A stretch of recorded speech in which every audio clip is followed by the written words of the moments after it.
It's making history at CECC. And there it is! Both platforms online and dip will take it home. What a game. Take a victory lap, take a bow, and take the headsets off and start to yell.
Racers, are we ready?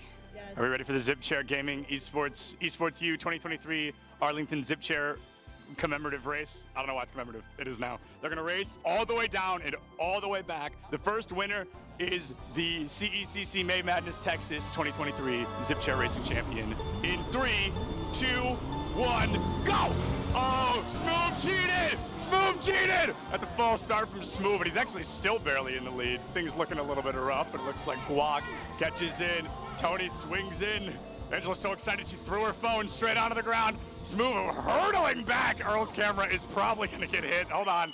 I'm here to play defense if we need it. Okay, we're good. Smooth catches it. Yeah, that's an immediate disqualification. That's a DQ. The fans are furious. You hate to see it. Everybody's angry.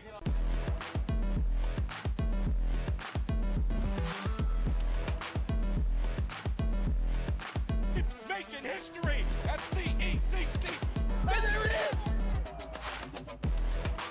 Both platforms online and dip will take it home. What a game. Take a victory lap, take a bow, and take the headsets off and start to yell.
Racers, are we ready? Yes. Are we ready for the Zip Chair Gaming Esports U 2023 Arlington Zip Chair commemorative race? I don't know why it's commemorative. It is now. They're going to race all the way down and all the way back. The first winner is the CECC May Madness Texas 2023 Zip Chair Racing Champion. In 3, 2, 1, go!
Hello, everybody, and welcome back to the CECC South Regional Qualifier. My name is Oliver Bass, joined alongside by none other than Chicksa. And Chicksa, we are here today with the grand finals here in the Rocket League action. We've got two incredible teams awaiting us in UTA, University of Texas Arlington, and I believe it is IRSC, Indian River State College. Two teams with a decent history here, Chicksa, but I believe both of them with somewhat newer rosters this year. Yeah, we would definitely say we've had a couple changes from what we normally see. Slayer and Taco Stash returning for IRSC, now accompanied by a Bacon. And then on the other end of things for UTA, it's Caribou and Adverse, which are a little bit more familiar, but Random Shy, which we have seen on other rosters on the past, joining them. So it's definitely a switch up from what we've normally seen.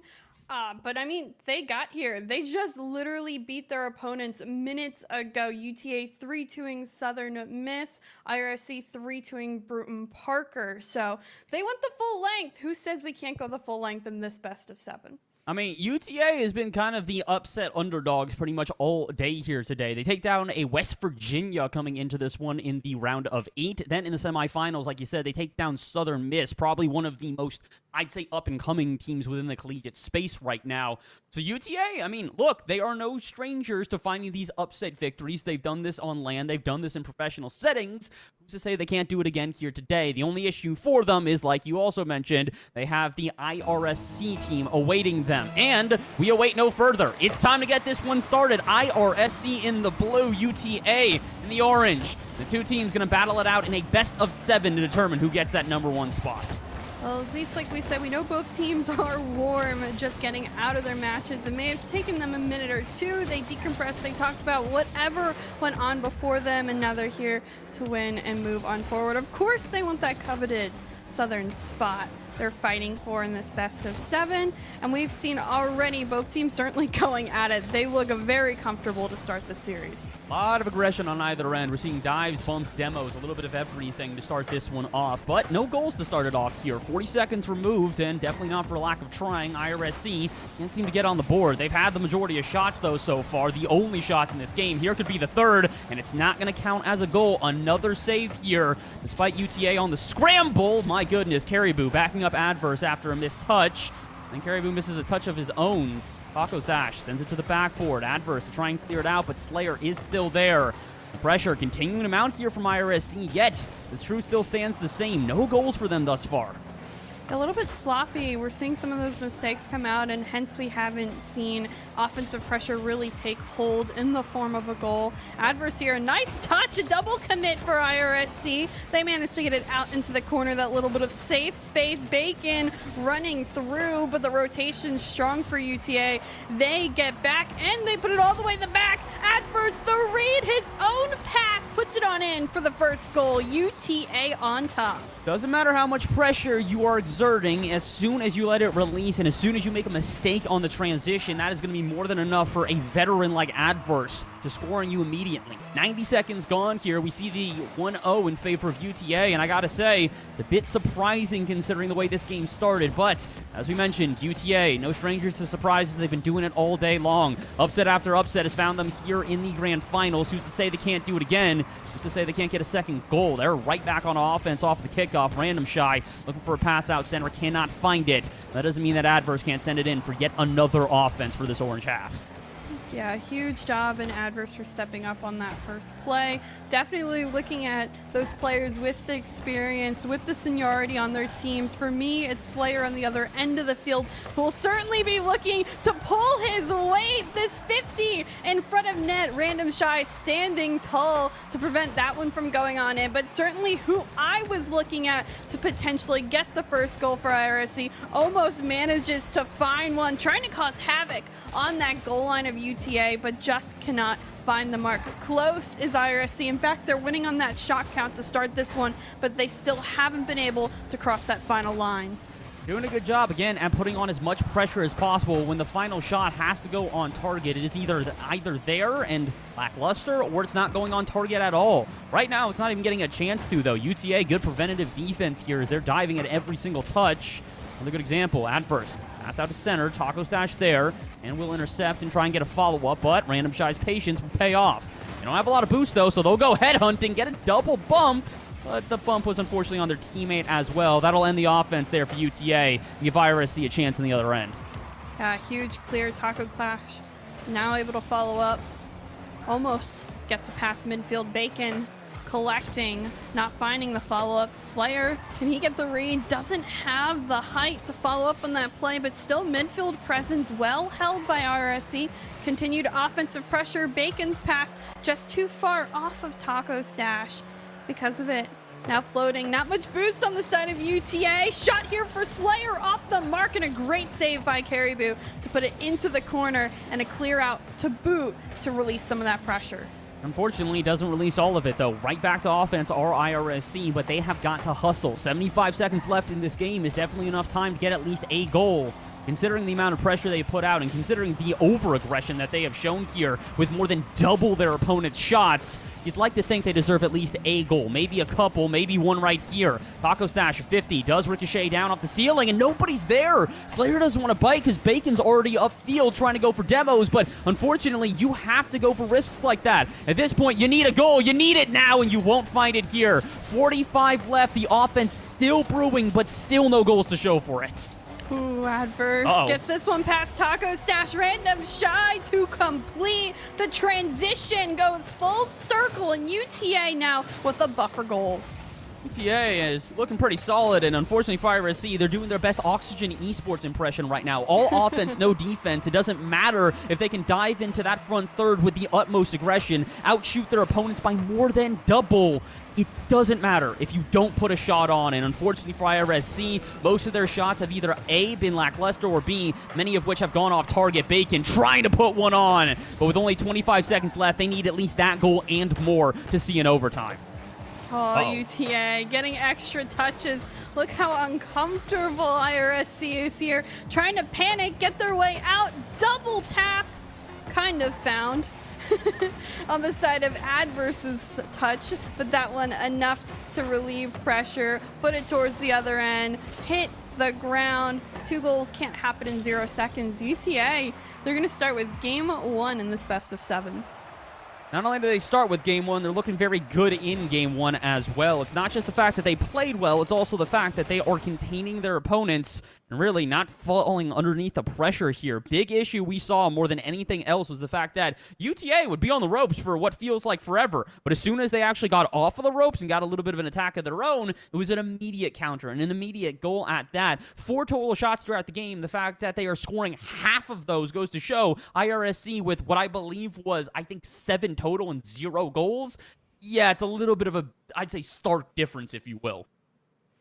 Yeah, IRSC, I mean, we saw them going for a couple of those bumps and demos. I just don't know if it worked out in their favor, extending that extra person up. You saw how hesitant Slayer was at times to commit and be the third man forward to get the shot off. I mean, if you're going to go for a bump and demo upfield, you better hit that bump and demo and you better commit that third person. It's either all or nothing. You can't play it half and half because those shots, they just weren't good enough otherwise. I mean, the unfortunate truth is that it is very make or break their play style. You have to full send it. If you're just kind of going half-hearted into some of these challenges, it makes no difference if your two teammates are full sending it further up the field. Again, we look at that single play where it's a great setup from Taco Stash. Bacon is immediately going for demos, but Slayer doesn't want to commit because he's worried about the counterattack. Granted, he should be worried about the counterattack. That's how they got scored on both times. But sometimes you got to just disregard the risks and at least try it out. You got scored on either way. What's to say it wouldn't have been at least a chance at a goal had you dove? IRSC, up the aggression here in Game 2 or find a way to balance on defense. This little bit of back and forth ain't working out so far. Well, it'll start out in favor of UTA, but Slayer, nice carry all the way to midfield. Bacon jumps too early, doesn't get good contact, and because of it, Adverse gets a little bit in the way, demoed for his efforts. Slayer coming through to 50 Caribou, and now Caribou chasing Taco Stash towards the other end. Slayer gets past Random Shy, double tap potential isn't found, and Caribou the save, and Bacon already towards the other end. It's difficult. The transition in this game quite fast. You're only getting one shot, and if that one doesn't go on in, you better be ready for the other end. Taco Stash to Bacon, IRSC scoring early. They finally decided to use all three players in an offensive drive here. Taco, the pass out center, Bacon immediately behind him. The good 1-2 here is going to finally pay off for IRSC after over 5 minutes scoreless in the first. It only takes them 40 seconds to find it first here in the second game. Wow. An early answer, but that's what we like to see in those changes. Oh my goodness, Slayer going for everybody on the goal line. Now takes this up the sidewall, has some space to work with, beats one, but Adverse very patient on that backboard. Looks to follow it up, Taco Stash the beat. Can he send another pass down? No, instead, Bacon a miss. This one to Slayer, he will commit, understanding that rotation. Bacon again 50'd, but IRSC throwing themselves at this ball, and I mean, I can't say it's not working out for now. I mean, this is why I said, as much as a lot of people probably heard say up the aggression, they're like, how do you up the aggression from overwhelming on offense? Well, this is how. Rather than just sort of hesitating as the second or third man, you have to dive. You have to get in the face of your opponents and keep that uncomfortability up. It's what I like to call the mosquito method. Be as annoying as possible. Be the biggest pest that you can to your opponents, and eventually the uncomfortability that you build there will lead to openings, will lead to spaces, will lead to a Taco Stash dive that completely throws off the defense. Random Shy wasn't even ready for that. Are they ready for this? Adverse, a carry out to the side, but as you can see, IRSC, this aggression that they are building is paying off. Caribou will get the jump on this one. The first time UTA has really seen the blue half of the field. Can they stay in it any longer? Slayer's touch, not that great, but nobody on UTA was ready to get to it quick enough. Caribou, this shot's high. Adverse gets a second touch. It's on target and in. The IRSC defense just crumbled. Well, I said that this was a two-part process to their improvement in Game 2. It was going to be one, upping the aggression to finish off their chances, and two, it's going to require a better defense. Unfortunately, their IRSC defense has not been tested many times. When it has not passed with flying colors. I'd say a D+ at its best. We really need to see something more at IRSC right now because these attacks that are coming through are threatening every time. Bacon, last-second heroics, the only reason it is not a 2-1 scoreline. The corner. Double tap read for Taco Stash, but only temporarily. Random Shy up to it quick, almost finds the pinch. Caribou as well, needing to commit his car early. Adverse last back, Random Shy demo. Bacon, a great touch, buys time for his teammates to respawn back and gather boost. Bacon going for the bump. Caribou still finding a piece of the ball. This game, it's hectic. There's a lot of bumps going on both ends. And it only takes one person to make that one mistake or get bumped out of the way for that goal to happen. This one, the shot not strong. Caribou's follow-up still saved away, and IRSC finds at least a little bit of midfield. Maybe not for long, because Adverse collects, gets the one-on-one, and puts it underneath. I feel like this was only a matter of time. Unfortunately for IRSC, they're doing a worse and worse job of containing their opponents, which means that this rarer UTA offense that we talked about in Game 1 is no longer rare here. It's not just counterattacks that are catching this team off guard. It is the offense they are building just in general. With a minute 52 to go and an IRSC that have seemingly not made the adjustments necessary on defense, I wonder how they're going to get out of this scenario, if at all. Adverse, my goodness! Saves the Musty till the last second. Can't quite get it into the net, but he at least starts up another offense here as IRSC, like we said, their struggles on defense will only continue. I feel like Adverse being, the one player that I could really remember on UTA since I've first seen them. He has just grown over time, and maybe when you have expected his other two teammates in previous seasons to maybe be more mechanical, he's coming out and kind of being that X factor on UTA right now. I'm excited to see it, and I hope he continues to attempt to make plays in this one, because it's certainly working out in UTA's favor at time. Granted, they need to defend. Adverse able to get it off into the corner here. Bacon midfield and a huge clear. Oh.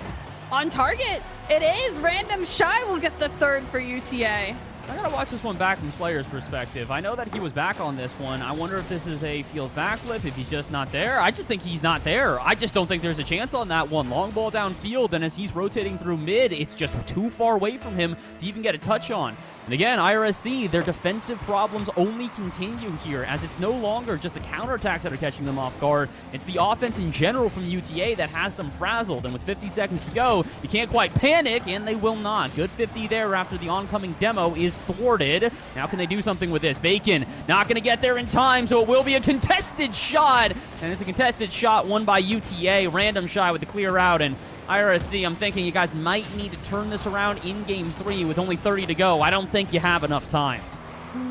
Random Shy committing some pressure from UTA. Continuous gets another touch here, and only burning time on the clock for IRSC. Slayer out of the corner, tries to fall down on this one, but another contest quickly onto him, makes him lose control. Adverse, does he get the read? I think he would have had it, but quickly it's put away. 5 seconds left. No time for IRSC to get 2 goals again. Too much of a gap. UTA, they take yet another. Yeah, well, on their way to sweeping this grand finals here, and I'm not going to say that it's definitively going to happen quite yet, but if IRSC don't change something up, I will start to say that. This game, a complete contrast for did take a win. Outshots here, double the amount. Instead, in this one, UTA come out, and they are the ones with the aggression. 11 total shots across the team, and really not even having to play for their defense at all. The saves also in majority for IRSC. So IRSC, after an aggression in Game 1 that didn't necessarily pay off for you, but at least got you a majority of offense, I can't say the same thing here in Game 2. Yeah, I mean, I felt IRC, they started on the right foot. Their one goal comes out in, what was it, under the first 30 Literally seconds of this yeah. game? Like, if they don't score the rest of it, you have to play a full 5 minutes of Rocket League every game. Our game is not that long, each one, but you need to stay consistent. They quickly fell apart. If you're going to bring the house time and time again, then you better bring it throughout the entire series. Stay consistent. They know what worked. They saw it in the first couple seconds. Why not do it again instead for the rest of the game? I think maybe it's panic right now. I've seen a lot of that on those forced touches, those wrong touches, some backflip moments, some slow rotations. Let's get our heads together. This is for a spot in Texas that is very soon to come. They need to. Unfortunately for IRSC, they may miss out on their chance at Texas, what would be their second year in a row. Technically second year in a row for both of these teams. But last time, I believe, a little bit different of a qualification for IRSC. They'd like to do it again here in this South Regional. In order to do so, though, they need some offense, and they need it right now. My goodness, preventative defense there, solid from UTA twice in a row. Can they survive the onslaught? Last time, IRSC got an early goal. They didn't do much with it. This time, can they get the early goal, maybe maintain their lead? More offense here as Taco goes for a 50. Caribou, a great challenge here to get that save. Bacon doesn't have the greatest touch, a little bit slow to it, but does beat out one. Caribou demoing Taco Stash, who would have been that second man in a very dangerous situation, ends up with a clear for UTA. Bacon now on Random Shy off field, so it's a 3v2 temporarily. Granted, that ball does not get near the net. for the side of IRSC, and now they need to defend. Caribou the finish. It's a 3v1. Slayer's all by himself, and what can he do in that situation? I saw this one developing and really had no idea what the plan was here for IRSC, but it does seem to be the same issues as before. Slayer continually being the last player back and being left by his lonesome to try and clean up the pieces of his two teammates who continue to dive into offense and really don't do so with much purpose. It feels painful because IRSC, every game you expect them to adjust and maybe get this series closer, but every game it seems UTA have got a better read on them and it gets further out of their hands. They need to find a way to get some offense. They need to find a way to turn this into a goal, and they cannot. Adverse to clear out to the side, and the best chance all game here for IRSC will fall at the wayside. Good flick by Taco Stash, maybe a read by Slayer, but this one out in midfield. Bacon, backboard, well read by Adverse, who just seems to be everywhere on this field. Taco Stash, back wall, double tap not found, and Adverse again touching it away from that last player who could have gotten a shot off for IRSC. Time and time again, someone's in the way, but eventually it does indeed fall. At some point, you felt this was inevitable. The offenses Yeah. continue to be so fluid here for IRSC. The big concerns we've had, like we said, have been their defense and really the ability to put shots like that on target. That's the first one I can truly feel with some authority that goes towards the net there. So IRSC, keep it up like that. Keep going for shots like that. Keep going for that type of aggression and also maybe play some good defense here. Or just go for counterattacks of your own. My goodness. Taco Stash trying to catch an Adverse off guard. Even with the Slayer block, though, it's not enough for a one-goal lead. 3 minutes remaining, we're all tied up. Granted, I do want to pick at Caribou in that last play a little bit. Greeds for that big boost in the corner instead of going for the ball first. He tried to get both and only got one. Maybe if he had went directly for the ball, could have gotten a 50. But nonetheless, that's something he doesn't need to think about now. It only plays in my head because I saw it. They now need to get a lead. Both teams tied halfway through this game. And one team, of course, wants to be the one ahead. Another big clear on the side of IRSC. Adverse towards the backboard and another phenomenal touch towards the corner. Granted, IRSC, they're getting used to the repetitiveness of Adverse, who's able to clear it time and time again. Uh-oh. Taco Stash, backflip, Slayer, side flip, Bacon last back. This one poked out. Drama on the field. Taco Stash gets the bump, but no, Caribou still manages to recover for that save, and Adverse the clear to relieve. That is everything we have been complaining about for IRSC and their gameplay and everything that UTA has been doing right. UTA, they scramble into defense, but are still able to make some solid saves despite the 2v1 going the other way with a lead blocker from IRSC. And then on their own end, IRSC, the defense still not quite where it needs to be. This team needs to be more cohesive. As it currently stands, it still feels like Slayer is the lone man back on defense. And when we do see the involvement from Taco Stash and Bacon, it is way too chaotic for the team's own good. They need to find a way to play more cohesively, or maybe just play for the bump, but the shots still need to go on target. We've talked about the accuracy plaguing them, and after two of them in a row ricochet off the backboard, I can't help but mention it again. Oh my goodness. And the fact that Adverse was able to bring it back so quickly is just, in my eyes, I don't know who the main striker really is for IRSC. I look at all of them, and I mean, no one plays in my head as being the one person that we tend to see on either end. Nice touch here for Caribou, and forget IRSC, because we have strikers on the side of UTA.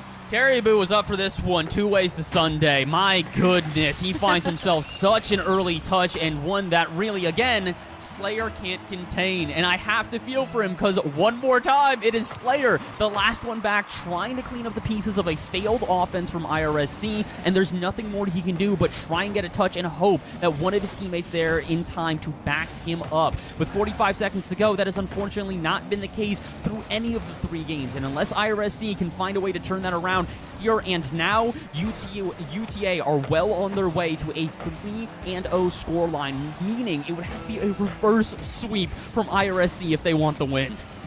I mean, we've seen some pretty crazy things happen before. Do I have the confidence in IRSC at this point? Absolutely not. Everybody on UTA is doing their dues. This one, Caribou to random shy. What more could you ask for on the UTA offense? Honestly, nothing, because all of them are doing it. Through the 3 games we have now played, every single game has had a different scoring leader for UTA. In Game 1, it was technically Adverse and Random Shy tied. In Game 2, it was Adverse, and here in Game 3, it's Caribou who just picks up their 2nd goal while also still having an assist. Adverse, though, might want to try to get in on the scoring as well, but they don't need to. 10 seconds left, not even. And at this point, it is just a formality. IRSC, the reverse sweep is necessary. You have to win 4 straight if you want a chance to see us in Texas. UTA, well, you're already in Texas, but why not play in front of a home crowd? 1 win away from CECC. Chicksa, I'm going to be honest with you. IRSC not looking like they're going to do anything to stop them. Yeah, I like it. I love what UTA is bringing to the table. I mean, we questioned a little bit how they won in their previous series. I mean, a Southern Miss team that is certainly no one to, slouch about, and then beating a West Virginia team in the first round. Granted, we don't know that roster, but still, nonetheless, they haven't had an easy road to get here, and yet time and time again, we see them on this stage, and they seem to just produce goals and produce different plays that we can talk about. I'm very confident in this UTA team taking Game 4 because I just haven't seen the IRSC team really rise to the occasion for more than a couple of mere seconds. It's been, I don't want to say painful because it feels rude to say painful, but it has been painful because it feels like IRSC have gotten this close to figuring it out time and time and time again. But every time that they do, it's a hesitation from the midfield. It's a counterattack that they're not prepared for. It's a shot that doesn't go on target. IRSC feel like they are 95% of the way there, but that final 5% is the difference between them beating UTA, UTA walking away with a sweep here. And they have to right now. Again, make or break here for everybody on IRSC. If they do not win this game, we have a sweep here in the grand finals and an IRSC that go home without a spot at CECC Texas. So, UTA, finish it here and now. Do not even give them the chance. It's Game 4, potentially the final of the series. So much on the line, and it's been certainly one heck of a series. Again, IRSC has been out shooting their opponent almost every single game thus far, but that hasn't mattered for UTA. We'll see how the start of this one goes. It's some IRSC pressure, a miss. Oh. Taco Stash a little bit late, tries to send it to Slayer, but that one isn't anywhere near the mark. Good pass to Bacon. That one slotted on in, and IRSC, they do indeed start with the lead again. Finally, though, the passing plays actually result in a solid shot. We've talked about this. We need shots like this to become commonplace for this team, and although occasionally they do arrive, they also seem to be giving up goals. All right, you've done part 1 of this, IRSC. You figured out your offense. Now I need you, all 3 of you in particular, to play a solid defense here, because it's been a bit, oh boy, scary at times. Taco Stash with a drag across net I was not expecting. Adverse picking up that big boost. We'll see if the pressure will continue for UTA. Random Shy, the 50. Adverse there with the jump, and Slayer throws himself in front of the ball. Manages to time that one well for the save. The heat coming on through. A couple of demos. Pressure in the midfield now. Bacon beating Adverse. Caribou last back. Finds the touch. Taco Stash the read, and Random Shy into the corner. Adverse looking to pick it up. Gets over Bacon. It's just Taco Stash. Caribou and Adverse on one another. This one in midfield. Random Shy to Adverse. Adverse back forward. Is there the touch? Caribou waiting. 50 into Random Shy, and still UTA seems to be in control of this ball. Another 50. Adverse. Whoa! That angle! I wasn't sure if it was on in, but now Taco Stash, low boost, finds the 50, gets the shot because the boost in gets in the way again. I don't even know if I want to say that's a boost thing. I just think Adverse doesn't believe that he has a shot there. He sees Caribou rotating in, and Carrie's calling him off, saying he's got this perfectly. The issue is, Carrie doesn't quite have it perfectly because that is a bullet of a shot to the right side. Very few defenders on this planet would be able to stop that one, and unfortunately for UTA, they are definitely one of those teams that could not, and now they're a team plagued by inaccuracy. IRSC, the ones who struggled to put it on target before, now after UTA having their best transition all day, have to now face a transition of their own, and they will. Caribou, good save at the right time. I don't know. You're probably right. That was definitely a come-off moment, and I don't know if I agree with it, but nonetheless, UTA needs to live with their decision. Now they're down by 2. And IRSC is a little bit more to live on. Adverse to Caribou. The shot zings just off the car of Taco Stash. A double commit. Double jump. Bacon to save. Random Shy to come on through. He sees Adverse. Adverse back to Caribou, but just a little bit too far to collect. Caribou off the corner. Gets the pinch off the ceiling. It's on target, but saved away. A lot happening in this first half of game number 4, a very vital game number 4, determining if we continue this series or we go ahead with the sweep. You have to wonder what is happening to UTA right now. Slayer the 3rd for IRSC. And another one for IRSC that makes it feel like they've finally figured out their opponents here. UTA not playing a poor game at this point, but unfortunately the strategy that they used before of just sort of, I would say, punishing on IRSC's mistakes and lackluster defense, it's just not happening. IRSC have played such a good game here in this final one. Not only are they showing the aggression and actually using it to fruition, but they're also finally playing a defense that doesn't make me feel like Slayer is being left on an island on repeat here. It's not necessarily meaning that Slayer isn't still the majority of their defense, but look at this. Taco Stash back in prepared for what would have been a counterattack that would have thrown them off guard in any of the prior 3 games. I like how IRSC is playing, and unfortunately for them, as good as they are playing, they now need to keep this up for another 3 games after this one, and this one's not even done yet. 1:45 to go. UTA still have the chance to turn this one around. They probably should get out of their half, though. This is doing them no favors. Caribou does indeed find that clear. The corner, nobody gets the read, and Taco Stash to Slayer. He's patiently waiting, able to follow up. Taco Stash looking for a demo, does find it. Caribou last back, gets the save at the final seconds. Adverse, great read off the ceiling. Caribou can only get it poked away from him. Slayer, another clear, sees Bacon. I don't know if we'll be able to connect with him. Adverse in the way. Bacon, though, feeding out. Random Shy now, trying to get through.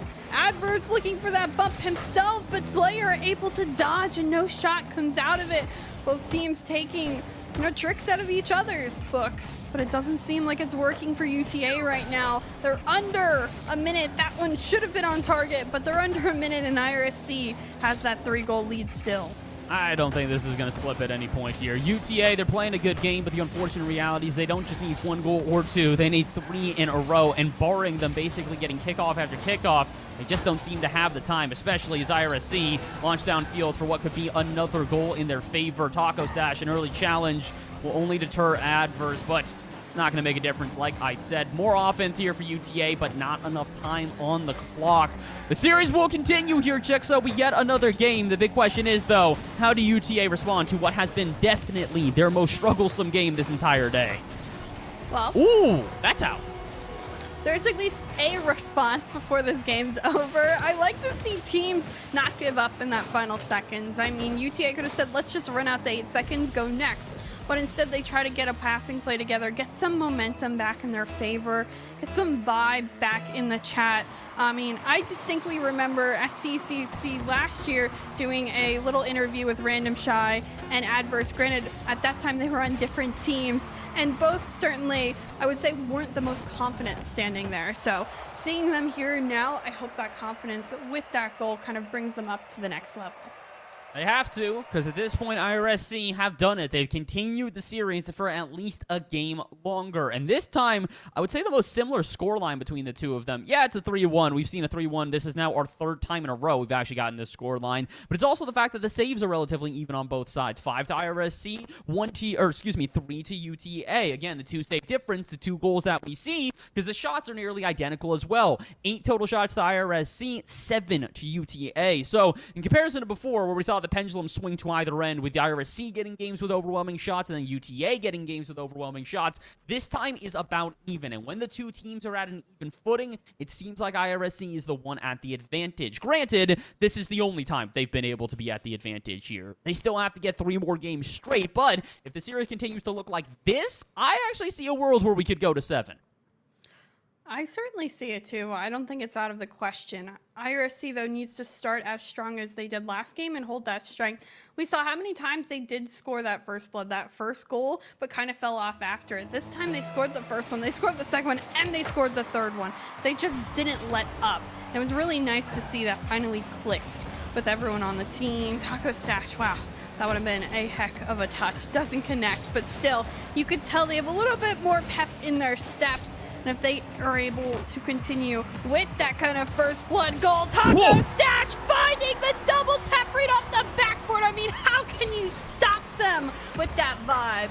We have been waiting all day for shots like this to start finally firing from this IRSC side. And it's not necessarily because, oh, all the shots before were horrible. It's because we know they can do shots like that. We've seen them do shots like this in a myriad of different collegiate competitions. Unfortunately, we've also seen this a couple of different times today. An early lead from IRSC that doesn't last very long. I mean, what an answer.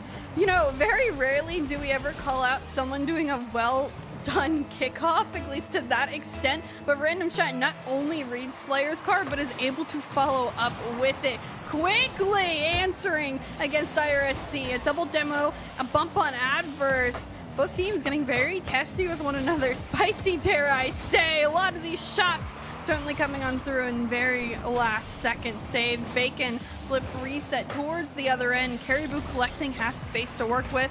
Taco Stash does find the read. Just like that, you have to wonder, can IRSC, can they have the defensive stand they need? They're certainly buying the time to do just that. Taking a good 50 isn't really going to do much for IRSC here as they have been under a decent amount of pressure. Oh boy, an Adverse. That's a weird shot. It's thrown Taco Stash off, and he still makes the save.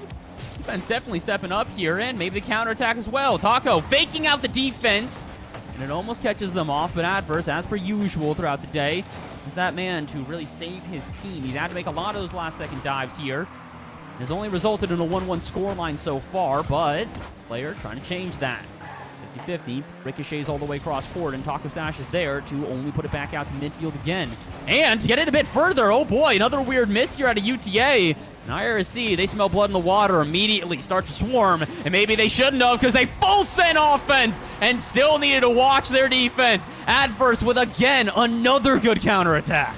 I love his patience, just the way, instead of forcing that touch when Slayer's coming at the ball, he dodges it. He knows this pass will come to him and puts a shot away from the defender. You can't get any better than that. It's certainly the experience that's ringing through from Adverse. And now, Random Shy backboard drop down. Adverse comes on through, too ready for IRSC, but more pressure to come. Adverse going quick to this one, gets the touch. Caribou tries to get there, but a huge clear. Bacon able to do a little 360 no-scope, sends it towards the other end, because that's what it looks like. And now Slayer back up. UTA defending. Oh Caribou on his back, needs to deflect this one and does get it just away. A lot of very millisecond pixel touches, but it seems to, at least for now, stalled for a little bit on the time being. Feeling very awkward here for UTA, though. A lot more, I'd say, mistakes than before. And it's not just mistakes in rotation. It's just mistakes in mechanics aren't quite paying off for them how they would like. Again, weird defenses, these 50-50s that don't quite go in their favor, but rather ricochet out to other IRSC players. They need to be careful right now. It feels like the pressure is starting to get to them. They're recognizing the fact that they need to close this series, heck, this game down. With 2 minutes to go and the lead in their favor, they can end the series here, but they need to play a bit more cleaner than this. They're still giving chances for IRSC to get back into this game, and they're also leaving chances at the table. So are IRSC. 2 weird misses in a row. What could have been either a goal or a quick clear out that would have given IRSC a counterattack has now just resulted into this weird battle out at midfield.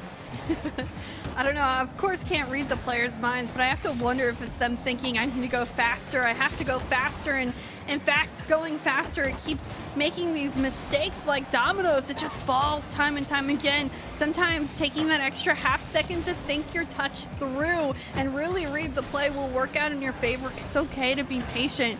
I think sometimes just the hecticness of this game has certainly gone everybody into a spiral. Slayer demoing the back post, but nobody was there. Caribou miss off this read. Adverse to keep it off the corner, but Slayer, a nice clear out.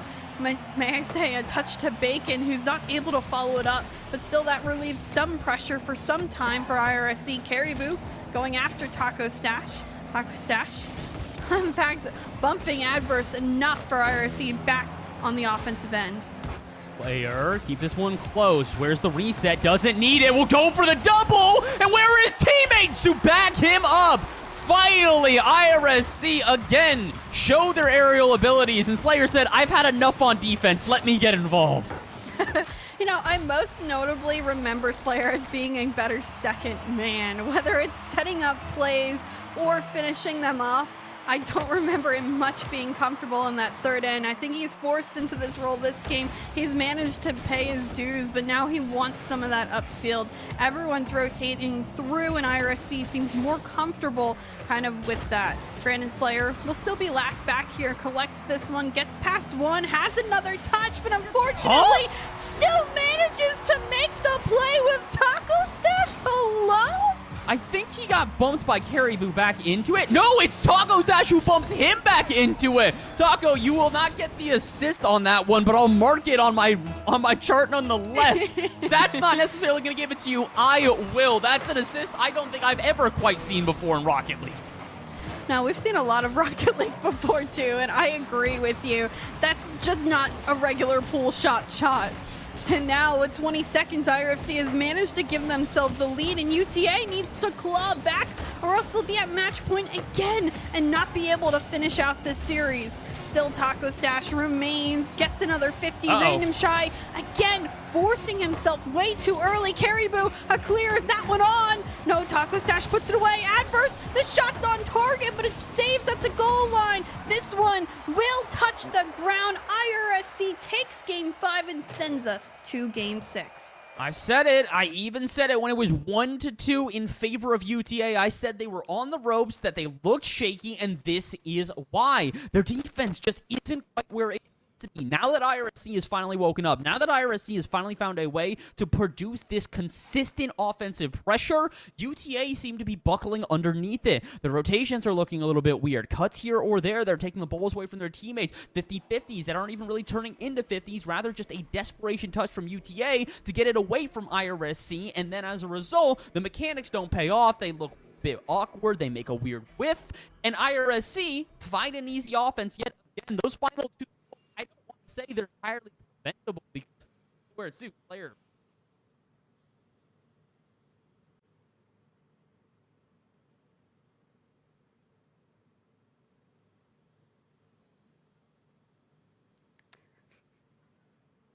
I'll be honest, I lost you, so I know your point was good, so I'm going to agree with you, because normally what you're saying does ring true, but in this case, yes, a very difficult game number 5. We got to hope moving forward into game number 6, UTA seems to come back in. Again, I mentioned it earlier myself, Random Shy and a lot of the UTA team, a lot of misses, something that we didn't see much in the beginning of the series. So let's, take a deep breath, take a step back, go back to what we saw successful in game 1, 2, and 3, and make the small changes needed to now compensate with what IRSC is bringing to the table. We've seen the bumps, we've seen the creativity, we've seen the mechanics all come out. You can't miss touches just like that. A mistouch on the defensive, and this one from Bacon to Taco Stash could not be more perfect.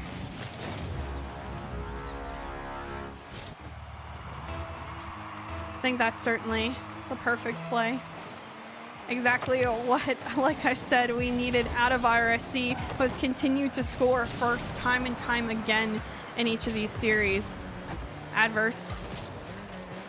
Popping this one up. Random Shy manages to not get much more here. Caribou last back will commit to this one. Puts it midfield. Random Shy, a deep cut. Adverse Taco Stash in the one-on-one. Adverse does not find the touch again.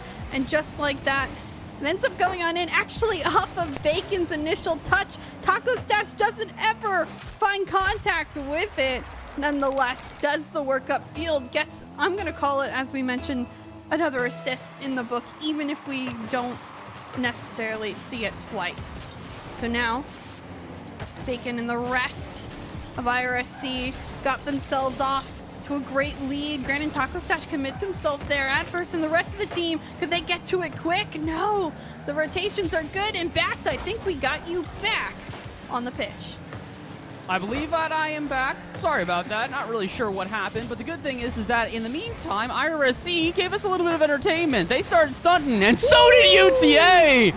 Okay, so that's what it is. When I'm not here, UTA can't score. As soon as I'm back, they're like, all right, that's the motivation we needed.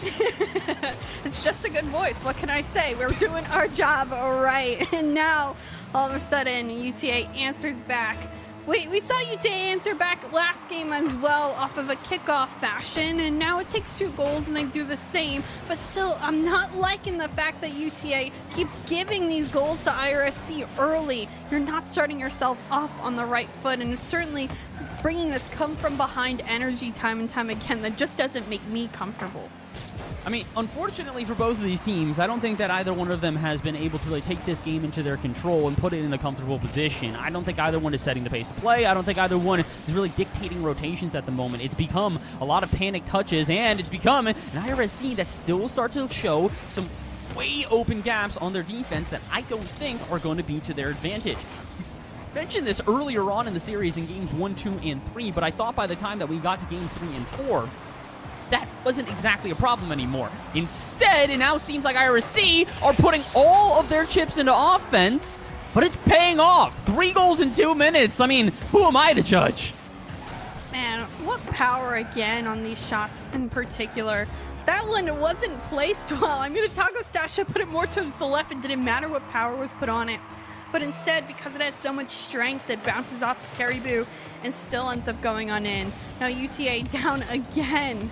Need to fight back in this one. Caribou shot way too high. Adverse gets bumped for his efforts. Caribou trying to bump the last guy in net. Random shot. Does get a first touch. Looking to go underneath, but Taco Stash has it well read. UTA, some extended offensive pressure, but none of it actually really goes on target in the form of a goal or a shot, for that matter.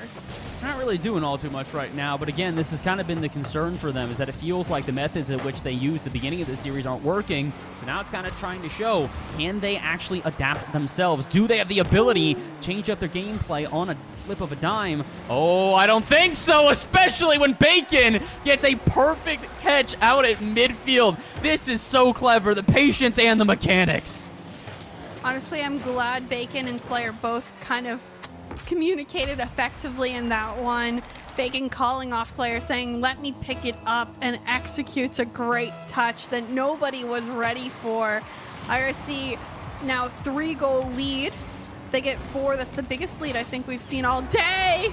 May I say I cast or curse that, but 5-1 IRSC on a roll. That's our first hat trick of the day as well. Taco Stash taking all the way to game 6 before either team is able to find somebody who gets more than 2 goals just to themselves. What a way to do so. 2 minutes to go and a 5-1 score line. Like you mentioned, this is not only the biggest lead that we have seen, it's the biggest lead we've seen, and it comes just after halftime. There's still plenty of time left in this one, and we did not expect IRSC to come out with such a vengeance after struggling between games 1, 2, and 3. Now comfortable in this one. You have to wonder what UTA is thinking at this point. Another demo! Taco Stash on Caribou. Slayer ends up getting this one on in, and you cannot stop IRSC at this point. No, unfortunately, they found a way through, whether through demos, mechanical plays, the backboard, really everything at this point is starting to throw off UTA. I think that's kind of the problem, is that when you're trying to play against the unexpected, it's pretty hard to plan literally anything. You're looking at them thinking, okay, they'll go back to those ground plays. It was such a good dribble last time, why not do it again? And then they go for a double touch. Okay, they get the double touch. What are they going to go for here? All right, it's a demo in your net. UTA struggling to find a read on this team, and unfortunately for them, it's not just that they don't have a read on them, they're not going to have a read on them, and they're going to be going into game 7 of this series. I'm not going to write this one off yet, because technically there is 80 seconds still left, but 5 goals in 80 seconds, something I've seen maybe once or twice in my entire career of casting, I'm going to doubt we're going to see it here, and unless UTA can find a way to at least flip the momentum in this final minute, they're going to go into game 7 with the entirety of this series on their backs, and really no answer for this IRSC so far. I mean, I think I'll tell you right up front, if IRSC scores next game within the first 30 seconds, I think UTA is done. Yeah. UTA just needs to hold off the first 30 seconds, a minute of a game, and maybe they'll get that fighting chance they need. But continuously, again, being behind is not working out. Now, they're just getting shot after shot peppered on their net. You have to wonder, what is it going to stop? It's not going to stop in this one. Every piece of momentum, every favor on the side of IRSC at this point. I don't think there's anything left to say. IRSC has proven they can get back to game number 7. They're knocking on the door of a reverse sweep. A lot has changed in this series, and the one thing that stays the same, we have the same 6 players in the field. What are they going to do in game 7? Time to find out. We get there indeed, and it's an IRSC scoreline that finishes in 5 goals in favor of them. 6-1 here in game number 6. And UTA, again, have very little answers and really very little stats to back them up either. My goodness. 6 total shots throughout the game is less than Bacon nor Taco had individually, while the team as a whole has 19. They outshot their opponents by more than 3 times the amount. And on top of that, the saves are about even too. 6 saves to UTA, 5 saves to IRSC. So even the shots that UTA did put on target, literally, the only one that gets by is the one that they get a goal. Every other shot was saved. Every single one. The stats are mind-boggling. I mean, if you would have given me like an over-under if IRSC was going to score this much, I would have probably said, no way, not possible, not a chance, not what we saw earlier in this game and in this series. And now it's here, and now we're looking at the stats, and we're wondering, man, oh man, this series has gone through an entire roller coaster ride that we thought would stop like 20 minutes ago, but it didn't. It kept on going. I guess they didn't want to stop. And now we're here, and we're wondering, game 7, both teams have certainly shown us what we like out of them. Adverse in particular, I need him to step up like he did in games 1, 2, and 3. I'm looking at him. He's, again, the one with experience, the one that has been on this UTA roster for as long as I can personally remember in my collegiate casting career. And on the side of IRSC, it has been everyone who has given themselves a full effort. Each and every time, especially in that last game, everyone has kind of shared the weight of the goals, of the passes, whatever it is. That's when they are the best. You're not looking at one person on IRSC. Everyone has to play their flawless game, rotating in perfect unison to get those shots continuously off. Now, one other person I want people to pay attention to as we get into Game 7 here and into the action, and that is Random Shy on UTA. You said one of the newer additions to the squad, and an addition that really made his mark at the beginning of the series. Through the first 5 games of the series, he had at least a single goal in every single one. The first game he doesn't get a goal, that last one where they got blown out of the water 6-1. So if UTA wants to win, they need Random Shy on point. And it pains me to say it, him not being on point here cost them the goal. What did I say about 30 seconds, an Yeah. IRC goal? I mean, it's every time. Every time. IRC scores early, and then it's like the entire shift of the pendulum goes in their favor. Answers, we need 2, in my opinion, for UTA for me to even feel remotely comfortable with them. But now IRC on the offense, Adverse trying to get in the way. Bacon still manages to win that 50. Random Shy, we'll get to it first.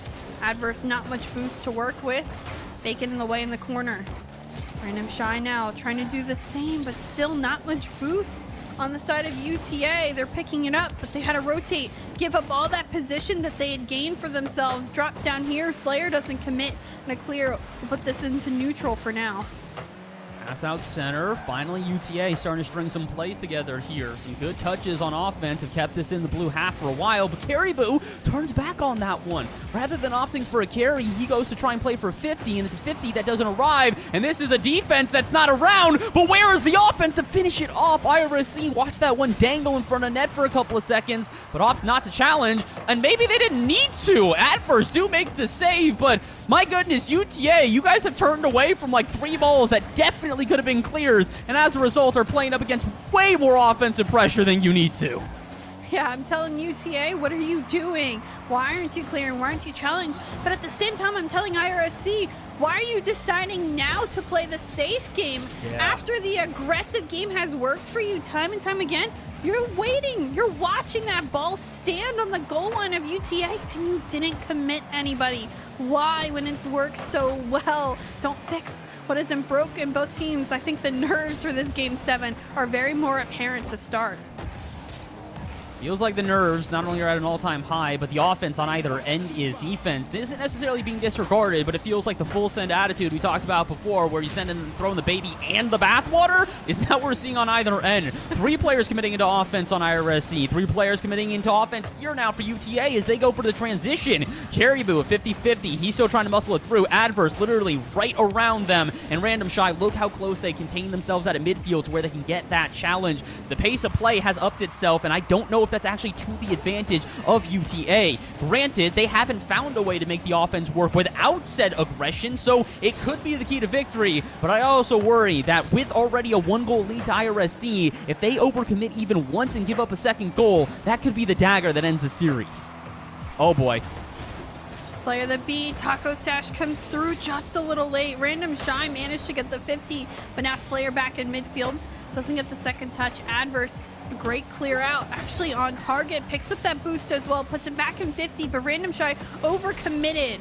Caribou couldn't come on through, and now late to this one. Random Shy again, up here to Caribou, who doesn't have much boost to work with. Adverse last back, needs a quality touch, gets a quality catch, but not the 50, and there's the boost, and the ball, and the demo, and everything that IRSC has just used to their advantage. This is patented IRSC offense. Just wait for Slayer as the second man to sit out at midfield, and you know he's going to take a shot. And he's a competent enough player. He can put it anywhere. Put it to the backboard, put it to the goal. And by the time that you've thought through all the different scenarios in your head, you're sent to the Shadow Realm. An immediate demo that takes the player off the pitch in an open lane for a 2-0 to IRSC, which they will hold on to. The offense does pop up for UTA, and despite this 3-headed Hydra approach, sending every player in, it is still not enough to even cut the lead in half. 75 to go, and IRSC on the verge of a reverse sweep. They're bringing everybody, but they're ending up actually getting on top of everyone. Caribou is saved. Adverse now clear out, but Slayer is there, who's been in midfield time and time again to keep that pressure up for IRSC. Caribou beating Taco Stash, the pass back to Bacon. 150 Adverse. Not winning that one. IRSC still an advantage. You said 75 seconds so long ago, and quickly like that, all that time has run out. UTA desperately needs to be upfield, and they are out of time at this point in the game. This feels like everything that could be going wrong for UTA right now is just happening to go wrong. Their defense isn't playing poorly, but they're not getting the clears they need. The offense dives in, and although they're getting good offense, the defense of IRSC is stepping up. Good example is Taco. I have no idea how you're even able to get that doink out to midfield, but it'll do enough to secure the game and the qualifier. Reverse sweep for IRSC as they lock in a spot in Texas. Congratulations to Indian River State College. Wow. They do it again. They do it again. And last time they made it, I remember it was the second chance qualifier. They didn't make it. They were in the finals of either the South or another division, and they had a second chance opportunity. But now this time they do it with their first chance. They come back in redemption. Reverse sweep in order to make it through. Impressive from IRSC. I mean, shout outs to every player on the field. I mean, Slayer, Bacon, Taco Stash, they pulled up when it mattered the most, and they showed some really great offense at the end of that one. Agreed. I think that was what we were looking for, though, is that IRSC, we knew were a good team. We knew they were capable of doing something like this, but through the first 3 games, we're sitting here going, defense is shambolic. You guys are constantly leaving Slayer by himself, and he just can't do that by himself against the UTA that was playing really well. An offense where the shots weren't going on target, and if they were lackluster shots at that. By the time you get to the 7th game of the series, heck, even look at the 6th game, shots are ferocious, firing on with so much velocity. The defense is no longer Slayer alone. Taco Stash in particular, I want to call you out for getting into those defensive rotations and doing a good job at supporting your team. And Bacon, for the newbie on the block, you're doing a great job. You looked fluid, you were playing well, and the demos and the physicality you showed at the end of that series is what made the difference. You had both assists in that final game, and you really did secure your team a spot in Texas. Congratulations, IRSC. Chicks, this was a well-deserved victory in their favor. Yeah, I mean, we got everything we want out of these best of 7s. I almost thought our day was going to be short. It was going to be 4-0 and over just like that. But instead, we extend it further. We get some really great Rocket League, and that's all we asked for, that we want to cast for each and every time. So super happy to be seeing how competitive Collegiate Rocket League really is time and time again. I mean, I'm super impressed, again, with the entire team. We had a lot of emotions, an emotional roller coaster today, but I was impressed with both sides in the field. I still think UTA is a phenomenal team. Hopefully they get back on track next time and hopefully can still make a bid somehow, somewhere to get their second chance. I hope so. This is a very good team, and like you said, they really did earn it today as well with 2 upset victories in a row, both against WVU as well as also Southern Miss. Their appearance here in the grand finals was nothing short of miraculous, so you have to give them credit for beating the odds the entire way through. Unfortunately for them, they just couldn't quite get it done. The thing is, we are not done here. We're going to go to a quick break, but when we return, we might have an interview with you guys from somebody from IRSC. I gotta hope it's my main boy Slayer. He's always got something to say and always provides a good interview, so you're not going to want to miss it. Stay tuned. We'll be right back.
Back again with CECC South Regional Qualifier. My name is Oliver Bastard, alongside by Chicksa. Chicksa, we have just concluded the grand finals here for said qualifier, and it was a 4-3 reverse sweep victory for IRSC, Indian River State College. And now, as a result, we get the pleasure of bringing on Slayer, one of the longest veterans of this roster, and a man that I've been happy to be able to call my friend for quite a while. Slayer, it's good to talk to you again, my guy. How you feeling? You're back going to Texas, and you did so in, I would say, pretty dramatic fashion. Yeah, it was crazy. I mean, we're definitely glad to be back. It was a great experience last year at the national tournament. So just to be back, it's nice. But yeah, it was definitely grueling, especially that game 7. But we had our boy Taco Stash, the absolute ice menace today. Went crazy. We got the support. We got absolute menace disruptor sub. He was helping us along the way, just keeping us hyped, keeping us locked in, and then of course Sean Whiteman, the Rocket Pig, helps us, just stay, as a program and just helps with everything. So it's a big team effort. Unfortunately, Bacon's not here. He's at his home setup, but if he had the choice, he would be here. Yeah, it's cool to see the support in the background of the interview, but take me through your kind of game number 4, the one that you said we have to win in order to even attempt a reverse sweep. What changes do you make? What type of conversation did you guys have? Were you doom and gloom? Were you really excited? What did you think at the point where UTA was on match point and you were almost at the point of losing? Yeah. Being on match point is never easy, especially in a best of 7. But for us, I mean, it was already, in a sense, there was not much else to lose, right? We're already down that many games. I mean, there's quite literally nothing to lose. So we evaluated game by game, and we kind of understood what we had to do. We tried to lock in the best that we could, but ultimately it was just figuring out if we wanted to kind of counter their play style or play our play style, or kind of adapt to both. And they did a good job themselves. We just weren't doing our best on defense and just kind of like getting the touches that we needed to. But we cleaned it up, and I think as soon as we got that game 4 and we just kind of just kept rolling, it wasn't anything crazy out of the ordinary with just hype. We were just like kind of like, all right, we just got to get back to the basics, get back to square one, and just like do our best. And that's kind of what happened. And I mean, as you saw, the boys were just clicking as we kept going. So we exponentially got better, which is, I mean, all you can ask for in that type of situation. I mean, you guys really did kind of, like, the turnaround was not just apparent, but, like, in the stats that I was keeping, you could literally see as the games got more comfortable for you guys, the stats continued to rise. In particular, I wanted you to give credit to your boy, I think it's the right of you here in Taco Stash. Taco went from having 0 goals through 2 games to scoring at minimum a goal a game until the very end of the series. The offensive turnaround from him was remarkable. So I gotta ask, I mean, you've had a lot of different teams with you at IRSC, but you've talked a lot about how you always want to have a fluid offense. How do you look at Taco and Bacon this year in your offense? Because I feel like you guys have found a 2-pronged duo that is lethal at every moment. Oh, for sure. Yeah, I mean, we've had a couple variations, but this one's very, very deadly when we're on, especially them two. Like they're very, very skilled offensively. It just comes down to the day if we're on, and obviously for me, my job is to just try to help, support them and come in when I need to be and just, help them the best. But yeah, no, they played amazing, especially as we kind of got things back together. And I mean, obviously it showed in the stats. I mean, he was scoring like no other. So, it's always great to have that ability and firepower on our team. And I think the hardest part now in these days is just kind of understanding what team we're playing against and how to play our game against them well. And I mean, that's where we struggled the first couple of games. But once we figured it out, it was very convincing on our side. So, that's very good. And I'm very proud of the boys for just staying locked in and being able to just, handle the pressure and just, not crumble and stay composed. It's a very hard skill for a lot of people, and I'm glad we have that. Well, I'm pretty proud of you guys too. So it was a really great series to watch overall. I know you shouted out some of the people around you right now, but give me your shout outs to anybody and everybody. Anything you'd like to say, I don't know, trash talk if you want. If not, just, what you're grateful for at this point right now before we end your interview. Yeah, I mean, I don't think there's really anyone to trash talk, considering I think we're the only one going to land right now from our region. So, I mean, that's that. But as far as just, I mean, shouting people out, obviously, again, without the team and everyone that's a part of it, that's very huge. And then I guess a personal one would just be my family, of course, my dad, my mom, my sister. They always watch, they tune in, they support me. They're probably my biggest fans without a doubt. And yeah, I know they were watching this, and I'm sure gave them a heart attack. I don't know, but I'm hoping they kept faith and they watched all the way through, and we clapped back and we're going to land. So Hey, congratulations on doing exactly that. Slayer, we will see you in Texas, sir. Congratulations again on not only qualifying, but now actually going back-to-back years that we will see you there. So, again, sir, congratulations. Congrats on the dub today. Congrats on the land victory, and good luck going forward. thank you for having me, and thank you for casting. You guys are wonderful. Appreciate it. Appreciate it. All right, that was Slayer from IRSC. Jigsaw, he has been a staple within the collegiate scene for longer than I can remember at this point. And he now finds himself, like we said, with his second qualification to land in a row. You and I were there last year. You have to imagine that for him to be able to guaranteed go back again this year, it's got to feel good. I mean, it was emotional. I think, didn't we play that video of Seabass ending his final season on that Raw?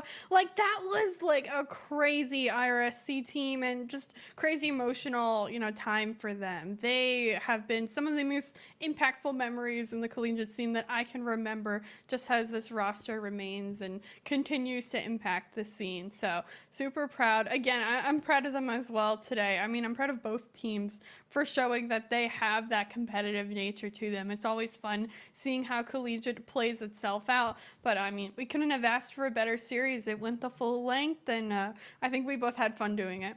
Oh, yeah, I would agree with that one. And the good thing is the fun doesn't stop here. This might be the end of Rocket League, but we actually have more coming up here on the Esports U channel. Next up, it is more CECC South qualifier action, but this time it's going to be the Overwatch 2 Grand Finals. It's going to be Captain Itsoka and Jag on the other side here who will take you guys through the action as it's Winthrop University versus the winner of Converse and UT Dallas. So stick around. Once we've got that one semifinal wrapped up, we'll have another grand finals here right on the Esports U channel. So don't go anywhere. We'll be right back.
Well, hello and welcome to the CECC South Regional Qualifiers. I am Captain Atoka, joined by the legendary Jag, and now we get to cover some Overwatch 2. I am ready to get into this one. Jag, tell us what we got on the docket for today.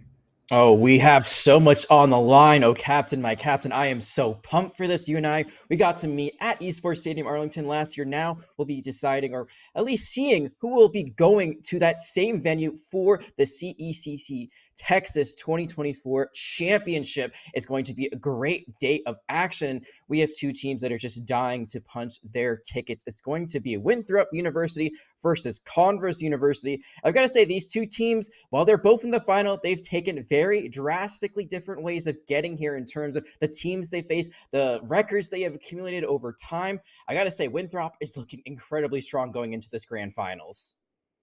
Yeah, I mean that they are. I mean, so far, at least from my knowledge, Winthrop has only dropped one map, but yet, I mean, their record stands alone. I mean, the way that they have been playing has just been absolutely insane. Not to mention they got a very stacked lineup. I mean, you got Call U, Ultraviolet, and S9mm. So again, or S9mm. Regardless, they all played together on Toronto Defiant. So again, this is a pretty stacked team. And then on Converse University, we are going to have Chance, Hammer, and still Kiwi that have all played for Converse since 2021, and then Garchop, Chance, and Orion were all part of the sleepover party. So again, we got some pretty stacked players coming from both teams. Yeah, and I think the big thing about Winthrop is, you look at that roster and almost all of them have that tier 1 experience, except for Tree. But like you said, a bunch of those members did play on Toronto Defiant. Some of them are even on the Overwatch World Cup team for Team USA in 2023 together.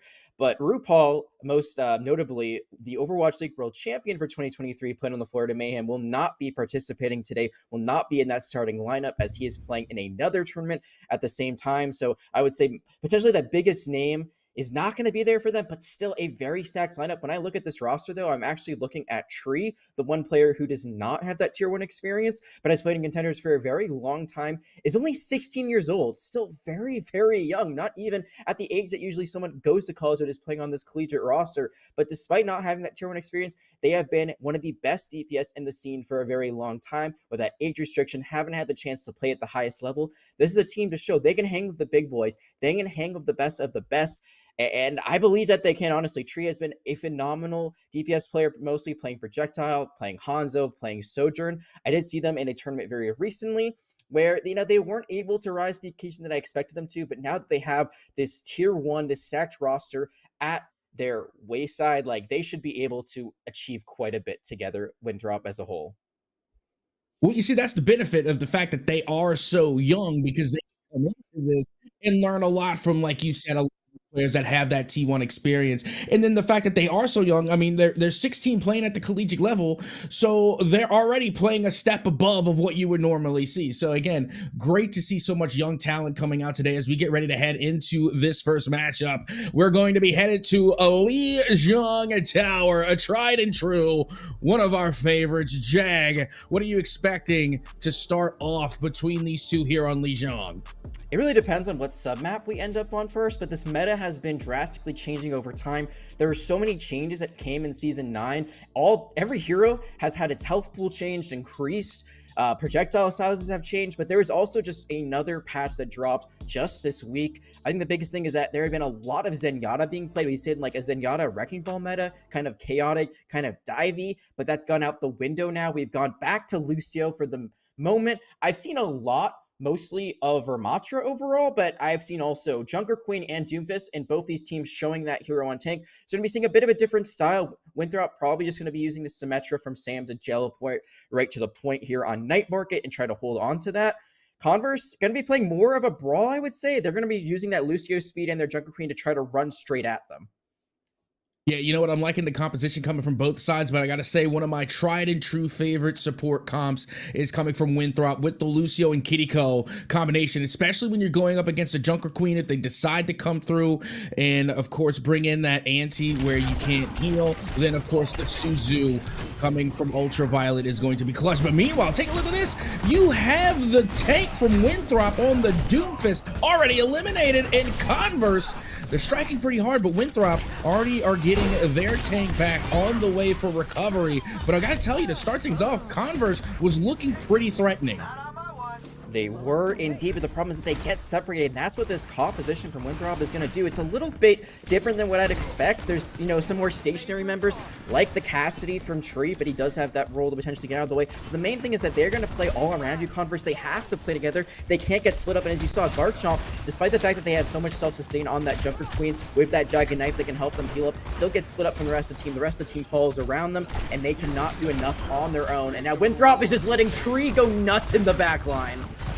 Oh, and you love to see it too. I mean, right now, we have been looking at a lot of changes in the meta, and honestly, I haven't seen a lot of Cassidy in a while, but they are making Cassidy look oh so dangerous, following through right behind Doug Sensor, and now they pushed Converse nearly all the way back to their spawn.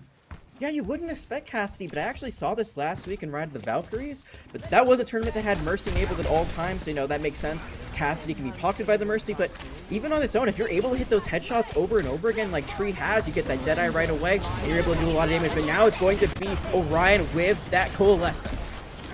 Not just the Coalescence, but take a look at this. I mean, you got the Kiriko ult coming in as well. You'll love to see it. The Kitsune rush, and now the Meteor Strike on top. It is an ult dump in the favor of Winthrop, and a Tree able to finish them off. Beautiful teamwork, great positioning, and that's how you clear sight. You come in with the ultimates to deal the initial damage, come through with the spear damage, and then you have Tree in the back line to finish them off with the head clicks. You'll love to see it, Jag.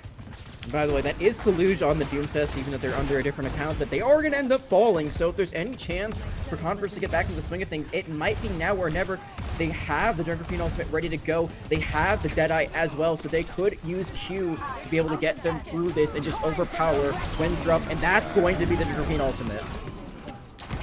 Well, here comes the high noon. But again, I'm starting to think that this ultimate is just more of a control ultimate to where you can clear sight, because it's very rare that you see, you know, you get the multi-kill like you used to back in the day, where, you know, you call in high noon and then all of a sudden, you know, you're getting like 3 to 4 kills.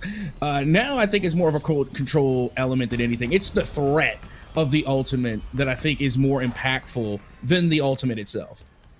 It's a zoning ultimate sometimes, I have to say. You know, sometimes it's just like you don't want to play in the line of sight of it, you want to back up, you want to run away, and that can be detrimental. I mean, if someone uses a Dada in the last fight, like you just saw there from Winthrop after Sam uses the teleporter to get Tree in there, everyone from Converse backed up. Even though they get a nice rampage, even though they have a Deadeye of their own, they have to play the back of the point. It looked like Orion might have actually fallen off the point there, because you saw Liar in chat kind of ask them, hey, what happened? And I'm not sure what happened. Well, it's definitely happening is that Winthrop takes that first map decisively, but Kalu's gonna fall early in the second fight. Yeah, I mean, you look at the composition, and it is nearly completely changed for Converse. I mean, they're bringing in the Rhine, they're going to be bringing in the Mei, and I got to tell you, I do love Mei. Let me rephrase that. I love Mei when they're on my team. I hate Mei when they're on the opposition. Well, very, very irritating character, and also one of the more controlling characters in Overwatch. So again, they definitely play a very good role as we are just well and underway here. And then Winthrop, look at this. Kaluge was going to be going for that Ramattra, but they got eliminated very quickly. Yeah, though it's a trade onto the tanks, and with no Reinhardt, no shield from Garchomp to protect them from this Bastion shot from Sam, they are just a shooting gallery, and despite a first capture going the way of Converse, it looks like it's going to be flipped immediately back into Winthrop's hands. So they win that first fight pretty nicely. They do have some nice play with the Rhine. They swap up from what they had originally with the Junker Queen, but they go a little bit too close to the sun. Their Rhine charges off the map, isn't able to stop themselves, and now they are just taking it straight to Converse, into their spawn as well. Yeah, and you know what, now I'm really thinking that Garchomp is going to have to try and switch off the tank, because that Ramattra is just going to eat that Rhine just so much. I mean, they can literally just go into Nemesis form and just bypass the shield. So again, Garchomp is going to have to make a change here onto the tank, and they're going to have to try and counter this Ramattra, because I mean, look at the presence that's coming from Kaluge right now and the rest of their team. They are holding this choke point right in front of Converse's spawn. I'm gonna say that's the first pick though on the other side. Converse immediately gets it traded out, and Tree again carrying his team right now. Now we're going right back to the point. As you can see, Kaluj is getting back into the action. Tree again, like you said, just coming through with the head clicks, coming through with the limbs. And not only are they fighting on the point, but they're also fighting back at the choke point in front of Spawn until they are finally eliminated. Oh, these are advantages for Converse, so they have to run in. They had the advantage earlier on not only this sub point, but also on the previous one, and they weren't necessarily able to take advantage of it. They need to capture the point quickly. This shatter has to be huge, and it at least gets one. It gets Kaluj. Yep, that they do, and you can see Garchomp back on site now, trying to take control as they're going to give Winthrop a taste of their own medicine. They're going to try and push them all the way back to their spawn, and they got a little bit of time here. They can definitely try and close the gap. I mean, 72%. Not as close as we often see. A lot of the times when you see the rebuttal coming from the opposition, they stop it at legitimately 99%. So the fact that they were able to push the presence off at 72% is honestly a good retake. They have plenty of opportunity to try and close the gap here. Yeah, they are using ultimates on top of ultimates. Liar, though, getting to that supportal combat coming through. Doesn't even matter that still PB used the Samurai. Those members still fall. Now the Kolef is being forced out from Orion, and this fight is all over the place. But my goodness, I gotta tell you, that was some great Remy play coming from Kaluj there. And again, really displaying a lot of patience, because again, that was hectic. Like you said, there was an ult dump, the ultimates were coming out, they were being traded, and honestly Kaluj was close to being eliminated, but instead of going full dive, they shielded themselves, they waited for the support to come back, and then they were able to clear house, again, getting rid of the coalescence and everything else on site. And now it looks as though Winthrop are taking back control. Artillery strike gonna force out the immortality field early on, but maybe Garchomp taking out Liar. Now that's going to be the Baptiste ultimate, but it might be too little too late. Yeah, it's definitely feeling that way. 99% into the OT, and now look at Ultraviolet getting in on some of these limbs, being able to deal the damage and get the team kill to get the win. Winthrop come out on top here on Lijiang. And I was saying it was too little too late for Winthrop, actually. I thought they were going to lose that fight. Converse is up 2 members, but it was just what they needed. That amplification matrix, all that extra damage coming through, especially when you have a Bastion on your side, was just enough to get them across the finish line. It was a little bit closer on Control Center, but still the same story at the end of the day. It's going to be Winthrop just overpowering Converse here on this first map, and this isn't necessarily surprising. These two teams did actually face off at one point already during the qualifying round before we got to the regional. That was a 3-0 win for Winthrop, and as we said before, Converse has had a bit of a shaky record here and there. They've lost quite a few maps along the way, winning a lot of their series 3-2, 3-1. Winthrop, as you said earlier, only winning that one map earlier on. But I'm glad that they battled back at least. That Control Center looking a lot closer. This composition with the Reinhardt Brawl looking a lot better than when they tried running the Junker Queen. But I gotta say, they just weren't able to capitalize on the side of Converse when they had those numbers advantages. There was a lot of times where they were up 1 or 2 members and they were just either out-ulted, or the positioning from Winthrop was too good where they were able to rotate away from it and then wait for the regroup. Winthrop's just on a whole nother level right now. Oh, I mean, they really are. And also with that being said is like, I think it's being able to really control yourself under pressure and control the pace in which you go for retakes, in which you take control, because we even saw that so many times coming from Winthrop when everything was hectic. Again, there was utility dumps, alt dumps, everything in between, and yet they stayed cool, calm, and collected. They knew when to back off of the site to regroup, and they knew when to go for the full retake. Whereas it seemed a little bit of times coming from Converse where when they had an opportunity, they went full sin, they went full dive, which is, again, sometimes that's you need to do that. But when you're going against Winthrop, chances are that when they give you a little bit of space, they're about to take a whole lot back from you. So again, I think there needs to be a little bit more patience coming from Converse, a little bit more communication, and a little bit more method to the madness.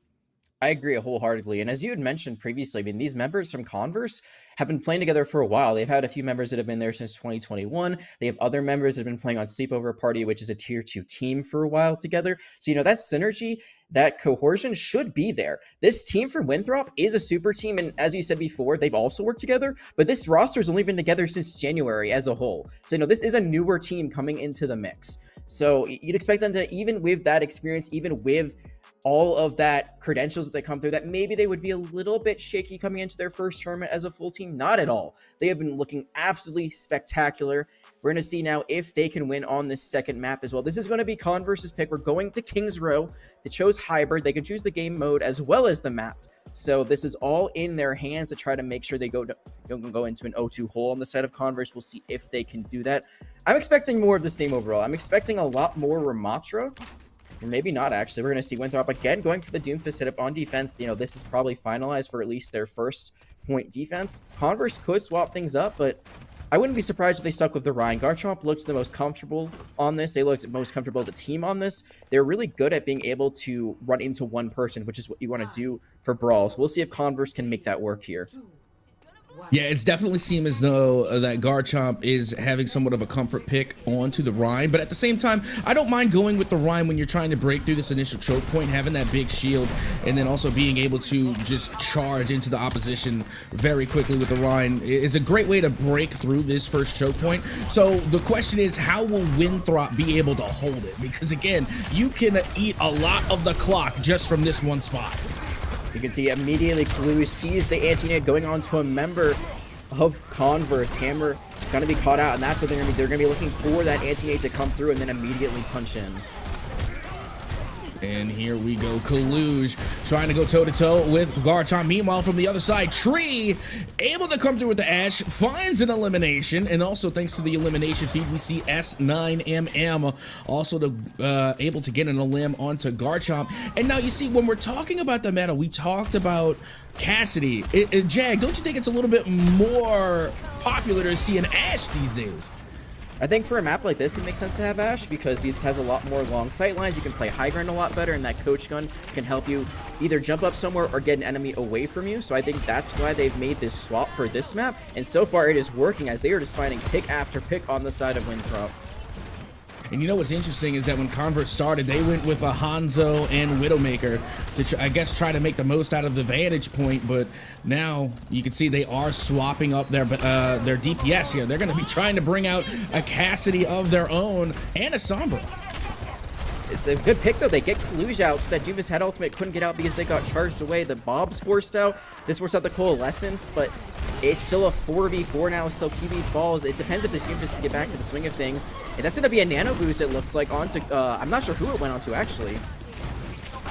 Yeah, that one was really, really quick. It was hard to see, but look at Tree. Again, on the Ash, able to show up big, being able to get those eliminations. And now, like you said, the Doomfist managed to get back just in time. And I gotta tell you, S9MM on the Symmetra is insane. They were going toe-to-toe with Garchomp on the Rhyme, and then they used the teleport to constantly go back and forth between Garchomp as to avoid the danger. And now, once again, just keeping the likes of Converse at bay back to the choke point. Yes, Sam, a very impressive DPS player. We'll see if they can help carry their team to victory once again. It's, again, Converse having this advantage, but Winthrop has no fear. They are playing super aggro. That's going to be the meteor streak, going to be used immediately onto all of Converse, and they get a pick out of that. So down 1 once more for Winthrop, never out of this fight despite losing members. And what is going on with Ultraviolet on this deep approach? Finally, they do get back to the point. But my goodness, they were deep in enemy territory, just being cheeky, I guess. But now you can see Symmetra going to be throwing out their ult, trying to once again keep Converse at bay. And it looks like they're succeeding. They are. It looks like maybe, just maybe, Converse would get more than one tick on this point. They might actually still have some fight left in them. But that Symmetra Photon Barrier did cause some separation. Now it looks like that point capture will come through just a little bit. But the sleep from Liar onto Hammer, that Deadeye going to be canceled, null and void. And you know what I absolutely love? Ana. Ana's my favorite Overwatch character, by the way. You know, just throwing it out there. You know, we got to shout out our favorites. Meanwhile, we're getting back onto the site. Doomfist is there, along with a Reaper. Interesting pick. As you can see, the Coalescence does go out, able to clear sight, and Hammer on the Cassidy, putting a little work in for Converse, as it looks as though Converse will be able to take control, and now the payload is going to start moving forward. These fights have been so incredibly all over the place. Usually when you're playing a brawl comp like Converse is, you want to have an order to it. You want to be fighting front to back. You're Ryan leading the charge. But this Doomfist from Kaluge I mean, just the DPS, the Symmetra now going to be going to Afara for Tree. They are just flying all over the map, and Converse has not been able to really play the front-to-back style that they want to. Despite that, eventually they do get the capture, but Liar has been left in the back line all the way behind them. They still have to worry about this Ana potentially getting a really nice anti-nade that could completely take that fight in favor of Windrop. They get that anti-nade, no one gets healed on the side of Converse. And out comes the Meteor Strike. You can see Kaluj looking for a little bit of damage there. Meanwhile, Tree, thanks to the elimination feed, was able to get one on Ginja. And now Tree from the back line going for the splash damage. Able to find another. Gets the boop on top. Goes up high. And will continue to rain down damage onto Converse as they will pick up yet another elimination. Yeah, just a huge play from Tree. This Sparrow without the Mercy Pocket usually is pretty vulnerable, but they are making it worth. They're playing more on the ground, I'd say, than usual. Pharah did get changed with how she flies up. I'd say a bit of an overall nerf, but still making it work as they are just spamming into their spawn. The big play there was that they got the Rip Tire from God, which I think is what you were mentioning before on the kill feed. So that Rip Tire ultimate from the Junkrat finds nothing, and now Tree might be looking for this Rocket Barrage right into their spawn, just trying to find someone, and there it is! Okay, you didn't have to. You could show a little mercy. My goodness, Tree. It's insane. No matter what character that we see Tree on, they got to get on the highlight reel. You know what I mean? That feels like it's going to be. It might be on the highlight reel. We've had a lot of great plays, but again, Tree, they're just putting on a show at this point. Meanwhile, you could see on the side of Converse, at least Garchomp and company are going to be moving that payload even further still. Yeah, and even more swaps now for the side of Windrop. They've gone to the Life Weaver, and they get pulled possibly into a Deadeye. Their teammate might have been their undoing, but luckily for Windrop, no one has fallen, and that Photon Barrier is keeping everyone at bay for Converse as they try to run in. Yeah, big turrets coming out for the Symmetra. Unfortunately, it wasn't enough. They are eliminated. But Tree, again, being the sole survivor here. And like you said, sometimes the hard carry as they manage to stay alive and pick up the elims, chasing down every opportunity as they continue to lay down so much splash damage, nearly being able to put it into Kaluj. Got him caught in the corner, and it will be the combo along with the Doomfist in order to put Rhine in the dirt. And just like that, Winthrop have cleared out the payload. Yeah, only a lone Sombra.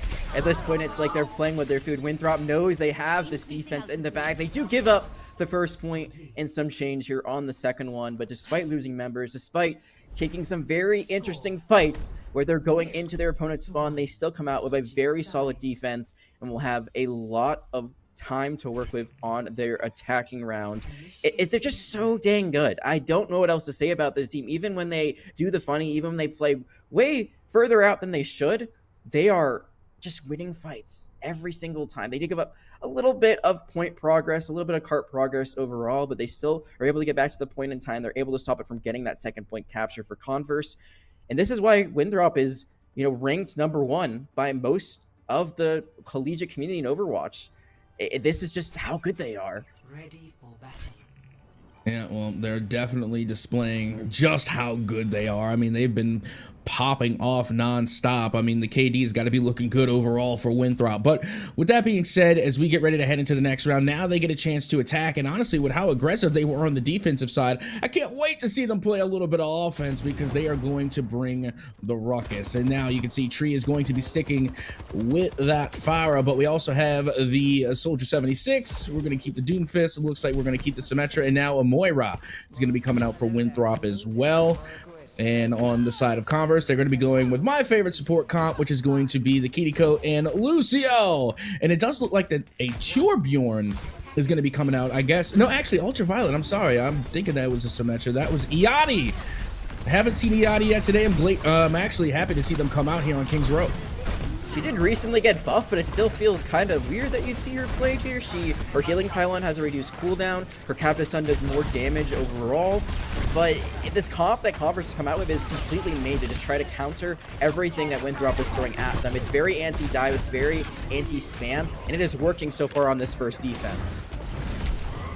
Well, you can see that Converse still trying to hold strong, but Ginja looking a little worse for wear. Garchomp has to get healed up here as they try to hold the line. They hold the choke point. Hammer now from the outside in with the Torbjorn. Trying to deal as much chip damage as possible. And now on the Echo, the switch has been made. And they're able to just come in and completely flank still Kiwi. That's a big limb on their support. It is, and it looks like once they go a little bit too deep on the side of Converse, they're starting to win out this fight. They know exactly where Orion is, and that's huge. The Kasunia Rush being invested, and that might be the point going over that ultimate from the Kiriko, potentially in vain. It looked like Converse had a nice setup, but then they go a little bit too deep. They play in a room which is not where you want to be, or these Pharah rockets can spam you down. And that first point going the other way very quickly. Winthrop now going to have 5 minutes to get the second point. The barrage is huge. Yep, they managed to find Hammer on that one, and now you can see this Echo not afraid to get into the face of the opposition. They avoid the danger, and they allow Doomfist to clean up the Bastion as they push a Garthomp all the way back, or Garchomp, sorry, all the way back. And now Echo, oh, I'm sorry, Moira and Echo, both of them to Garchomp get eliminated, and a nice emote on top of it. How about that? I think Garchomp knew they were dead there, but they were expecting to at least get them. Or I don't think they knew that the Echo was flying above them as well, so that's a 2-for-1 special. It's not going to stop the cart, though. It's just more a moral victory at this point, as Winthrop still getting this cart moving. And you can see the positioning also being taken very nicely from Winthrop. Liar swaps to the Zenyatta, who recently got nerfed. Didn't expect to see a lot of him today, but Winthrop just doing whatever they want at this point. Honestly, these comps, they don't make sense, but these players, they're just so good at it. It really doesn't matter what they play. Yeah, I mean, they're having fun at this point, and you know, when you're having fun, I feel like that's probably when you're playing at your best. So again, I don't blame them. Again, they're bringing out some pretty cheeky characters, and they're still performing well. They're still holding their own, and of course, the payload continues to move forward, and they have plenty of time as that payload does begin to round one of the last corners here. But I gotta tell you, I mean, just speaking for a moment on the changes that were made in Season 9, out of all the nerfs and buffs that came our way, I just feel like Zenyatta didn't really need a nerf. I mean, he was so strong, I think, in the Season 9 patch, I gotta say. Like, he was very tanky. One thing about Zenyatta, he's always been kind of a glass cannon. He could always self-heal because of his shields. So I think this change makes sense that they reduce his health just a little bit to make him a little bit more squishy back to what he was originally. But it doesn't matter that he's squishy, because Liar, it's just gonna be on the cart the entire time. The rest of the team doing exactly what Winthrop needs to get a 2-0 lead. And it is looking dire for Converse overall. They are having fun of it themselves too, I think. You know, they probably know this is going to be a very difficult match to win. But one thing that we haven't talked about is that they are actually defending South Regional Champions for CECC. They won the 2023 one. They went to the championship last year in Arlington, Texas. And this isn't their only chance. They could potentially make it through the last chance qualifier coming up later this year. But this is not the way you want to go out as the defending champion, as the team that represented the South last year. You do not want to go 3-0 or get 0-3'd out of this tournament, but it's looking very likely like that might happen. Yeah, I mean, that's kind of the double-edged sword when it comes to esports, especially Overwatch, is that, you know, you do have that momentum factor, and right now all the momentum is just in the favor of Winthrop University. I mean, they're, like you had mentioned earlier, they're playing on another level, their communication is on point, and then, you know, not on top of all of that, they're having fun, they're in the right headspace, and they're enjoying themselves, which makes them even that more dangerous. If your team, if your opposition, your opponents, if they're not sweating, if they're not in dread, then you might be in a little bit of danger, because I got to tell you, Winthrop right now, they're just looking really, really good. And the same as what you had said on King's Row is that it really didn't matter what character they were on, because they were still pulling up big plays. And then once again, Tree, to no surprise, is getting the play of the game. Yeah, Tree, I mean, this is why I said he was my player to look out for. I don't think this guy's gotten enough exposure because he hasn't played at the highest level, but he has been on an absolute tear through Tier 2. Through the last, 4 years, he has been absolutely phenomenal. But you know what else is phenomenal? I gotta say, I am a huge fan of ZipChair. They are absolutely phenomenal. And the CECC South Regional Qualifier is brought to you by ZipChair. As the official gaming chair for the CECC, head over to zipchair.com to elevate your gaming chair today. Oh, absolutely. You need a good gaming chair. As a matter of fact, you know, you gotta have the upkeep, because no gaming chair lasts forever. So if your gaming chair is looking a little worse for wear, might need ZipChair. But with that being said, we are heading back right into the action here. And now we're going into what is match point for Winthrop, what could be the last match of the series. Winthrop up 2-0 and could potentially take it all here and now. And you can see the composition that they're bringing out. They're going to start things off with the Widow and the Hanzo. Love the Sniper Core, along with Ana as well. Let's throw them in for a little bit of sniping damage as well. Converse, they're going to be bringing out one Widowmaker, and then on top of that, they have the Sombra, and they're going to have a Life Weaver and a Lucio. Let's see how things start off as we see a Sigma. I haven't seen Sigma really part of the meta in quite some time, but all roads, I suppose, lead back to Sigma. And this map has always seemed like the Sigma map. There's so many long sight lines that you always expect a Widowmaker or a Hans on the other side, so you want a sniper so you don't get your head cut off like Sam just did. But one thing to note about Winthrop is they've actually swapped Tree and Liar. Liar's on DPS, Tree is on the support, and so far it does not look like it is working because Converse gonna win this first fight pretty decisively as they move the card along. Yep, that they do. And then we got Orion back on the Zen. You'll love to see it. Honestly, I love some Zenyatta gameplay. One of my first mains. Tree on them. Wait, what? Oh, I've just noticed that. What is going on? I Tree mean, on the Mercy. They're really having fun with it. Like this is like the most I'm having fun pick of all time. If you're gonna have your best potential DPS player, the DPS player's been popping off all series, go to Mercy to try to pocket them, and it is not working out at all. The res gonna be canceled.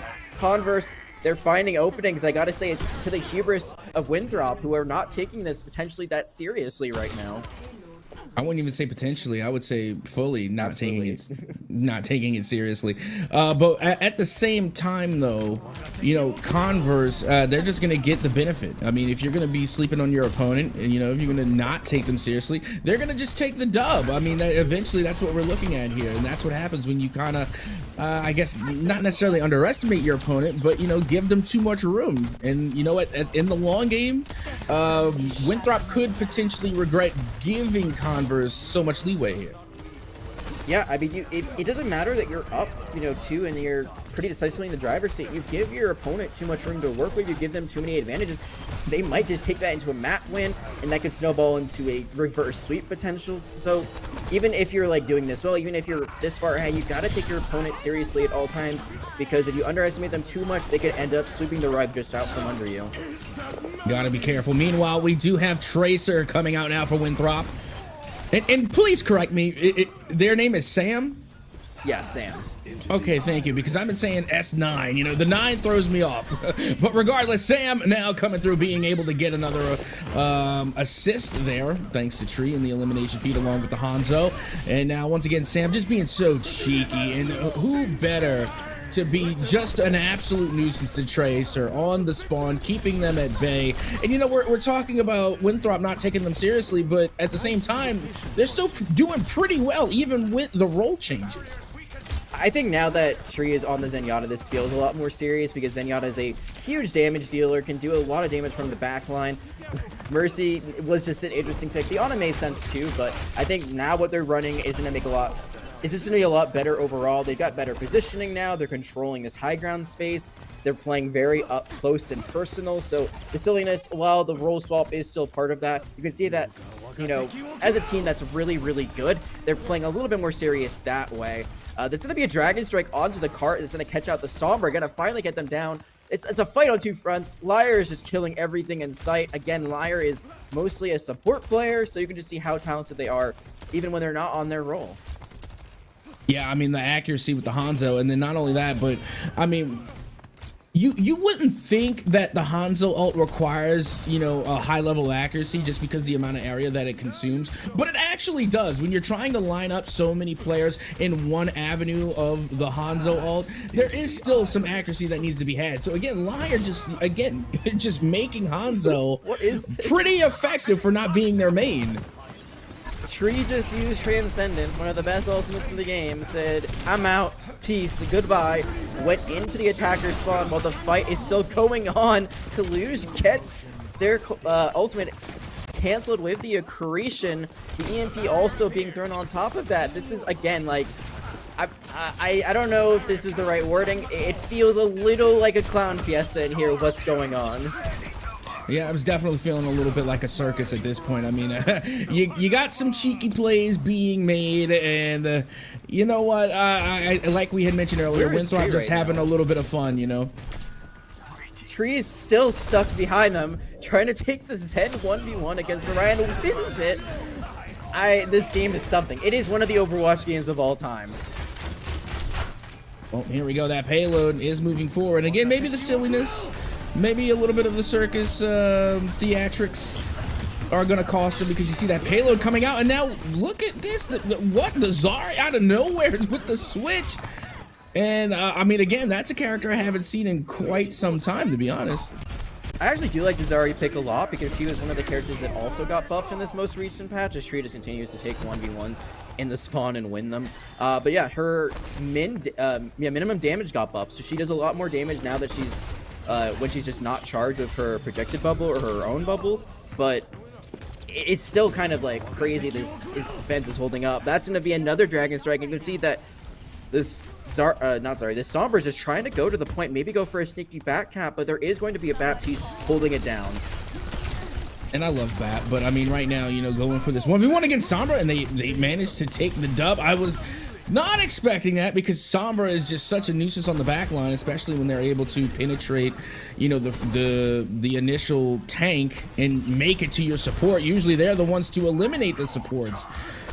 But Ultraviolet manages to hang on with the BAP, and now here comes Transcendence. And look at this there. Tree uses it to just go completely behind the opposition and go for a flank. Tree has no fear. This playing on the low ground too, letting their team try to handle the rest of it, but meanwhile they actually are losing a few members. It's a 4v3, but again, Ultraviolet with the Application Matrix saving the day. Ultraviolet looking so good on the BAP. I mean, when we're talking about the silliness, we're talking about the pish-posh, poppycockery, poo-diggery, hogwash, and straight-up gobbledygook. At least Ultraviolet, you know, seems to be still with, you know, with their head right on. But regardless, that is going to be round one complete in the favor of Winthrop, even with a little bit of cheekiness. Again, Converse, they do get that first point. They do get some progression on the second point, but it feels like it's not necessarily because of them playing super well. And like, they did find some moments where they were able to take advantage of the silliness from Winthrop, but it really is Winthrop just being silly, playing these weird comps, playing really what feels like hero roulette. They're playing hero musical chairs. Kaluge playing almost every tank character in the game except for D.Va at this point throughout this series, going to the Zarya, then the Roadhog, which also got buffed in this recent patch.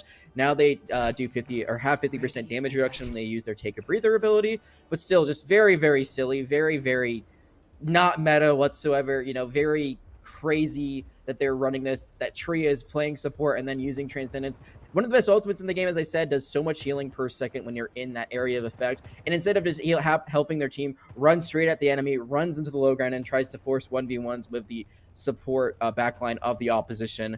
It's just been wacky. That's like the one thing I can say. This game has been wacky, and this series might be ending with a wrecking ball from Kaluge. We'll see if this attack is as solid as their defense has been, but it's kind of divey. It's double fly, actually. They're going to be running both the Pharah and the Echo. Tree again going to the Mercy. This time it makes a lot more sense being able to pocket one of those high flyers in the sky.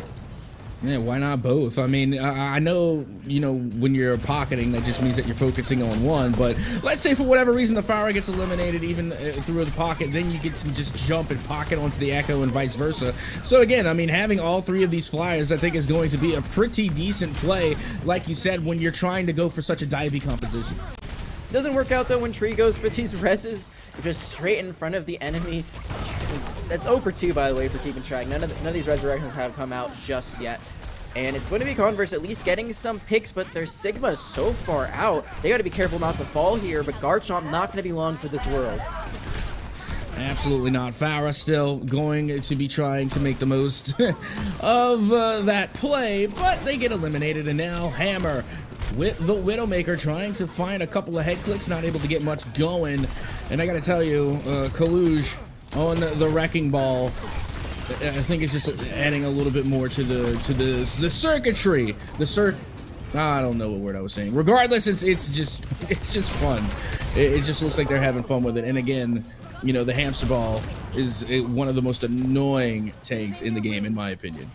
The Wrecking Ball with that health buff, even more annoying because he can sustain for longer. He's got that passive healing that can help him stay alive if he runs away, that all characters now have in Overwatch. But despite all of those advantages that Wrecking Ball may or may not have, it's still not working out really well for them. This has been a nice hold from the side of Converse. They have good ultimates. They're going to be running into a Continue Rush on their side, but it's going to be met by both the Animages as well as the Rally. Oh, absolutely. Good ultimates coming out from the side of Converse. And again, Hammer on the backline with the Widowmaker, able to put out a lot of damage. And again, they were able to find a two-piece. And then Orion here on the Brigitte, able to push back the majority of Winthrop. And like you said, they're just holding on to this choke point. Yeah, they are. They have to be careful. Hammer's falling super weak, but the Immortality Field being forced out to save them. It's still not enough into this barrage from Sam right over the top. Could it happen? No, just going to be going for those straight up projectiles into the enemy. And now the barrage could still be there. Yeah, I think they're still going to hold on to it, though, because it doesn't seem like they need it all too much, at least not yet. Anyway, I was expecting the barrage to come out as well, but nope, it doesn't seem like Sam needs it just yet, as that payload now is going to start moving forward. And oh my, what a shot from Hammer to get rid of the Pharah. Even though they still go down, you got to give credit where credit was due. That was a nice shot. I think you said it earlier, but Ultraviolet taking this seriously. Maybe the only one taking it seriously on their team right now. Still playing very well with this Kiriko after swapping from the bat. But can they lead their team to victory? They still have to get this first point capture, and the barrage could be that saving grace that they didn't use it previously. So now they still have that ultimate unlocked for this fight. Yeah, now it's starting to look like they're taking it a little bit more seriously because, again, you got Kalush coming back out on the Doomfist. We have seen them on the Doomfist a couple of times already. It seems to be one of their comfort picks. And there goes the Rocket Barrage. Finally gets called in. It's good for 2. And now you can see Winthrop clearing house, pushing Converse all the way back and off the payload. And that's so unlucky for Still QB. They use their amplification mates at the same time that the barrage comes down. They don't get any use out of that ultimate. Ride is going to use the rally here to try to force maybe these enemies away. They do get one, but immediately Sam trades it back. This cart, all the while getting that first point, is still moving, and Converse is fighting in their spawn on third point right now, and they are losing. It's unfortunate, but I gotta tell you, Sam right now on the Pharah, just pinpoint with the rockets. I mean, you really think of Pharah as someone who's dealing more splash damage than really just hitting, but with those rockets, they're still making contact with the body. And now you see the Roadhog coming out on the side of Converse for Garchomp. And I mean, as that payload continues to push further and further still, you gotta wonder if it's too little too late. Really feels like a screw it, we ball sort of pick now, trying to use the Roadhog of their own. They're able to catch them in their trap. It could be huge. Is able to get at least a few headshots here and there, but all the while this cart is moving that golden box of victory. It gets ever so closer and closer for Winthrop. This could be that 3-0 that we imagined it would be, unless this is going to be an amazing stop for Converse on the heels of Garchomp. They almost have that ultimate ready to go. Yeah, they almost, but you got to look at Winthrop. They have 2 ults already in their pocket. I mean, you have the Rocket Barrage and the Meteor Strike. That can clear out sight in and of itself, twice for that matter.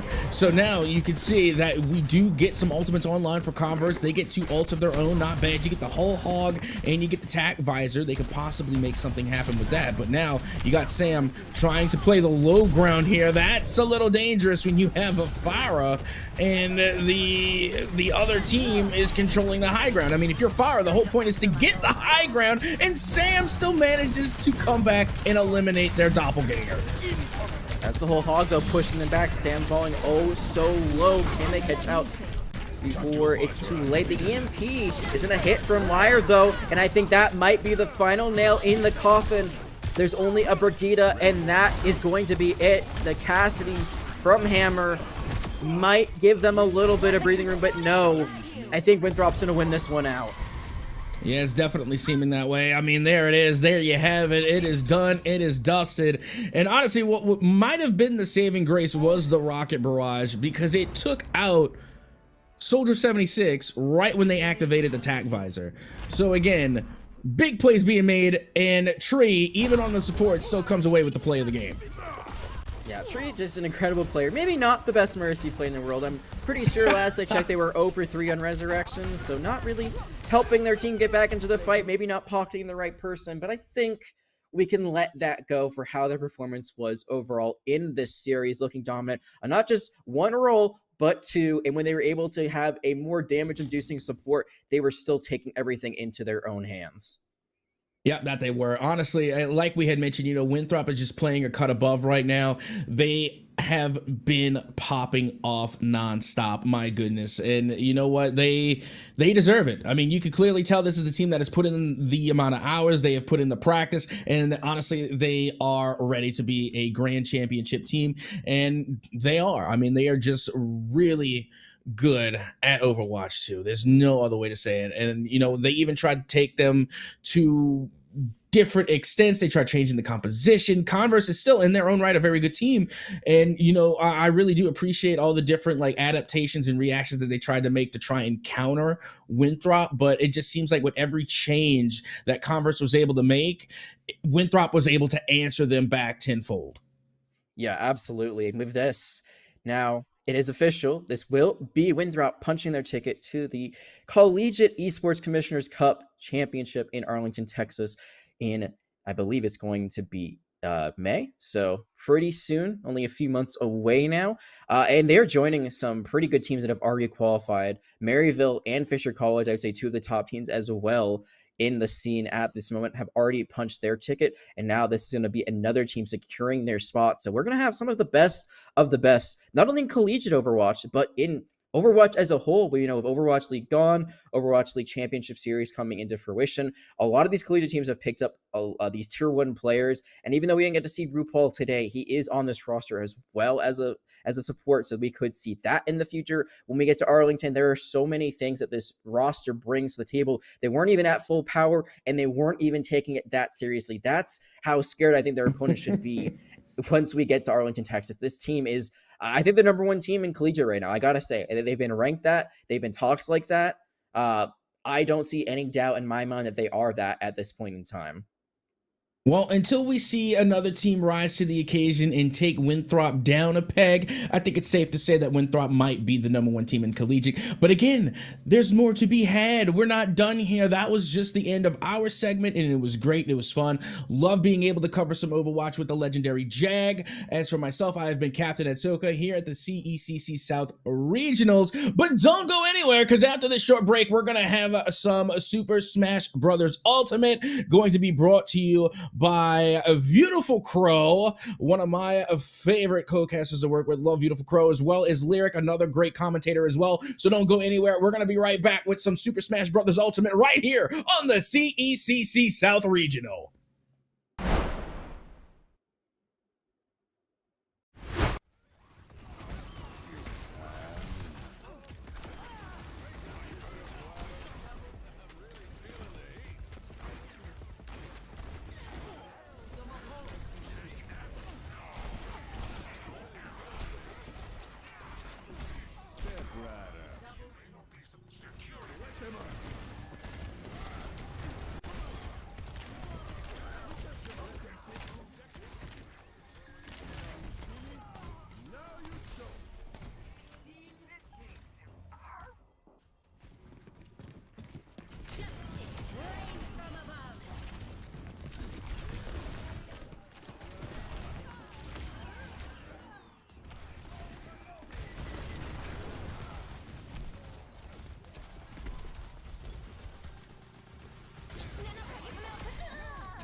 Step right up.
Hey, what's up, everybody? Welcome to the CECC SSBU South Qualifiers. It's the finals. We're here for some banger matchup. I'm Beautiful Crow. I'm rocking the lyric today. We're bringing you this amazing finals action. I'm so excited because we have we have Winthrop versus UT Arlington.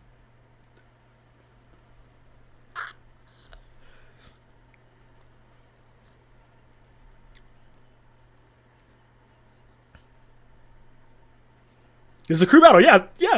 This just, oh my goodness. Right.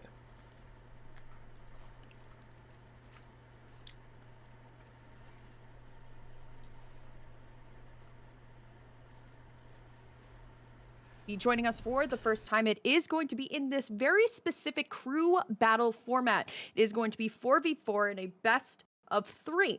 So you gotta go on ahead, win one crew battle, and then win it again. So it's like a best of 3 set in a crew battle setting. It just allows for a lot more games. I'm super excited. Crow, how you feeling? I'm great. I am great. You know, hop up out the bag, turn my swag on. We got Smash Brothers Ultimate to be commentating over. It's gonna be a doozy. And yeah, like we mentioned it, you know, we literally have top players on these collegiate teams. Like that just speaks to the level of like how collegiate esports, especially in the Smash sense, has been rising, right? Like there's more stock evidently put into these schools that are going like, hey, what if we just spoke to some of these top players, money, and be like, hey, you want to rep this? You want to get a cool jersey, bro? You want to like have this nice little title next to your name? Like, but that's just really dope to have these great players. And like, yeah, they're running deep squads. It's a 4v4, sure, but they can swap out to any of the reserve players that they have, and you're just like, wow, all right, this is. Yeah, this no, ridiculous. it's super exciting. I'm super exciting to kind of like see the rosters too. We've been talking about the super stack talent, right? On Winthrop's side, you have Justice, Lima, Peebnut, Regalo, Anarchy, CJ Frozen, No Tag. Literally all of these players on this team. And once again, you can interchange players in between crew battles. All of these players are proficient with their characters, character specialists, if you will. And then UT Arlington, a team that I actually saw in person last year at Rise and Grind. Davey, Beastly, Atomic, Memphis, Kyle, and Peach Fuzz. Once again, all character proficient players as well. It is super exciting to see how they are going to do versus each other in a team setting instead of just, you know, this 1v1 all the way through. Right. And then it also, you know, the strategies you think of is like who you know, who do we start with? Who's leading? Yeah. Who's anchoring? Who's coming in mid? There's so many options available to them at the disposal with this wealth of talent they have, and we're getting right into it. Oh man, Peebnut, Beastly starting us off. Let's get into it. Yeah, I'm excited to see how this one is going to go out. Before Crow and I got on your screen live, we were asking who Beastly was going to play. This player is very proficient with a lot of characters, but I think the DiddyCon kind of fighting projectile versus projectile is the best way to start this out. For sure, and you know he is going to be watching for as many things as Peeb is going to throw out, but like we know Peeb, it's Peeb, right? Like he can adapt to literally anything. It's insane. He's taking a good lead here. Yeah, absolutely. Finding the backer at a shield, but once again, it seems like Peebnut always seems to have an answer for Winthrop here, and I like what he's doing, commanding center stage, forcing Beastly to get a little bit creative with some of these get-ups. Great spot dodge, though, and going to be able to make it back as well, so now we're back into the neutral. Yeah, just good job stopping the momentum, Beastly. I could see what he's going for, you know, run up, grab, get those forward throws off, you know, maybe add a little bit, peppering more damage. Dash attack's good, though. Stacking that damage, equalizing it now, it's just a matter of finalizing that kill. But Peeb is so slippery, being able to dodge from most of the offense that Beastly's returning with. Yeah, the barrels too onto the stage, a nice little mix up there. This first stock not going off too easy from both sides. I think both players realize that every stock, especially in this format, really does count here. So Leaf Shield going for the up tilt, not going to be able to find anything, but the accidental throw down of the banana actually turns Beastly into a trip, and that's going to be first stock heading on over to Winthrop. Oh man, that was stylish. Peeb, come on, man. All right, does he get his revenge? Yeah, just going to go ahead and cap that one off. He's like, all right, settle down. Don't get too hypey. It's okay. We just getting started, but that's stock a piece for both players. Starting off Winthrop, UT Arlington. I knew it was going to be off to the races from the jump off platform, but man, I did not know y'all were playing with this much heat. The down air into the up smash combo was a little kind of yucky to look at, but still, it is so close between both competitors right now, and it's still just this game of projectiles, Crow. Yeah, like they're gonna be dropping stuff at each other from, you know, close to mid-range, but as soon as they close that gap, like Peep is doing right here, Leaf Shield eating up a bunch of damage there. The gloves are off, like they're bare knuckle brawling, and so much pressure though from Peep right now. He gets him again. Old Reliable trying to send Beastly up to that top blast zone. It's not quite getting it yet. So much prioritizing on holding center stage here, but first hit of F smash doesn't go through all the way. That's unfortunate here. Going for the barrel blast once more, not going to be able to find anything. Finds the nair though. Great banana pull. That was at the perfect trajectory for it. Oh man, this is so good. Like, it's so interesting because there's a lot of moments where you're seeing Peeb, he's not even like necessarily just straight up dodging some of the offense Beastly's doing. He's just not moving. Like, it's the funniest interactions. Like, he's expecting him to move a little bit forward, and he just stops in his tracks to dodge some, but can't really dodge that point blank smash to your face. But Beastly, he's feeling good about that one. Yeah, I gotta see how Beastly's gonna switch up the gameplay now that UTA Arlington was in the lead for about 2 seconds here. We're going stock for stock, which goes to show it's such good smash action here. But now here comes Peebnut, gonna try and play it a little bit more aggressively. And that's one of the things about Diddy Kong that I think a lot of players need to catch up on, catching on to some of these jump habits and some of the side special habits as well, because it seems like Peebnut is just catching on to Beastly's jump habits. Yeah, and that's really good reads from Peebs. Ooh, spot dodge is squeaky clean. Looking to finish off this last stock from Beastly. Sitting at 66. Good disparity, damage-wise. And Peeb just has to, you know, refocus. His playing towards his right platform and right under has worked significantly in Beastly's favor for most of the matchup. But he has to be able to cap this off, not allow Peeb to just run away with it here. That was a very dangerous roll-in by Peebnut. So now Beastly needs to take charge and start turning things back into his favor here. But Peebnut once more. A banana and Leaf Shield, that is so much pressure to even be having if you are Peebnut here. Yeah, using your own weapon against you like that, especially having to dodge that. Okay, platform will work well. Catches them in the air. Not quite enough to finish it off. I see what he's going for. I understand the plan. But Peeb is not going to go quietly into the good night here, starting off. So close to 115 to 98. Yeah, the beautiful back air out of shield by Beastly, throwing down the saw blade. Not going to be able to find anything. Potential edge guard here. There's the Leaf Shield, but it's so close either way. No player wants to commit to an option with too much ending lag because that could be it. Both of these characters have great out of shield punish tools, but look at Beastly running into the corner. Kind of tempting fate here. Will be able to find the banana trip, and Peebnut going to go into the blast zone as UTA Arlington going to go up by only 1 stop. Okay. The thing that caused him to lose his first stock is going to be the thing that gets him the victory here in the first game. Beastly clutching it out. Barely, just barely. They were literally going for stock here the entire way, even up towards the end. Both of them were just one mistake away from losing that first match. And Beastly, you know, just gonna do Diddy things, you know, with the banana peel, managing to get that first victory on the board for UTA.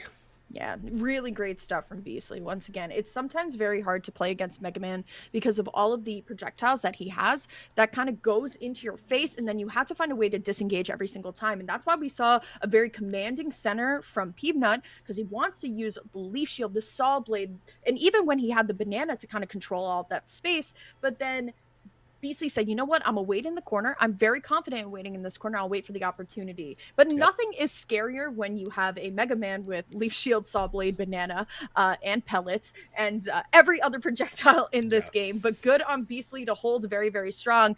But Winthrop definitely not trailing too far behind.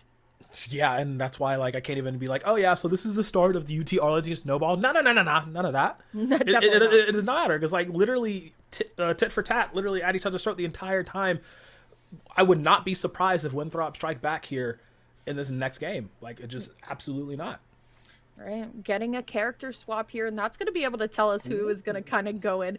Personally, one of my favorite things about these crew battles, I think is a little bit more underrated, is that I sometimes imagine all of these kids like sitting in the same room together, and they're just passing the controller instead of just playing on Wi-Fi at home. But I believe we'll be seeing a character or a stage swap here as well as a character swap. We don't want to be playing on Pokemon Stadium 2, even though it is one of the best stages for characters, for most characters. characters in this entire game.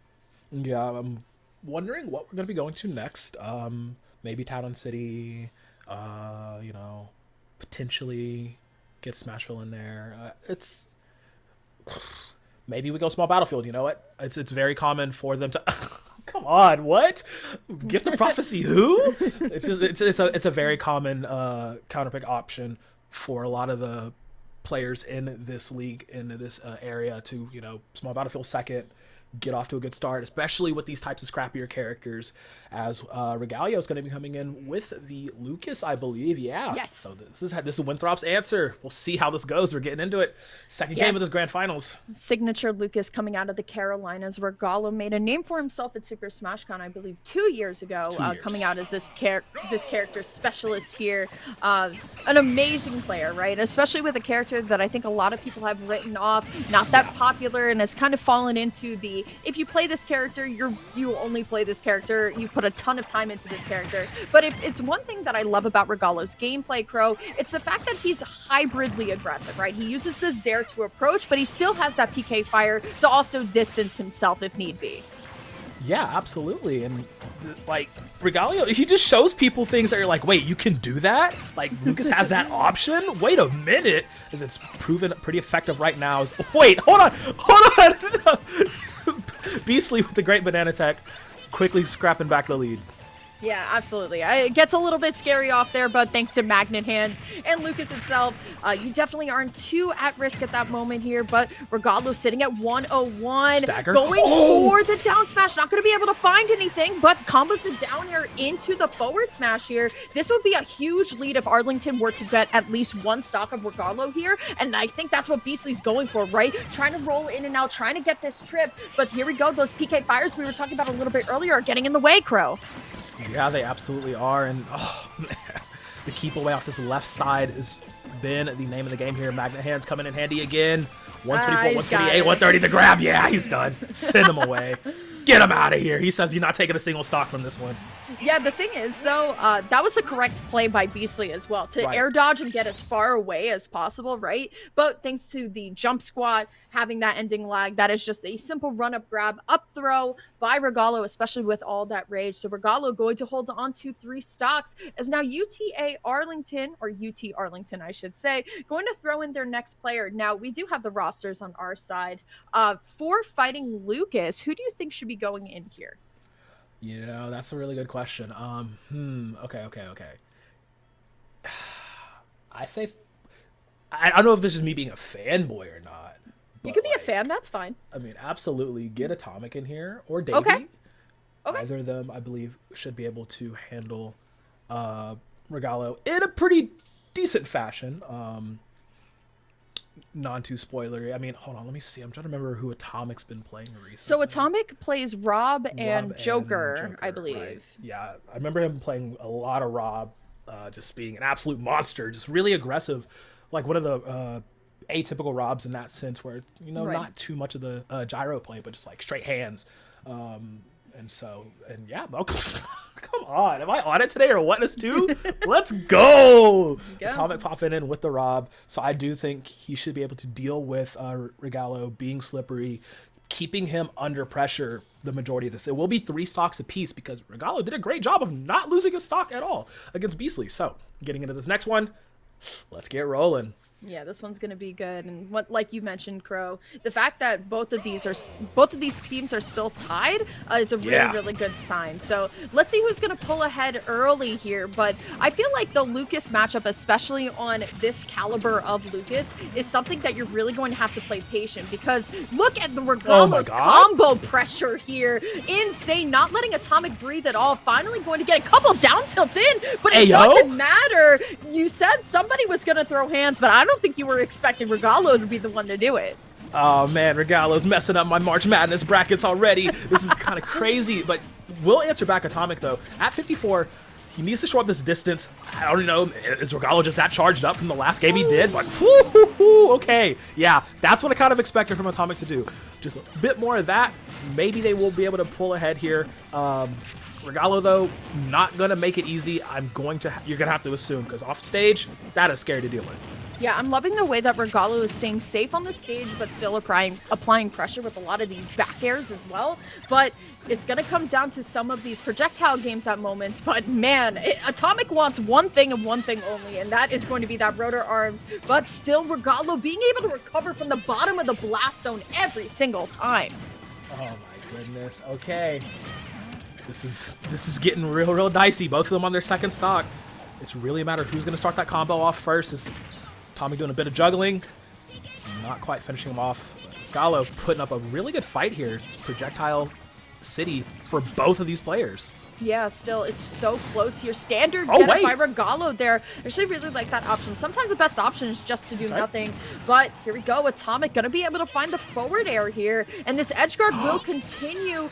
Probably can still make it back. Yeah, no, he's going to hit the stage, and that's going to allow for him to get back up. I'm telling you, Atomic can, or Regalo can recover from practically anywhere. Apparently so. Like, I thought Atomic was going to go off stage and try, prevent him getting any more height, just with a gyro of some sort, but no, Regalo's still staying alive. 170 though. All it's gonna take is a little bit of a flick, just like that. Atomic putting Regalo on his last breath.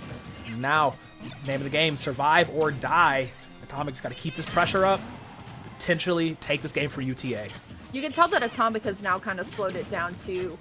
Definitely not going in a lot more with these rotor arms now, instead of just waiting for Atomic or for Regalo to essentially approach and then punish accordingly here. But look at this, it's just the nair, and he finds the combo, he'll continue it on. But if not, he's going to back himself into the corner and try and get some pressure with the laser here. A couple of tilts into the F tilt here, trying to keep Regalo off stage, but Regalo going to be able to get a grab, but great mash out here. This combo will continue here, but now it's going to be sides or opposite. But once again, it's from Atomic. It's this defensive gameplay, and then just reset and do it all again.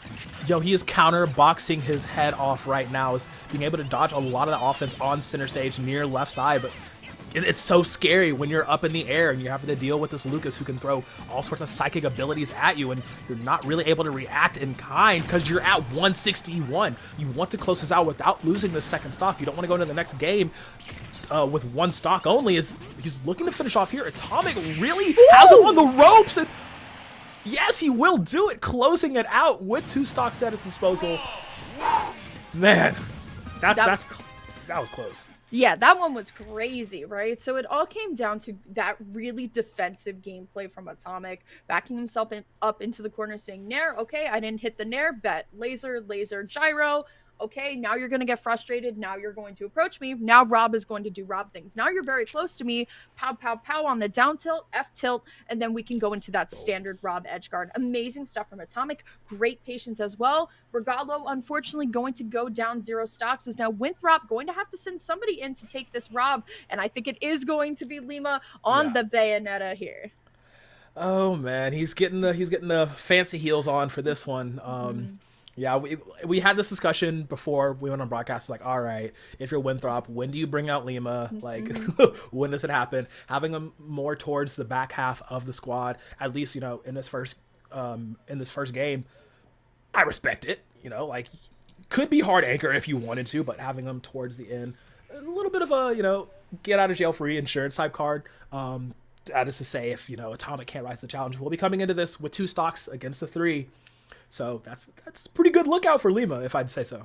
Yeah, this is giving Lima a ton of kind of working room to work with, right? Especially where we need to take 2 stocks and just even it back up. I actually think this is a more favorable matchup for Lima here. But look at Lima already starting aggressive, right? And this is what Regalo was doing. But with Bayonetta, it's a little bit easier to get up in the face. And look at Lima just not afraid every single time to just go on in and try and get this heel slide and get something started.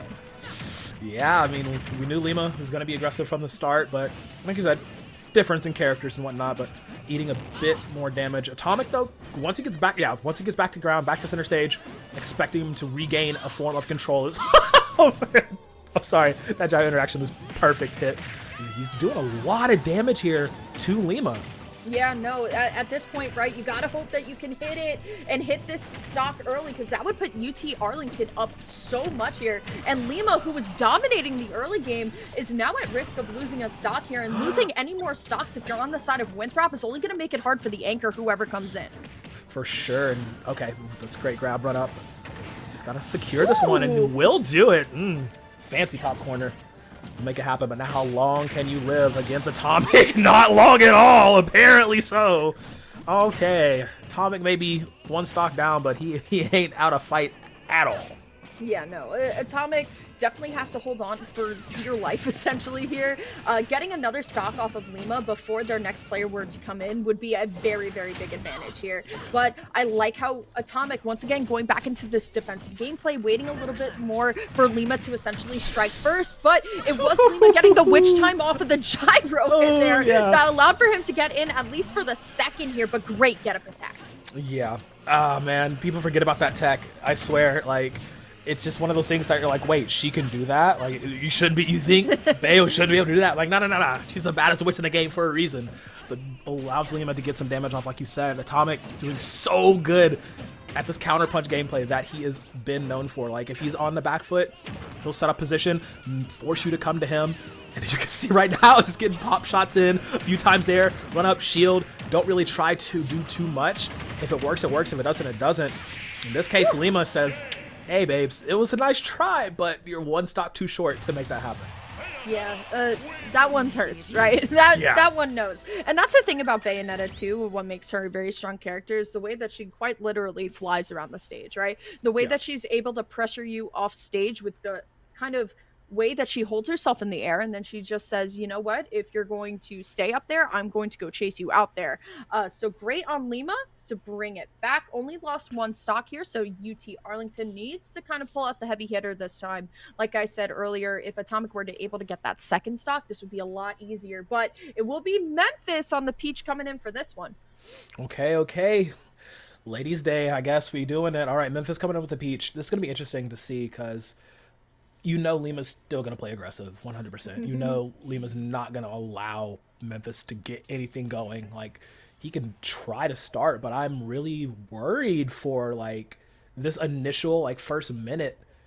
How is Memphis going to come from the outlook? Because you're only going to get so far with the regular Peach play. All right, see how this one is going to go. Lima does have to drop off the side here.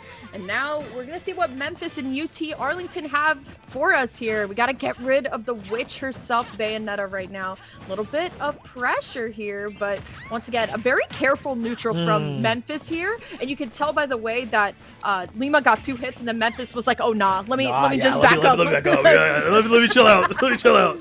And that's what I was stating. I'm like, we know Lima out the gate was still going to be aggressive. As White Eyes, okay, fun stuff, but it's going to be interesting because Memphis will have to kind of do this similarly to how Atomic was having to play the back half of that last game. A lot more defensively, kind of get some chip shots in whenever they can. As let the plants fly. Sitting Lima already at 91 on their perspective, you know, first off. Sharpshooter from Memphis for sure there, getting a lot of extra damage with the turn-ups here. So now we honestly could just get a trip into a very decisive aerial to get this first stock here. There's the Nair, but the bats within going to bail Lima out of trouble here. Still will be able to find that Nair out of shield by Memphis, and now Lima on his final stock here. Great job by Memphis, playing so much more defensively instead of just trying to get these Nair combos, just waiting for Lima to come to him. Yeah, it was very much I ain't got to out-muscle you, I just got to outsmart you situation, which I was worried Memphis was not going to be able to do here, but very much has the ability to do so. Now sitting at 95, though, playing these edge guard games against Lima not going to work out too well. Gets met with Madama Butterfly's fists. Lima starting to pick up that pressure.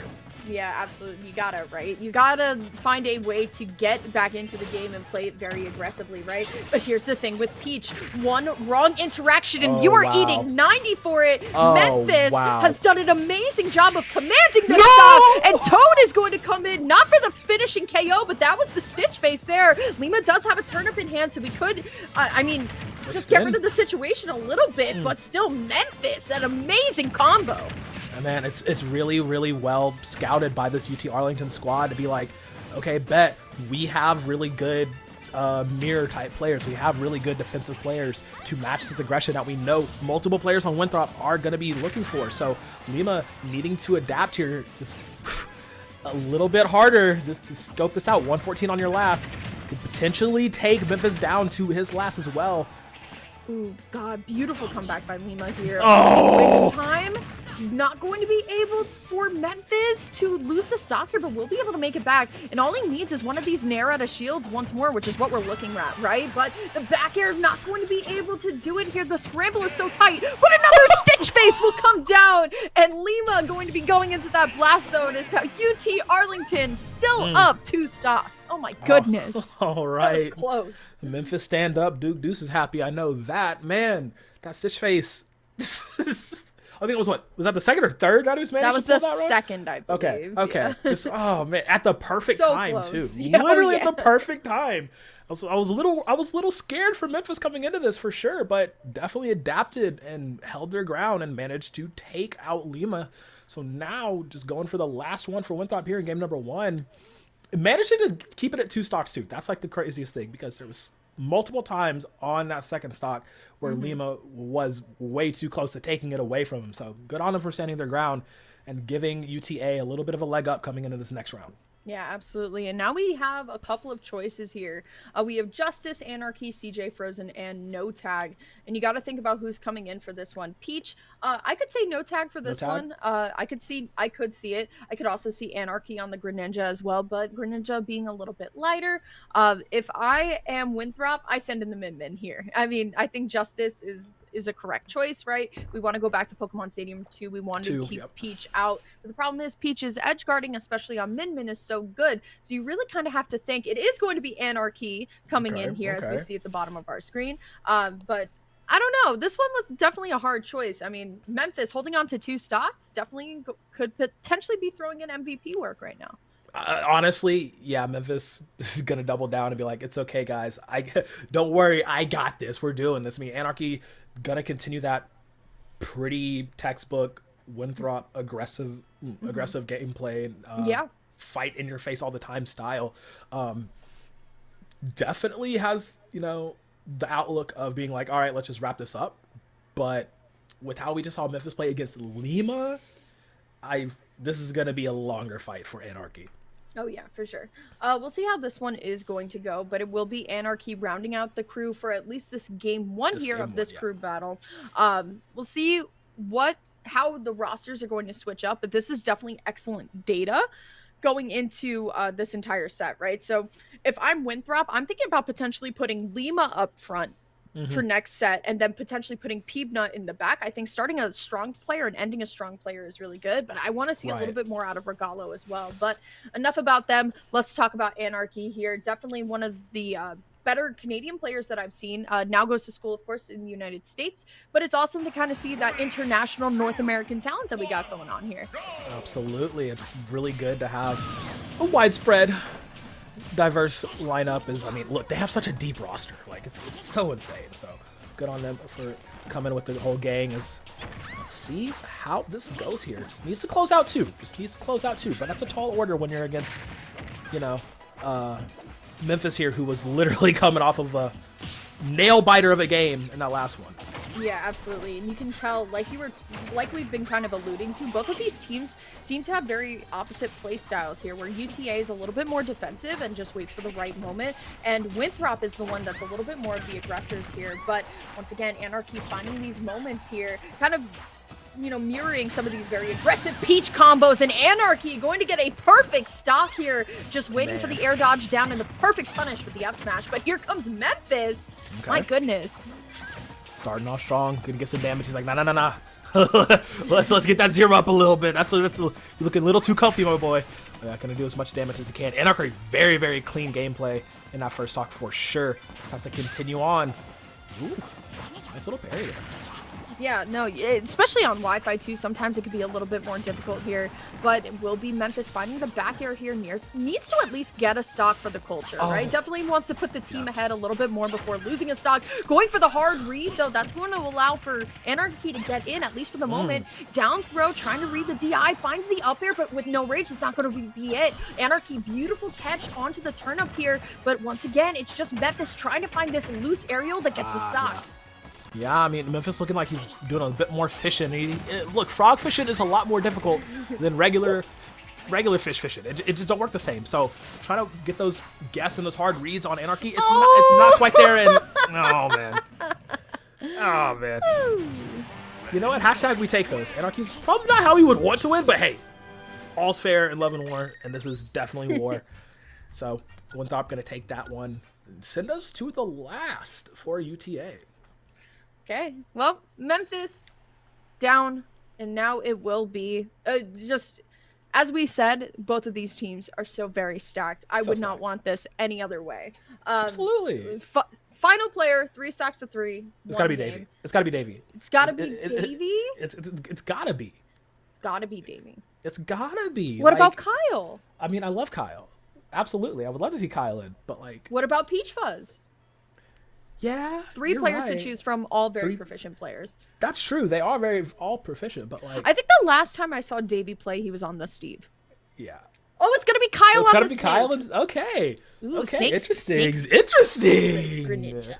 All right. I don't know, man. A down throw on an up tilt could be sending Anarchy into that blast zone a little early. Thoughts? Oh, absolutely. Absolutely. Like... We're gonna have fried frog legs on broadcast today. That's gonna be happening. But yeah, Kyle plays like a maniac in general. He is. So like he's an awesome guy. Shout out to Kyle. He's great. Shout out to Kyle. Yeah, I'm kind of scared for Anarchy, but like how clean they played against Memphis for sure. A good little warm up for them. But there's just so much you have to pay whenever you play up against any good Snake player. There's so much you have to pay attention to. Not only do you have to pay attention to the man in front of you, but you have to make sure you remember the placements of any of the mines that he's placed. You have to make sure you're catching the grenades as quickly as you can, dealing with all of that razzmatazz, because if not, you're not going to be able to breathe. And yes, Anarchy's going to be able to dart around the screen, substitution is there, etc., all those fun tools to get out of it.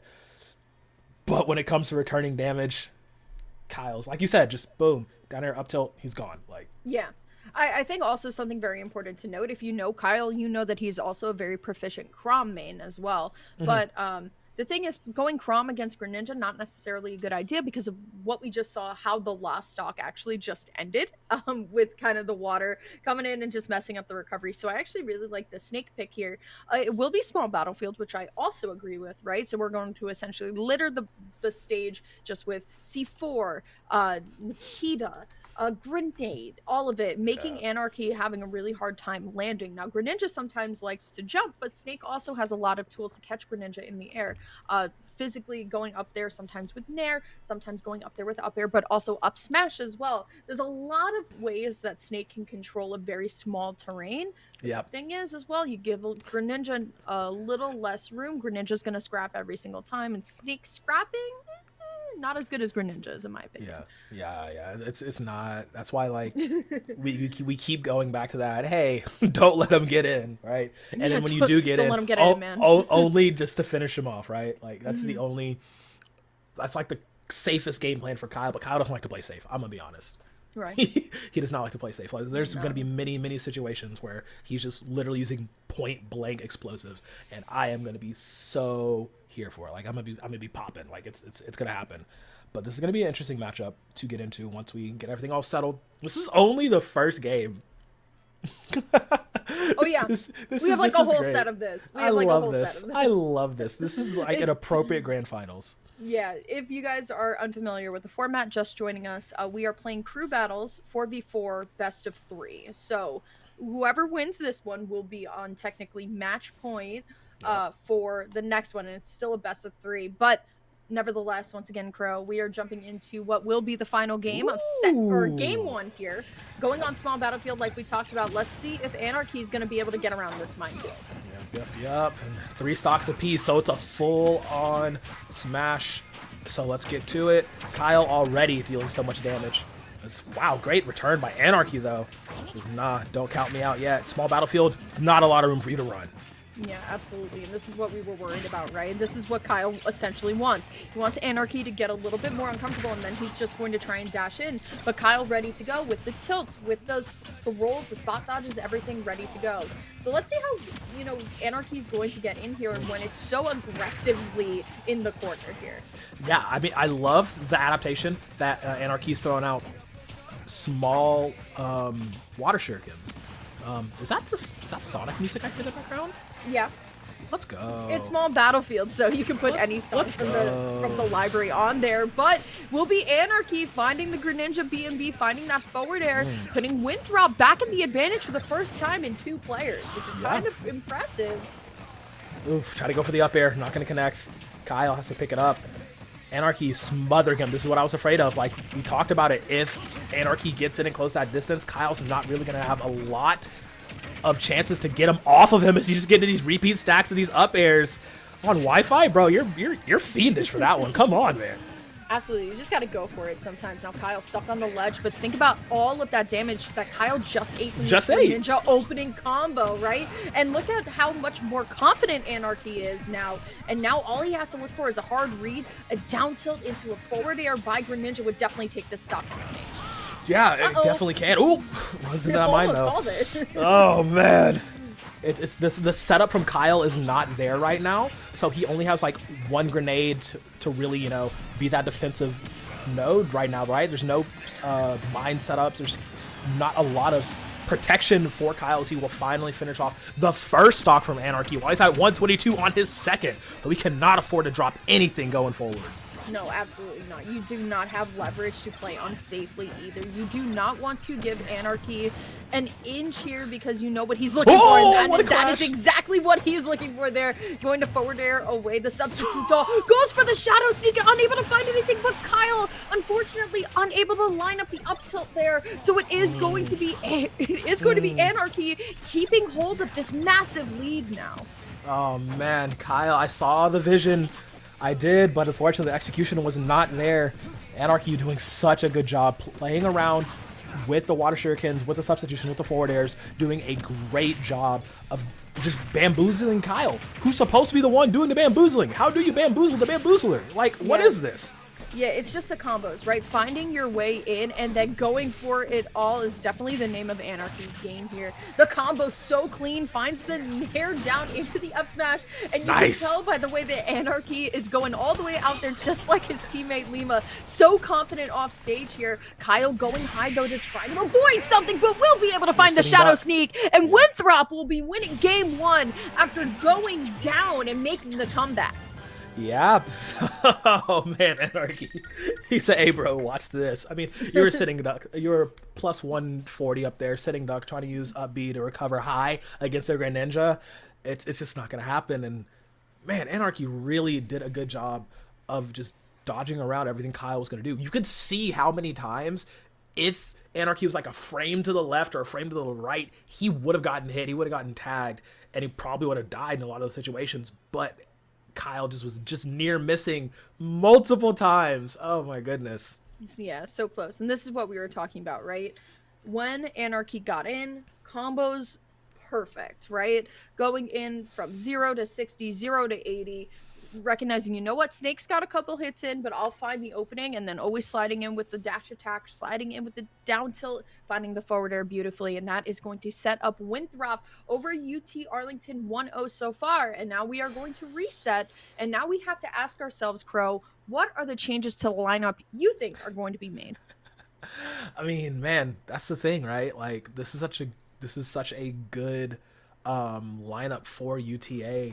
I would, you know, interestingly enough, right? Like, if there were an area where I would change out a player, I mean, maybe look for that, like, that anchor. Like, Kyle at the end might not have been the best idea. Kyle at the beginning, I could see that working a lot more, having to deal with Snake on early, just pumping out a lot of damage.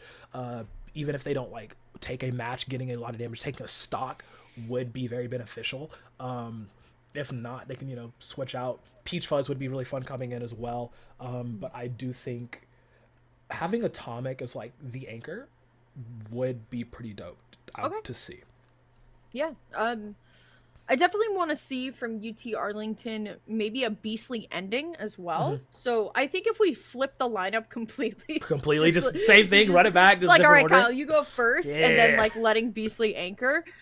But it's so hard to say especially when you want your starting player to go all the way, right? To get those stocks to put you ahead, especially knowing what and who you're up against now, right? Winthrop could very easily say, you know what, it worked the first time, we might as well just do it again.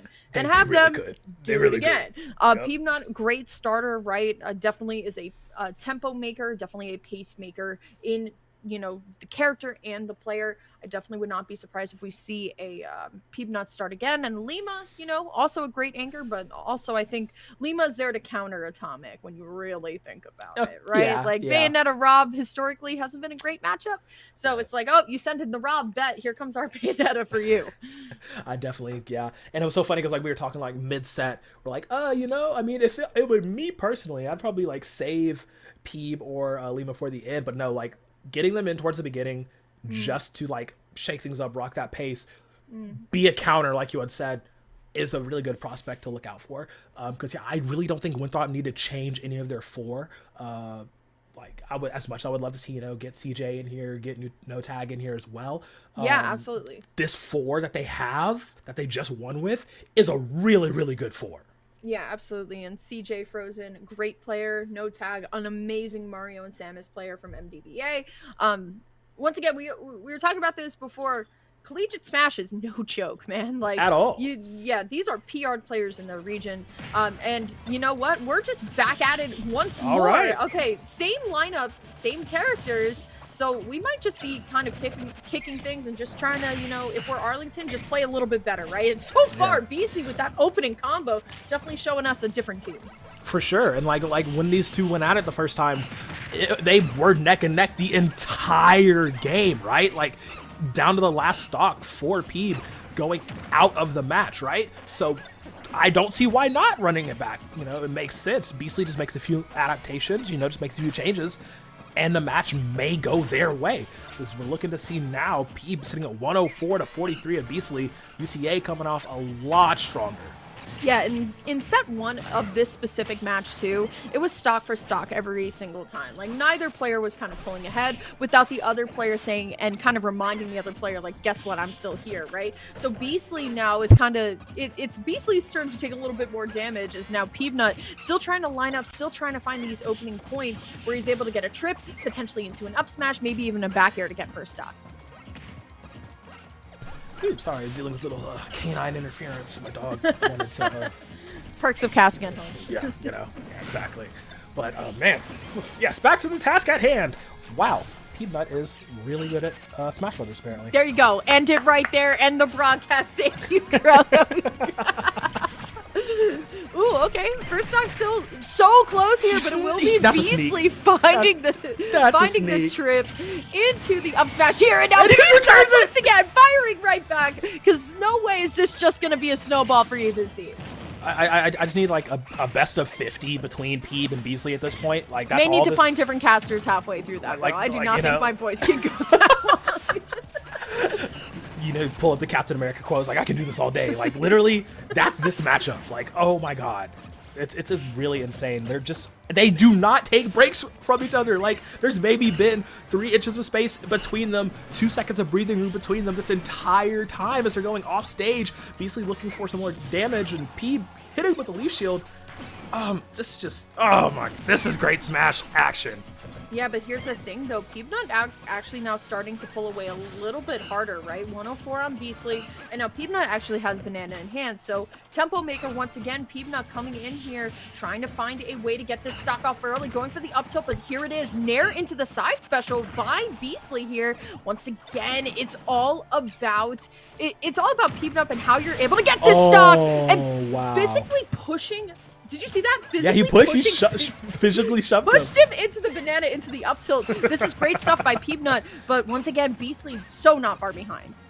That was beautiful. That was mayhem at work. Like double bounce to down air. Hello, Peeb. Man, this is why you got that song about you. Like this is crazy. Like, man cannot be stopped here. Okay, all right, still going here. I mean, Peebnut, once again, every ounce of rage is definitely going to help his... It's so many times we've seen so many weird interactions with both these characters. It's just like, and yeah, that I love this matchup so much. It's so funny. But still, I mean, last stock, as we saw in game number 1 here, I love the way that Peebnut gets into your face, throws the... saw blade or the banana up, and then says, okay, it's safe, only for that moment, though. And the reaction timing is so quick. Super quick. Okay. Nah, Beastly's like, look, you cannot keep using my banana against me to make me look like a fool. Oh! that was fat with the PH. That was nasty. Oh my god, Beastly. Gets caught though in the air. The trajectory of the saw blade hitting there was actually nuts. Oh, he rolled right through the forward smash. I almost said Lima. Peepnut had the right idea with the F smash. It's because his in-game tag is Lima. Right. Had the right idea, but like just barely hit it here. Back throw by Peepnut. It's all about how Beastly gets back up on stage. The down air doesn't connect, but the up throw or the up air doesn't catch. So now it's all about He's this. done. My goodness, He's going done. all the way out there, and He's done. over with. That edge guard lasted like 35 seconds. That was crazy. It's almost you could have thought there was a secret platform down there they were playing on with how long they were off stage that long. But Peeb, Leaf Shield, man, when in doubt, Leaf Shield like seals the deal, seals the fate for Beastly. Wow, man, I'm getting a little hot. Like I got my air on and everything, and we are sweating a little bit here. That was insane. What an opener. Yeah, so this is going unlike last game, where it was UT Arlington pulling ahead.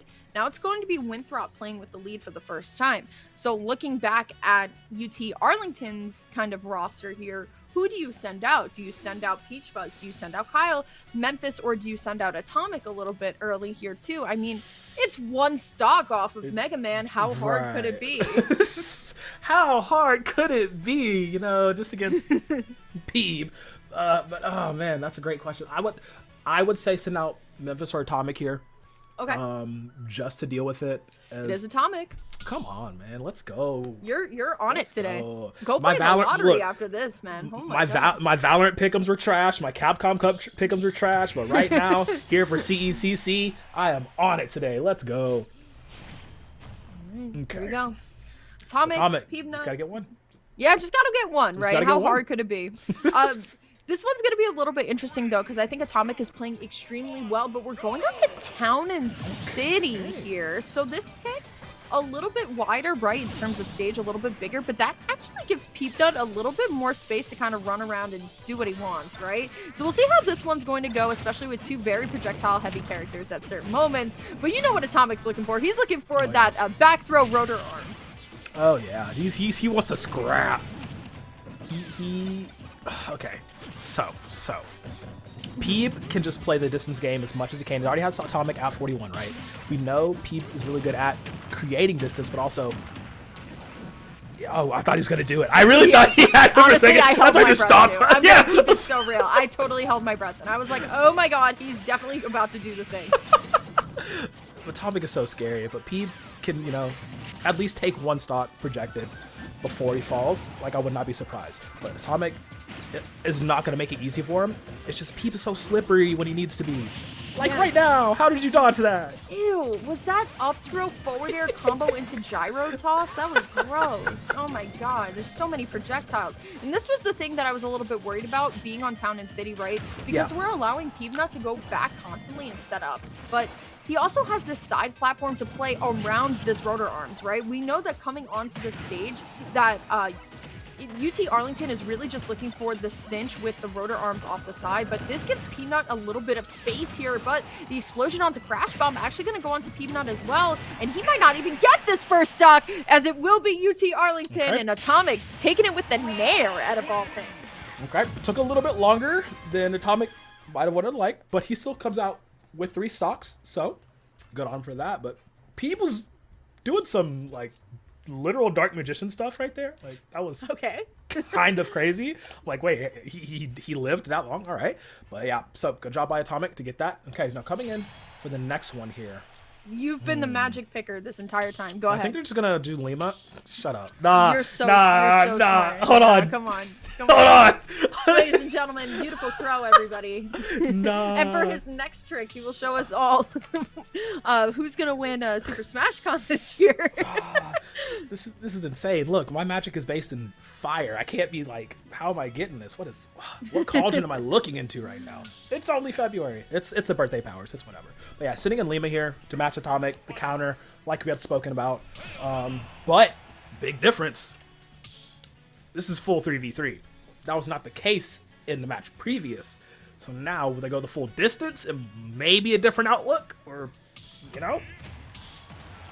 Okay. Still, once again, we see Rob We were talking about this in between games last time. You see, Rob, here comes Lima, right? It just makes the most amount of matchup sense here as we're going back to small battlefields. So no more of the wider stages. We want to go on ahead, and if we're Lima, we want to fight. And that's exactly how we're starting out here. Lima say, you know what? You're a little bit too comfortable right now. We're going to close up some of this space. We're going to scrap a little bit more. And it's one of the things that I love watching Lima is that he's so creative in how he scraps. So creative indeed, but Atomic, you know, he's remembering, right? Not gonna fool with the same trick twice. Okay, he made it. All right, cool. I lost my train of thought because I just saw it. Like, okay, Lima, you're so silly, but like silly goofy. Oh man, just having a fun time, right? It's like brunch on a Sunday. True, and it is Sunday as well. It is. Ooh, I loved the ABK actually out there. Instead of trying to land back into Atomic, saying, you know what, let me just go back down to ledge. I'm confident in resetting neutral. That was so smart by me. Absolutely, and I mean, as well as Atomic is trying to play defensively and like try to catch Lima out for a lot of things, creating distance and what he needs to do, it's just the kit by Bayonetta is just so good at dealing with any sort of like trickery that Atomic wants to go for here, and Lima just countering in kind completely. Still trying to get something started. Here we go. The up tilt misses, so that's going to be the first nair in.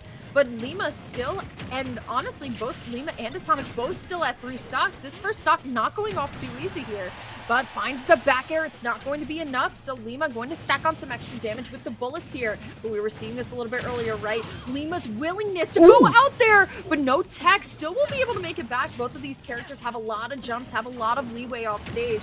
But honestly, we're a little bit lost in the scramble right now for Lima. Yeah, the fact that Atomic has not taken, has not fought. Oh no. What? All right. Hold on. Hold on. Crisis averted if you're with Rob. What? These, bro, like they are hooping right now. Like that is the only saying that is appropriate right now. These players are hooping right now. As Lima, it took so long for him to take. Atomic lived to like what, 180 at that first stock? Yeah, absolutely. It was so close too. But the thing is, Rob is big, but Lima once more just carrying Atomic to and from 0 to 100 at this point. And we were talking about this a little bit earlier, Pro. The defensive playstyle from UT Arlington works, but not when Lima's just up in your face. Literally not allowing them to breathe any singular second here. Catches them in the air. Well, actually, no, gets caught. Burning Butterfly Wings falling down. Atomic needs to go a little bit more on the offensive and try not to get caught out by Lima. He's trying to anticipate what Lima wants to do here, but it's just so hard to read Bayonetta. Yeah, it's really an interesting matchup, right? And I love the way that Atomic is playing so safe right now because we see these explosive combos from Lima, right? And then you just expect the stock to be over, but then Atomic really takes his time and stacks back up the damage again. Now, granted, it will be Lima taking that stock, right? But look at Atomic kind of threaten going in for the KO here. Yeah, and he's really trying to, so Atomic trying to play a lot towards the left side, right? There's been a plethora of combo situations from left platform right below, but Lima's just staying alive and, you know, creating that distance off the top right, top side each and every time, just being able to get in massive amounts of damage and then leave and be like, all right, Atomic, try to come hit me, you know? And it's just so scary to have to deal with that. It's sitting at 103. He's been here for a while, and there's that big damage coming out again from Lima. Yeah, it's so scary, but I just feel like Lima, if he wants to put Winthrop so far ahead, so massively ahead, right? He needs to get this stock without losing his own. Here we go, up throw though, but beautiful jump away by Atomic. Good shield though by Lima, and you can tell what Atomic's looking for. He's looking for one of these awesome back airs. There's the throw, but Lima going to go high, at least for the moment here. Beautiful nair coming down by Lima, finds the witch time, and will be able to get him with the one hit of the nair, or the one hit of the forward air, excuse me, into the up smash, sending Winthrop up 2 stocks. That is massive. Man. This, look, Winthrop Esports, any squad of theirs are just killers. And, True. You see it everywhere. Shout out to their Val squad, you know, making it challengers. Their Overwatch squad just won, I believe, the other qualifier we had earlier today for Overwatch. And now this killer lineup from them for Smash Ultimate is poised to do the same thing these two killers starting things off with Peeb and Lima doing so much work for their squad. Yeah, absolutely. And now, if you are UT Arlington, you're going to have to send out the big guns for this one. It will be Memphis going back in with the Pichu. It looks like we are going to be seeing at least the same lineup from UT Arlington, but Lima has 2 stocks to play with. But like I said, it's been just the battle of aggressive versus defensive this entire time, and it looks like aggressive now is the one who's pulling ahead a little early. Yeah, for sure. Okay, that catch-ass, catch-can style from UT Arlington, from Memphis and Atomic, worked a little bit well that first go-around. The second time, though, Lima just opting, saying, you know what, nah, we're going to run hands. I don't care. It's whatever. Reckless abandon. Let's do it. Dude, I've always said about Peach mains is you can tell who's an actual Peach main by what turnips they pull, right? Yeah. So Memphis pulling multiple stitches the last time we saw them, and we just saw dot eyes very, very early. And now the thing is, Lima does have top tier practice of this character thanks to Mute Ace. So this one might be, you know, a little bit more difficult for Memphis to do, but if they did it before, they can do it again. Yeah, and I will say, though, Memphis does a really good job of actually hitting Toad catches, which, like, I mean, Toad reversal, like, it does a lot of damage, especially against Bayonetta. And that's something he was able to catch him out with, I believe, one time in their previous encounter. So now that's something that Lima has to think about. He's like, oh, he's actually been consistent with that. I can't just, you know, attempt to just go full brazen with the combo starter to go up against Memphis, because there's a high chance he could counter it and be proficient with Toad and still getting... Wait, Yeah, not just yet though. Good on Memphis for holding on to the side as well, not just like instantly standardly getting up. I think a lot of the times what makes a good player a great player is by the way that they don't panic in certain situations, right? But Lima is going to take that stock and throwing up Winthrop now. Still only 2 stocks, but Memphis is going to shut me up real quick. But the way that Memphis did not freak out on the side and just waited on ledge there, knew he had a little bit of time. So smart. Such like good tenacity there. That's what I'm looking for. Absolutely. Let's see if you can hold on to that and take down Lima here on their final stock. Is going to build up that combo. Lasso, and you're right there. Good night. Clock striking 12 for Memphis. Got to get back 1-1 here. Would love to take this final stock from Lima, but now it's actually just a very, very scary situation for either. Yeah, is it really 1-1 when we think about it, Crow, or is it 7-4 now? So this might be the first time that we're seeing a little bit more of a bigger like gap that's opening here. Lima definitely not playing around anymore. Now, granted, they're still on the last stocks. You're beautiful up air coming out from Memphis, but now Lima needs to go in and get these really, really decisive combos that we've seen him get all day so far. But Memphis, once more, holding center stage down really strong. Here we go, though, finds the back here, but it's not the strong hit, so it's not the worst thing in the world, but now Lima off the side of the stage. Yeah, he's fishing for something. I mean, Memphis trying to counter read onto Lima here. You can both tell they're playing just a tad bit differently, right? Memphis is playing dialed back significantly more than he was in, you know, the previous 2 stocks. Is Lima looking for a decisive blow, but just missing barely each time. But no, that's the tag. That's the start of it. Top left, not quite enough to take them out. Memphis wants to close this out. 116-117 here.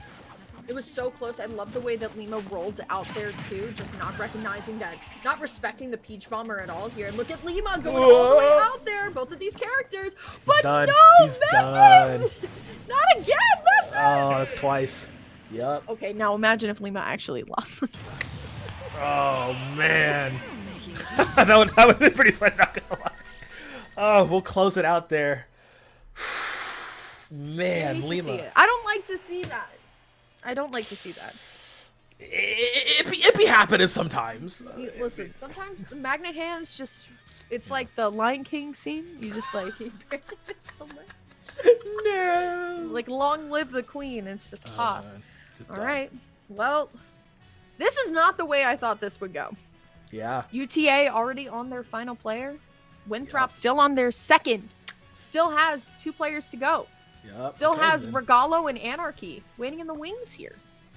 And they're going to bring out Peach Fuzz. I think that's the answer here. Another Rob? Yeah, like... Bet. You got it. He's like, hey, he's got one. You just got to get one time. That's all you need. Like, it's like the Rocky IV speech. It's like, hey, he's bigger than you, but you're just going to get one good punch. It's like, yeah, I mean, hey, we're right here. It could happen, but man, Lima has been playing very characteristically to Lima's caliber, I would say, you know. I'm not gonna say oh, he's excelling above and beyond. We've never seen it. No, we have. We know this.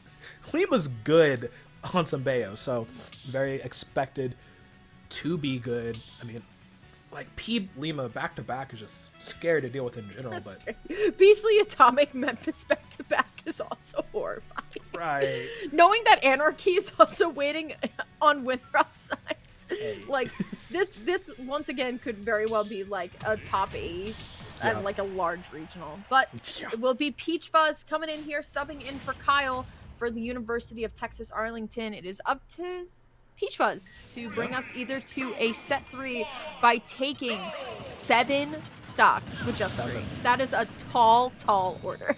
7. He's got to get the dirty 7.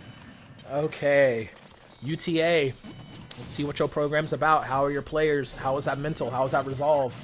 Because you're gonna need to give him that Goku level Spirit Bomb off the bat. Peach Fuzz gets caught. Lima, let him play, Lima. Ah, man. Lima said, no, we gotta go. We got dinner reservations. Lima's like, I got homework, bro. It's Sunday. My professors, man, they'll kill me. Oh my goodness. Lima. Well, what do you think, Crow? What do you think's going on here? Well, Lyric, my analysis is stating that Lima is very good at Smash Brothers. And, all right, cut the broadcast. is not one to be trifled with. Oh my goodness, not again. Don't do it again. No, Lima, come on, let him play. Let him breathe. Oh dear, this is quite scary. Grand. Cut the feed. Cut the feed. Help! Help! Oh, No way. Lima, Is this don't how they do go? it again. No. Is Peach this Fuzz, is how it please. goes? No. Okay. Falling Lima. out of it. So anyway, how was your day, Crow? Honestly, I had some really good breakfast this morning. Oh man, I made bacon pancakes. Like. Ooh, nice. Yeah. All right, Lima's doing Lima things and literally almost winning this crew battle with a singular stock here. Lima trying to line up for the final decisive hit, though. But Peach Fuzz, Stacking it up.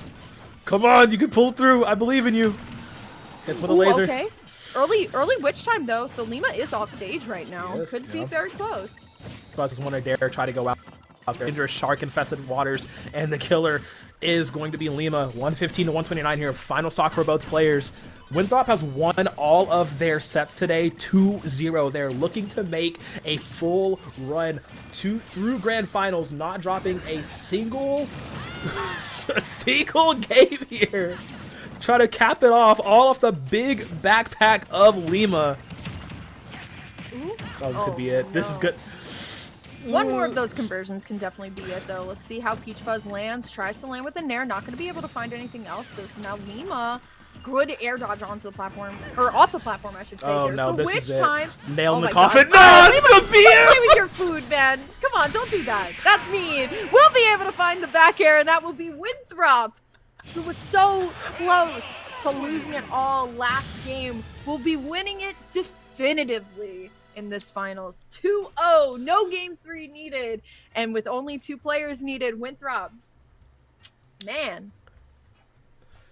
Yo, Lima's nasty, bro. You guys don't know. Unless you do know. If you didn't know, now you know.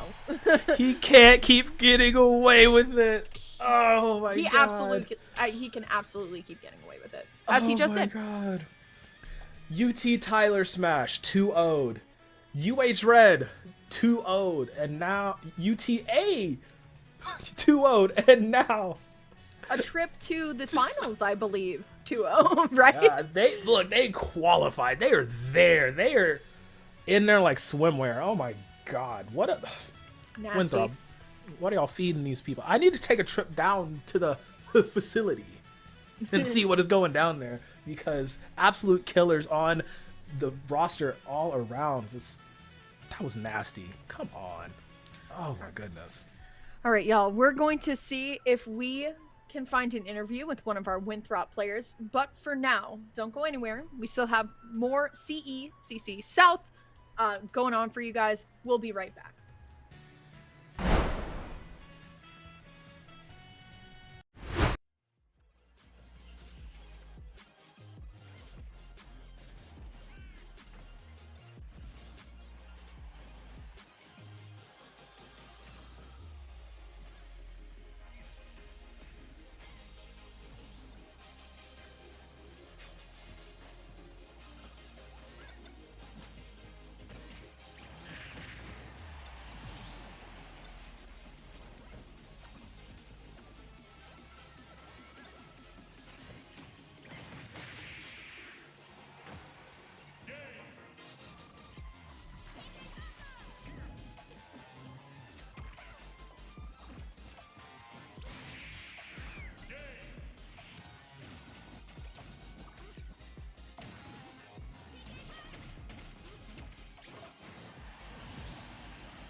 Howdy, howdy. Welcome back, gamers. Oh, man, we saw a thrilling series between Winthrop and UTA. I'm Beautiful Crow. I've got Lyric, but guess what else? We also have a member from the victorious squad to do interviews with. Been bringing on. What's up? How's it going, Justice? It's doing really well. I'm pretty excited. We qualified to make it to Texas. I'm pretty sure that's what this was for. Yes, we did. And yeah, no, it's all smiles here. Really happy. Very nice, very nice. And coming into today, into the regional, I believe y'all were seeded number 1. Just like, was there any prep necessary for going through this? Because y'all got 2 O's all across the board, every single series. 1000%. Like, one thing that I really appreciate, our captain CJ, we may be like the number 1 seed, but I don't think we slept on any crew. We went into every match, well researched, well prepared, a good idea of what matchups we were going to play. And I think that really showed with the 2 O's. Like, yeah, I think we had a solid like skill difference, but a lot of things can happen in a crew battle. People can SD, people can get a bad matchup, and the only reasons why we can keep it 2 O's is with that the level of preparedness that we bring. So I think we came really, really prepared for this. So, in your kind of preparation for today, were you guys planning on going by matchup, or were you guys planning on going player versus player? So the matchup and the player versus player, I think it kind of is more of the same. The only exception I would say is Regalo, because like his matchups versus like Lucas versus Diddy and like Lucas versus Rob isn't necessarily the best for Lucas, but he is an amazing player and is actually really good at those matchups. But essentially, the biggest problem was either Atomic or Beastly, because Beastly counterpicks a large majority of our team, and Atomic also counterpicks a large majority of our team. And so with starting Peanut or Lima, if they started anyone else besides Atomic or Beastly, their crew would be at like a major disadvantage. And then we just kind of play off of that. Thankfully, for Atomic, Peanut and Lima, like I think Mega Man and Bayo is super good into Rob. And like the only like big question mark was how we were going to do against Beastly's Diddy. And like we saw game 1 that we were down because he was able to beat Peanut.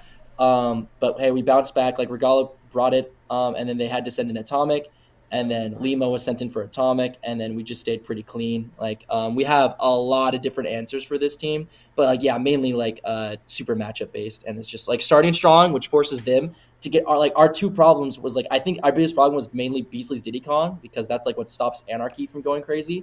But if we start Peanut or Lima, they have to send in Beastly, and as soon as we get that out of the way, I feel like our team was like really, really strong. Man, Lima was hooping today. That like literally on. Dude, you're telling me, man. Oh my god, absolute monster. Okay, so y'all qualified for Texas now. That's in a little while. Y'all got some time. Y'all got some scouting to do. How, like, who in any of the other universities that you think might be there or already know that will be there? Like, who are y'all looking for? Like, do y'all believe just coming into this, into Texas rather, that y'all are going to just take it as well as you took this? Or will there be a struggle in any form? Obviously, the biggest problem is Fisher. I think coming in, we're probably the number 2 school in the country. I don't necessarily see another school beating us besides Fisher. Not saying that they're not, like, good enough, but I think we can out-prep and out-maneuver against pretty much any team, just because what I love about Winthrop's team isn't necessarily the value of players, but our matchup spread. I think we generally have an answer for pretty much every character in the game, including Sonic. And so I think the biggest problem going into that tournament will be Fisher. But I also seen that being the only problem, you know? And so I think we have a really good shot of winning. I think we probably have like the best counterpicking in the league. And so I'm just hoping that we can keep that motivation up. You know, we stayed really strong. We stayed super motivated. We stayed prepared. And it's just keeping that consistency going into Texas is what's going to help us win. Yeah. I would love to hear more about your esports program at your school, specifically how Winthrop supports you guys, because it looks like from behind, looks like you guys have a beautiful facility. So I want to hear more about the school itself. Oh yeah, no. Winthrop is giving us a very, very awesome program. Like all of the varsity guys are taken care of really, really well. We are in this amazing esports facility that's like also connected to like a bunch of like other really cool things. Like for example, like the cornhole world championships are held in like our same building, you know, and there's a bunch of other like really cool like sports things. Like there's a basketball tournament happening right now, and it's really fun to like just walk around and see what's happening. And so like our facility is so much fun. Like my biggest problem before Winthrop is like my being able to stream consistently, just because like I don't have like a super PC. I have like a gaming laptop that I stream off of, so like I can't stream like Melee, or if I wanted like stream other fighting games or just have like a really strong consistent Smash Bros stream, I just couldn't do that. But like being at the facility, there's like infinite setup options that I can choose from. There's like a content team that helps us make like videos.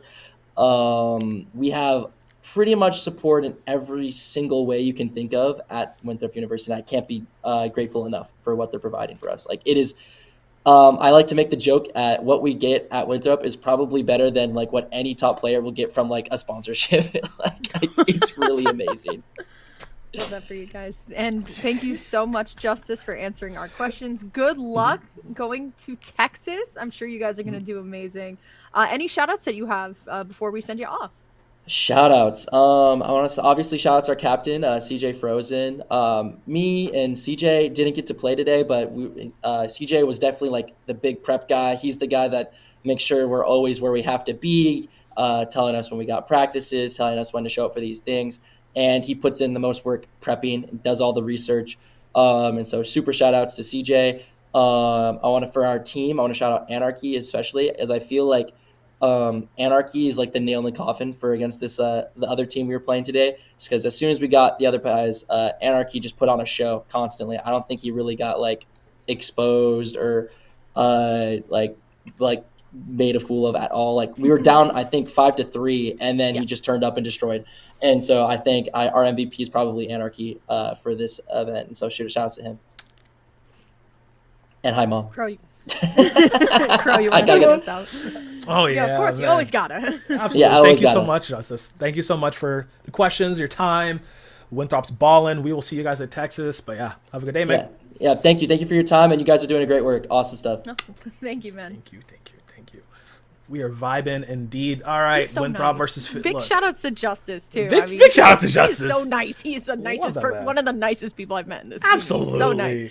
Absolutely. So nice. But I think that'll be it for us, Crow. What an exciting set that we have. We thought we were going to be here for hours, but instead we are not. We were here for an amazing 2-0 and an amazing set. Big thank you to CECC for having me back. It's been a while since I've actually casted one of these, and gotta say it's been awesome just being back. And you were a wonderful co-caster, Crow. So any shout outs from you before you take us out? Yo, absolutely. I mean, hey, look, shout outs to CECC, the entire organization, for putting on for collegiate esports time after time, year after year. It's going to be bigger and better this year. All things involved, all the other subgroups that are in here, whether that's ECAC, etc., coming on to put on such a spectacle and highlighting these collegiate players, because collegiate esports 100% is the future of the industry, and I'm glad people are realizing that now. All right, and with that, we will be moving on to our CECC Valorant Grand Finals, where Blinn College will be going up against Winthrop. So look, if you wanted more Winthrop, you get it. They're going 3 for 3 right now. Like, look, they already took Overwatch 2. They just took Smash Brothers. They're trying to take Valorant 2. Oh my God, y'all are not going to want to miss this. Stay tuned for that. Yeah, absolutely. And we'll see you very, very soon for that. Don't go anywhere.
Welcome on in, one and all, to the CECC South Regional. 8 teams qualify their way into this final playoff bracket, and only one team is going to punch their ticket through to Texas. I'm Catinator. That's possible, and we're going to let you know who can do it.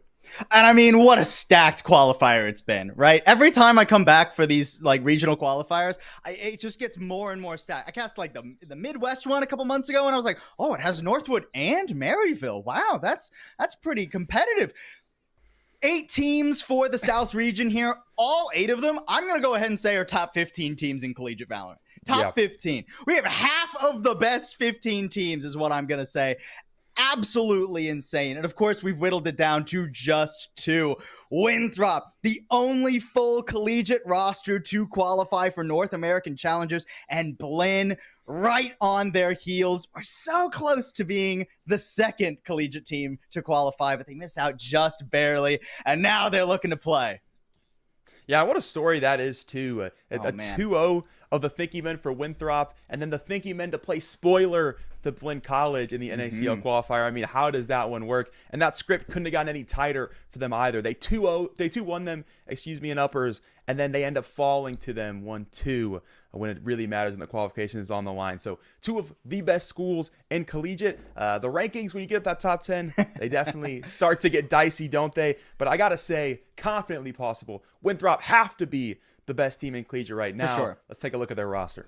Yeah, I mean, Winthrop is a hard-fought roster. I mean, my eyes are always drawn to Moobs and Nasi on this team, just because these are 2 collegiate homegrowns, homestays. They've been grinding out for anywhere between like 3 to 4 years. I casted like Moobs and Nasi back in like, I think 2021 on their like collegiate teams. They've been working so hard, and they join guys like Infiltrator, Gucci, and Jerk, who have been grinding through tier 2 to make just a powerhouse of a collegiate team. And I love that this is what Winthrop has sort of settled on, because, you know, they tried it last year with like mostly collegiate players, and they got second in like CFAL, which was great. And then they blew up their roster and just brought a bunch of tier 2 guys in, and it was still pretty good. But this is the iteration of Winthrop that is the strongest, that has been the strongest, that looks to be even stronger still.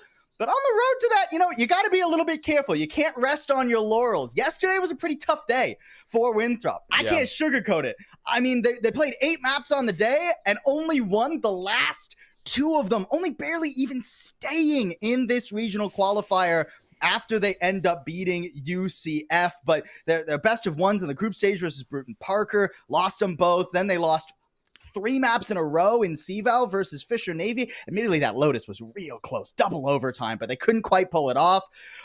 Morale can't take a hit. You can't let yourselves fumble once and then just completely explode on the road, right? So one bad day is fine, but now's when you pick it back up. Yeah, absolutely. I think initially when this roster first got announced, there were a lot of question marks of, okay, what's more important? Is it mechanics? Is it the actual consistency of teams? And I think this has been a great season early to see kind of both, that there's value in having a team that's stuck together for quite a bit of time. And there's also value in having a team with mechanics such as Winthrop. We'll jump over now to the Blinn College roster, a squad that I've loved to see play. I think they have fantastic synergy across the board. Spaz and Teague moving across multiple rosters to play with one another all the way back in some of these Knights Gauntlet Tier 2 days 2 years ago, consistently playing on rosters with one another. Okeanos, one of my favorite players to watch. Questions around him, whether he was still going to be an asset with Chamber being nerfed so many times. Absolutely has been. Had one of the sickest jet clutches to get his team in a position to be able to win a map 3. Didn't quite pull it off after that Ascent clutch in Challengers, but hey, it's a thought that counts most definitely. And we'll look at where we're going for this set list here in the best of 3. Yeah, absolutely. And this is an interesting map pick band to me, specifically that very first map. I mean, Icebox for Blinn makes total sense. They're really good at it. And then Ascent, we end up is kind of just where every collegiate team is comfortable for our decider. But this very first pick strikes me as bold from Winthrop. And the reason is yesterday, out of those 6 map losses that they had, half of them were on Sunset. No, I'm sorry, 2 of them were on Sunset. But also Sunset's a map they haven't won against too many good teams. They have like one good win on Sunset since the beginning of like the actual year, since like we've been in 2024. So that's over the last 2 months. I want to see what adjustments they've made. I want to see what was going wrong for them yesterday and maybe how they're looking to fix it. The bonus side is it's not a super comfortable map for Blaine either, so it's not a bad pick necessarily. Just a little ping for me. It was just a little okay, let's keep an eye on how this goes. Yeah, I mean, they both have about the same win percentage and officials on the map at the very least. And when it comes to recent performances, as you mentioned, Blinn losing their last 2. But that's against, of course, that team that took them down for Challenger. So that could be, you know, a pretty even map. As we'll jump into the select for it. I think this one will be close. The whole series is going to be close. These guys know how important it is to win here today.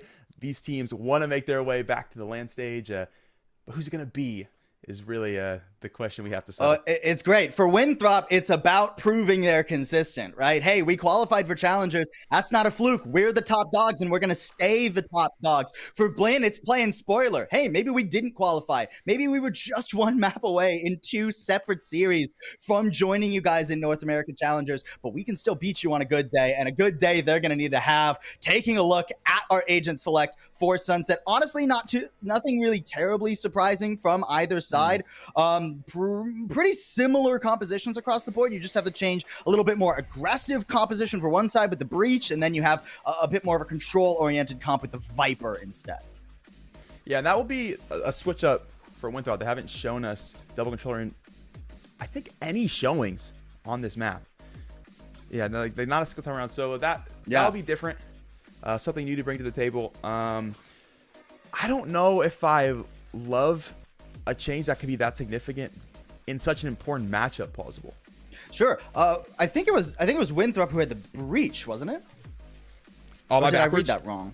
If I'm backwards, then never mind. One of us had it backwards. We'll have the same. Winthrop is normally the team that plays the Breach, so I'm pretty sure. Yeah, Nazi's going to be picking up the Breach. Yeah, everything for him. to normality. All right. And to kind of like play into that point though about double controller, that is something Blinn are very comfortable with. This won't be the last time this series we see Blinn play double controller. They love to manipulate the map. They love to put pressure on the opponents positionally and then leapfrog that into favorable engagements. They're starting off on the attack, and we are into our last map of the South Qualifier. The winner here.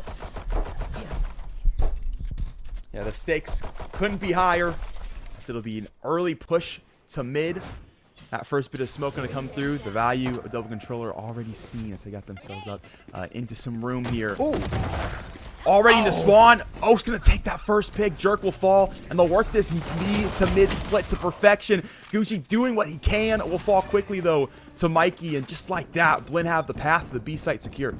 And never mistake a controlled composition for a slow one. Blinn using that double controller to get all the way through mid, but keep the Viper wall up toward A and put a lot of pressure on. Now we go to a 3v4 for this post plant, and look, Smoke's already coming back up, and there's not much utility on a pistol round to get through all of this. Yeah, Mikey will be up close. You see that bit of breach util start to roll through, but the timing couldn't be worse. Monzi will find the pick just before the flash can initiate. Oak will have value on the breach immediately, and Spaz will finish the job. Blinn only dropping 1 on an aggressive mid split to start out the pace. I love that. You could tell that wasn't even a thought that Winthrop had. In no world did they think that Blinn would push that deep through the middle of the map. Yeah. Jerk basically caught looking at his minimap, looking at his camera. Who knows, right? But he completely dumbfounded when Okeano swings onto him so quickly through such an aggressive position. Blinn now, they're going to have a solid economic advantage, and Winthrop look to try and answer back early. They're going to play aggressive through mid and try to catch Blinn off guard, but it's already a little bit of an adaptation from Blinn. They're not worried about the middle of the map now that they have a gun advantage. Yeah, what an interesting stack, too, from Winthrop, recognizing mid was hit so hard around 1 that their pistol stack instead goes into mid rather than a site. Unfortunately, not met with any contact here, so they'll have to play on the retake. Do have value for it, but aren't going to have that utility, of course. So we'll see what they can actually bring to the table. We're looking at some sheriffs in their hands. Moves able to find the first. Anything's possible. What a nasty stun there. Teague does get traded eventually for it too. This is getting pretty bloody for Blinn. They can't lose more than this if they want a good bonus. Absolutely so, and no choice. Infiltrator will find another, try to grab the gun. That'll cost him his life, but it's Nasi to get one back. Finally, that rifle secured. Shot's not on, though. Mikey gonna hold on to the round. We'll find 2 in the final moments. But all those other rifles possible, they've gone away. Yeah, it's expensive, and that's one of the things about collegiate Valorant. You never count them out on an eco, man. Especially players like, I love that Moobs is the one to get that first pick too, because that just harkens back to everything I've seen this guy do throughout his collegiate career. The dude has never seen a gunfight. He doesn't think he can win, and I love that. You need that kind of moxie to really play with the top dogs.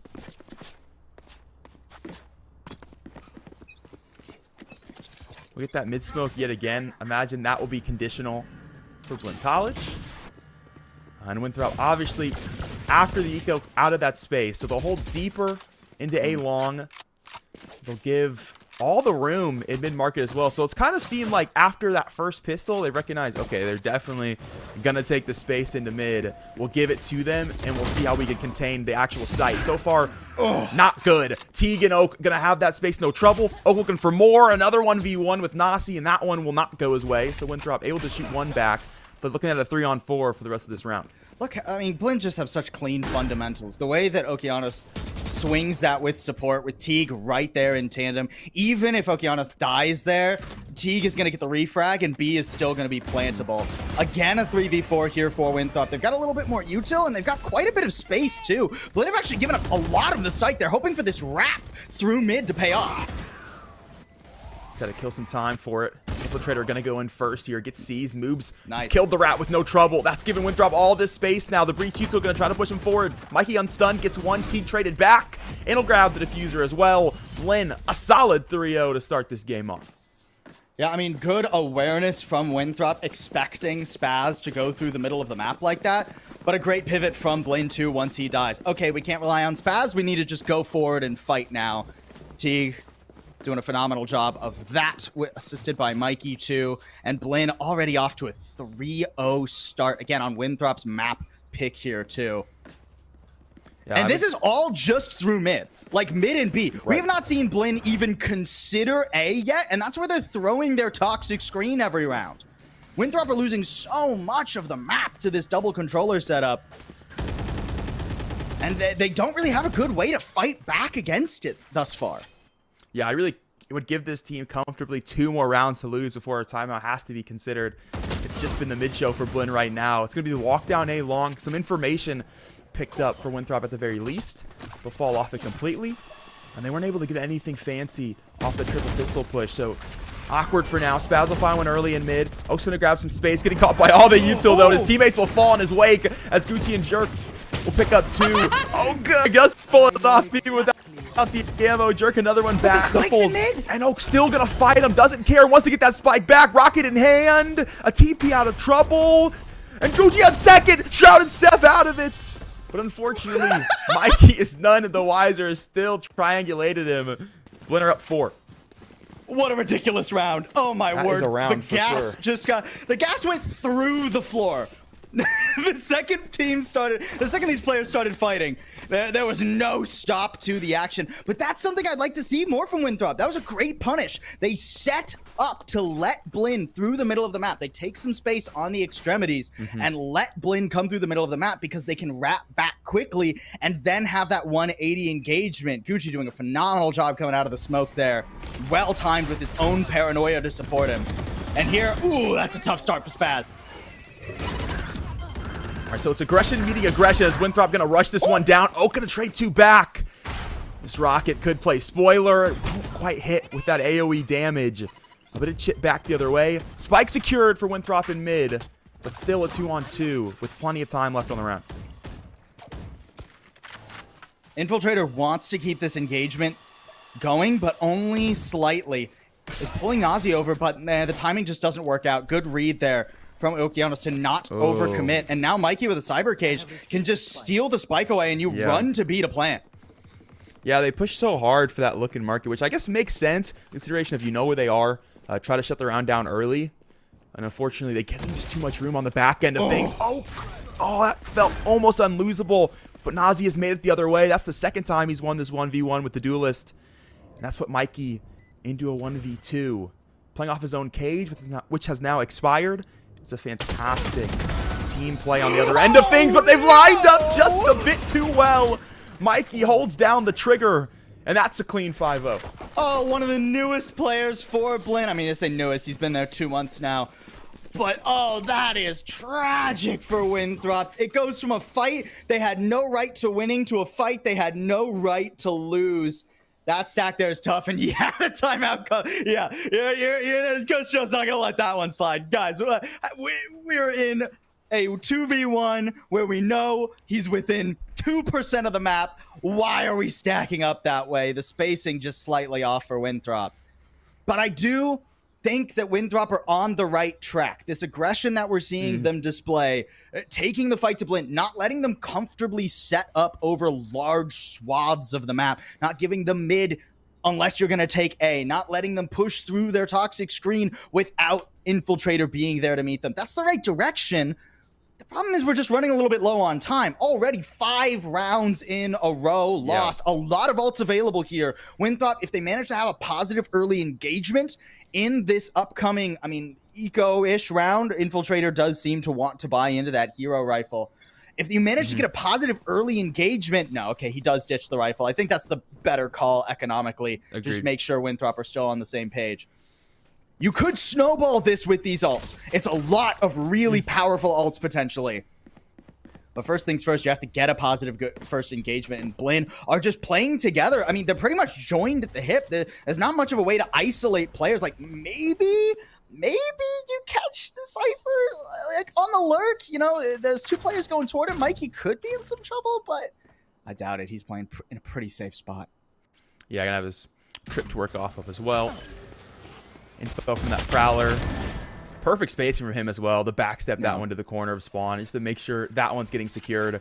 And Teague was don't right expect there. him to push that farther either. Yeah, the buddy system's fantastic on the default, and this is great change of pace from Blinn. We saw how fast they were playing. Out of the timeout for Winthrop have opted now to play their own slower game. Well, especially after they nearly lost the second round, right? they rushed in, lost a bunch of guns, and nearly lost the last time Winthrop didn't have much economically. That's a beautiful swing from Gucci. That might have just saved the round. Great off his teammates' contact to pick up the first. This team still wants to fight for it. Monty will pick up one, and both going to come off the back of that haunt, so it's fantastic to share value back the other way. Nazi to pick up a rifle. Can't quite get into the fray of this one. Just barely going to dodge that concusses Monsi. They've got room now to work with for Blinn. They've got numbers, and Winthrop more than on the back rope here. Yeah, I mean, Blinn just take advantage of the fact that they have better guns, that they have better timing through mid there. And the second they start getting pinched, they just flood into the B site, overload the 2 players there with utility, and there's not much that Jerk and Gucci could do in that situation. Now there's not much that the remaining 2, the collegiate homegrowns, Moobs and Nasi are going to be able to do here. Yeah, Nasi already falling. Maybe Moobs gets 1, but it won't impact Blinn or their rapidly stacking economy either. Yeah, there it is. Exactly 1. But here's going to be the game changer round for Winthrop. This is going to determine whether they catapult themselves back into a usable position or if they completely fall apart. They did use the Rolling Thunder as well to try and turn that eco round on its head. Not only that, but the neural theft. So playing this like slow positional game, if Blinn decide to very slowly take control of all these different swaths of the map like they have been in mid over and over again, you know, there's not that potential to get a pick, to throw down the neural theft, and try to pivot around a potential Rolling Thunder. It is going to be much more difficult for Winthrop. And again, there's just nothing they could do to fight this mid control. It's not within this composition's arsenal that Winthrop are running to fight for mid. They want to be playing full retakes. They want to be controlling. They want to be trading well, but they've just been getting overwhelmed through the middle of the map to where the players on site aren't able to trade effectively enough to put the retaking players into a winnable scenario. It's going to be this push down through B main. Spaz just barely off the time. He hasn't seen it. Monzi would be the first to make contact here. This other contact on the other side of the map. All of the early frags went out by Winthrop. Just 1 traded back the other direction. That means Teague has the spike. Will go back towards mid to what they do have control of. But I don't know if Spaz is the wiser to these players towards B main if he knows that the second one has ratted his way through. He's going to find Jerk. Are they aware of this Omen who still lurks in their presence? The question is will they even plant B? There's a world where they try to push through spawn. No, they have to plant B, and now, yeah, this can get very dangerous. Good info. Okay, the Prowler does spot Gucci, but where do you go? You have to fight somebody now. Or they have to fight you. Moose will walk in for the first. And we'll find this from Defender Swan. Gonna pick up both on angles. Finally, a round picked up for Winthrop. They'll keep 2 rifles alive. Can they garner momentum back from a victory? Yeah, very well done there by Winthrop. They finally are able to actually get something out of the fact that they lost mid control. And when they take that engagement in A main favorably, it's enough to spring the trap on the other side of the map as well. That's the thing about mid control, right? It's really nice if you play through it pretty fast, but if you're not the aggressor, you can very quickly find yourself fighting a war on all fronts. And the engagements don't go favorably for Blind. They're still in a comfortable position pretty much everywhere. A little bit lower on money than you might think, considering they won 6 rounds in a row. I mean, they were pretty close 6 rounds. This will be the first round we really get to see something different from this team. That's a nice Cam cam. have all the info in the world, and no dart. None the wiser. Gives Infiltrator an easy pick up there. And Winthrop, yet again, an early pick. And that's a full map flip for Blinn. Not going to deal with that any longer. We'll try to use Mikey's fronting position to get their space onto A. This contact gets made early. But with Okeanos down, it's pretty difficult to break these choke points a lot of the time. I mean, Monty just gets spammed through a smoke there, I think. And now, I mean, what, you're going to wrap all the way back around, but Moves is in such a comfortable spot. Yeah, you really have to put bodies in the way to try to get him off of that position as well. Cost them 1 life. But they do manage to get the job done. They get 2 trades. Gonna go down. It's an earl theft. Oh, this is bold from Mikey. Oh, Mikey looking to do it all, and he's done just that. He'll take all 3, and Defender Spawn knows he has to make something happen, and that he certainly has. Oh, Winthrop, they finally get around where they're favorable in a retake. They have initiators alive. They have a player advantage. They know where the players are, or at least they think they do. Mikey knows that something has to give, that he has to go for a play there. Dude's 14-2. After 8 rounds, he's popping off this game, man. And that's gotta be a heartbreaker for Winthrop. Just when you feel like you're starting to get momentum back, your economy's broken. Ooh. I mean, nice pick on Okeanos. Again, the first to fall there. And this time, not that well supported. Blinn are gonna try and use his sacrifice to pivot onto B, and they should be able to get the site if they want it. But the timing here is a little tough. They could take some losses. See, they'll pit into this round. Try to secure, make sure there's no shenanigans. Just stats. So Pit's gonna go down. They lose Spaz in the process. Plant just barely makes its way in. Monty will get a frag, but the site immediately has been overrun by Winthrop. They've got room to work this one. Yaba from the shadows for the info. Gucci's thinking about it. He's gonna take it in now. He has an audio cue, I guess. Only hears 1 shot, so doesn't know too much. Is Mikey going to wade his way farther into this pit? He's got a great angle to work with, but it requires his teammate to stay alive. Okay. The timing here is good. Mikey already won 3! What? In the blink of an eye! And he bails Monty out at least for a moment, but now it's a 1v1. Time so There's short. no time. You have to get on this one right now if you're Gucci. He knows he'll run over, and Mikey will pick it up as his opponent has a knife in the hands. As Blinn College 8-1. How is your Sentinel player doing the Lord's work like He's a this? monster. 18-2 now. He is a monster, playing in such unpredictable little pockets of misinformation for Winthrop. You know, most teams, you wouldn't put Mikey there because you want another line of defense in front of your Viper in the pit, right? Most teams would play that to where Mikey is taking contact in the pit because you want Monty alive as long as possible. But he uses Monty's deep position as bait and then pincers onto Winthrop when they least expect it. So well done. And I mean, Infiltrator's just getting bopped, going for a wild swing, giga deep into mid. It doesn't spell good things for this round.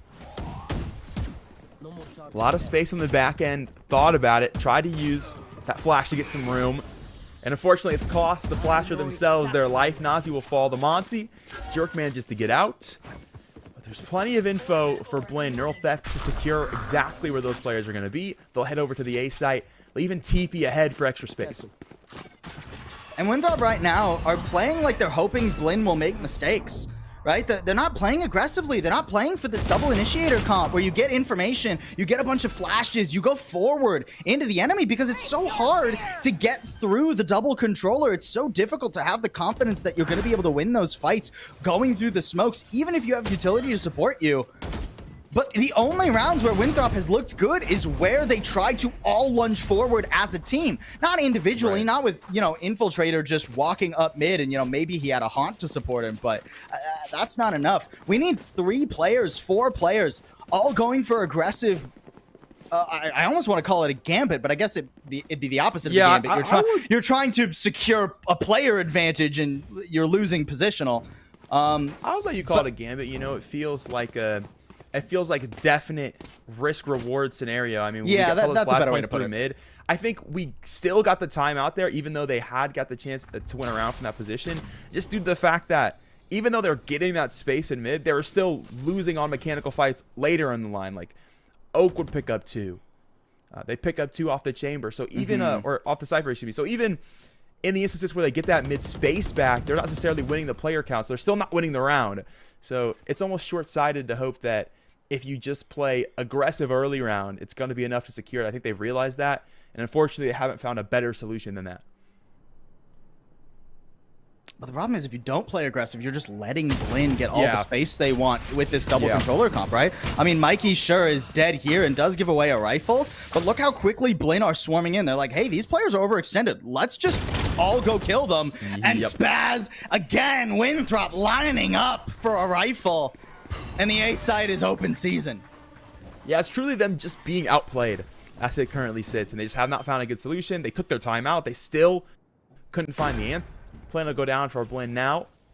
Got an ult to work with. Certainly don't expect to see it popped. It'll be a 1-1 split for Winthrop. Gucci would have to have a lot of value on the flank, and you already see this Blinn squad setting up for a cross. That's info. Cross established. Hope is short-sighted for Gucci, and it has now completely fell away. Spaz will find 3. Jerk into trouble, and Oak has that one with no issue. It's 10-1. 10-1. I could not have imagined that we would have a 10-1 scoreline at the start of this series for either team. And Winthrop's the one that qualified to challengers, right?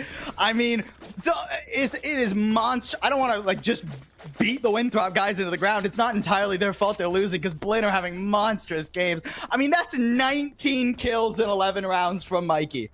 The dude is inhuman with it right now. And he's been the guy who, the few times Winthrop have actually been back into the game, Mikey comes out of nowhere and slams the door in their face.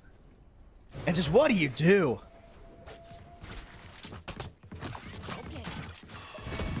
Fantastic utility setup here defensively on B. No one really there to capitalize on it, though. It just took one smoke to get them out of that position. Oak tried to shoot the legs off. Just barely alive as Infiltrator, and so much so he's been able to find a frag in the process. Oak gonna push this one forward. Full blind, nothing to do. As Moves will pick that one up, and that's giving Winthrop all the room in the world to storm back to the front of the site. Blinn, can they shoot their way out of this one? Mike had a lineup, but it wasn't enough. It'll be 2-10 to end off the half. Winthrop have a heck of an offensive they need to play. If half the rounds had looked like that from Winthrop, this would be a much closer game. I can't guarantee it would be Winthrop winning because Mikey's just been insane, but this would be a much closer game. Look at how good Winthrop looked when they actually got what their composition plays for. When they actually get a situation where Blinn is leaping onto a site and Winthrop have 5 players ready in the wings to retake quickly, deny that spike plant, and fully go for it. Instead of playing these little skirmishes around the map, you gotta breach, you gotta fade. You want to be taking big fights with that combination, not these little 1v1s, 2v2s, 3v3s all around the map and playing the positional game. They play into Blinn's hands for the majority of their defense, and now they're gonna have to have a roaring attack if they want to win their own map. Yeah, the issue stands for Winthrop. There's not much to get hope off of either because Blinn play a pretty 50-50 Sunset where they're just as good on the defensive side as they are offensive. So you've got a lot of work to put in here. It's boots to the ground action all the way through for this team. They'll work their way through mid-market. Infiltrator double satchel to get towards site. Cam destroyed. They've got room. Trip down. Plant should go at the very least. They've got to hold off this Blinn College retake. That's a good start. Moves already good for 2 there. Just completely dry. Digging his heels in. Winthrop desperately need this pistol to stay alive. And Blinn really don't have a ton of way back into this. Although, Jerk, if you lunge forward and give them opportunities. Okay, Infiltrator. Holding it down. Keeping this Winthrop favored, but not out of the woods just yet, are Winthrop. Time being iced away. Gucci will fall, but it's another concuss. That kills even more time. Spaz in a 1v2. Nails the first. Can find the breach. Has the frag. There's just no time for the defuse. Fantastic effort, but it's not quite for Spaz. So nope. I'm going to take the pistol and the eco by half a second. Half a second, though. Considering the dominant position Winthrop were in, I mean, I'm still not fully sold that Winthrop are going to be back into this, even if they convert very cleanly. They got a long way to go on their attack to even try to catch up to Blinn. Some good showings from Winthrop there. I liked the aggressive positioning from Infiltrator, well supported by Nazi and Moobs. Jerk needed to cool down a little bit there. Not 100% convinced on what I have to assume he thought was a timing on Blinn players coming in through the door, but wasn't enough information to warrant that. Now Blinn have favorably stacked toward A, and this is where Winthrop's coming. Winthrop, they have to use Fade Utility to suss this out. Prowler's Haunts, something has to spot this. This elbow stack is scary. It's either going to be good for picks or it's going to get them both caught, but it's the entire team wrapping left side. Good clear. Spaz caught. Oak on the rears. Picked up one a second. Damage fall off going to be Hez Dismay, but the rest of the team going to have that value nonetheless. Infiltrator going to pick up one.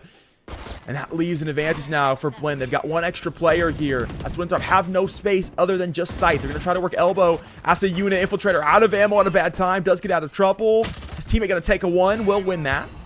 And that'll make it 2-on-2. Haunt going to slow the pace down. Can they sniff out Mikey looking to make this long flank? The timing here is going to be everything, but Mikey has so much time. I mean, he's got them. Surely he's got them again.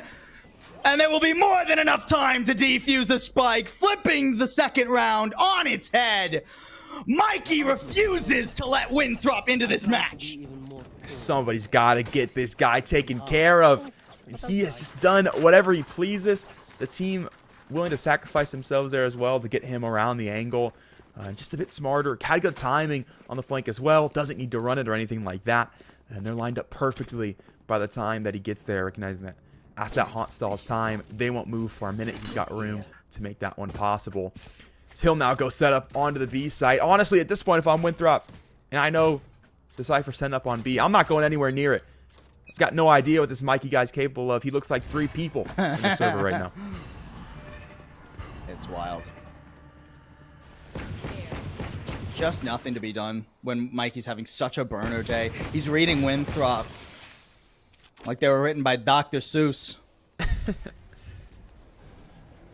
I mean, even look at this. I mean, sure. Yeah, I mean, it's an eco round. I don't want to fault him too much, but Winthrop are just getting slaughtered now. Give him the ace. Nope. Nazi denies it, but he won't be long for this world. He's just fully running. Oh, poor dude. Let's hope to find a right click to bring something back to the table, but it's more disparity as Teague will take him down. Giannis in mid that round doing the world's smallest violin challenge. Able to pick up 4, couldn't quite find the 5th, so no TikTok edit for him, but at the very least, it's a match point. Yeah, I don't know if that's the clip we'll see on Twitter later. I think Mikey's got a few better ones. Oh, man. 12-3.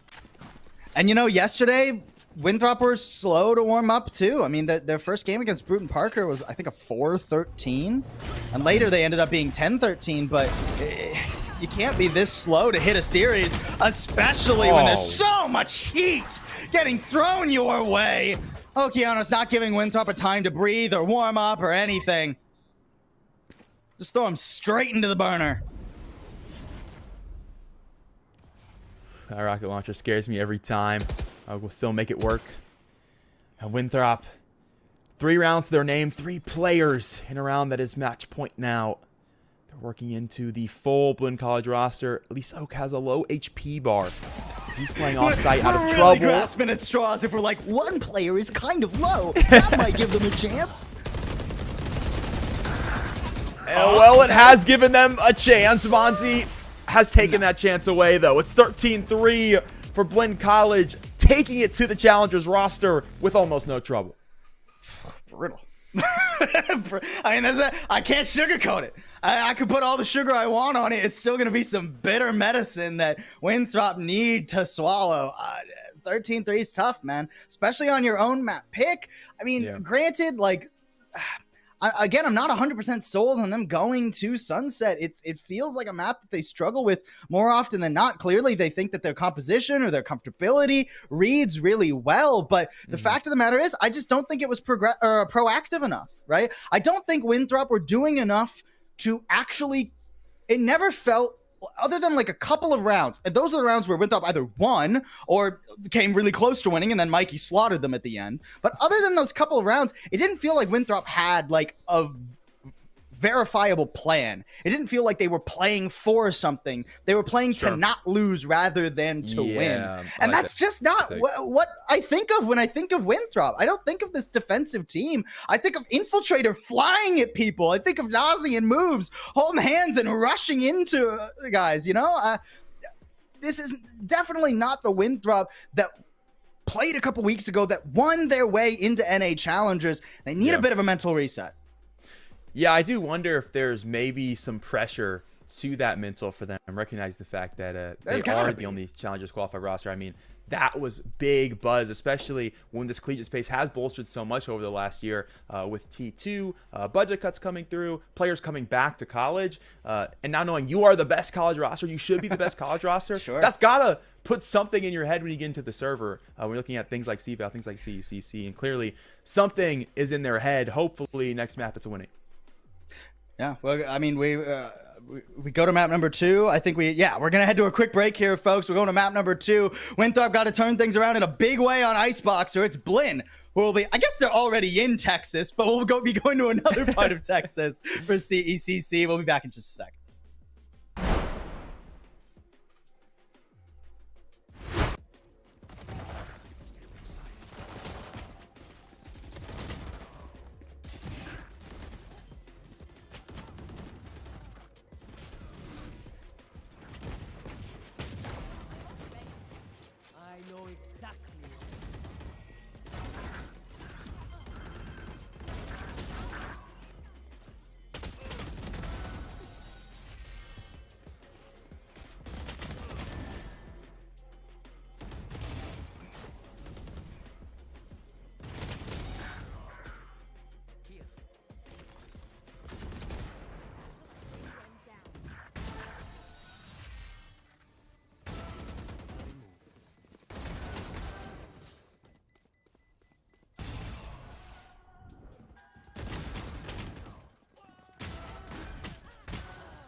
Welcome back, everybody, to the CECC South Regional.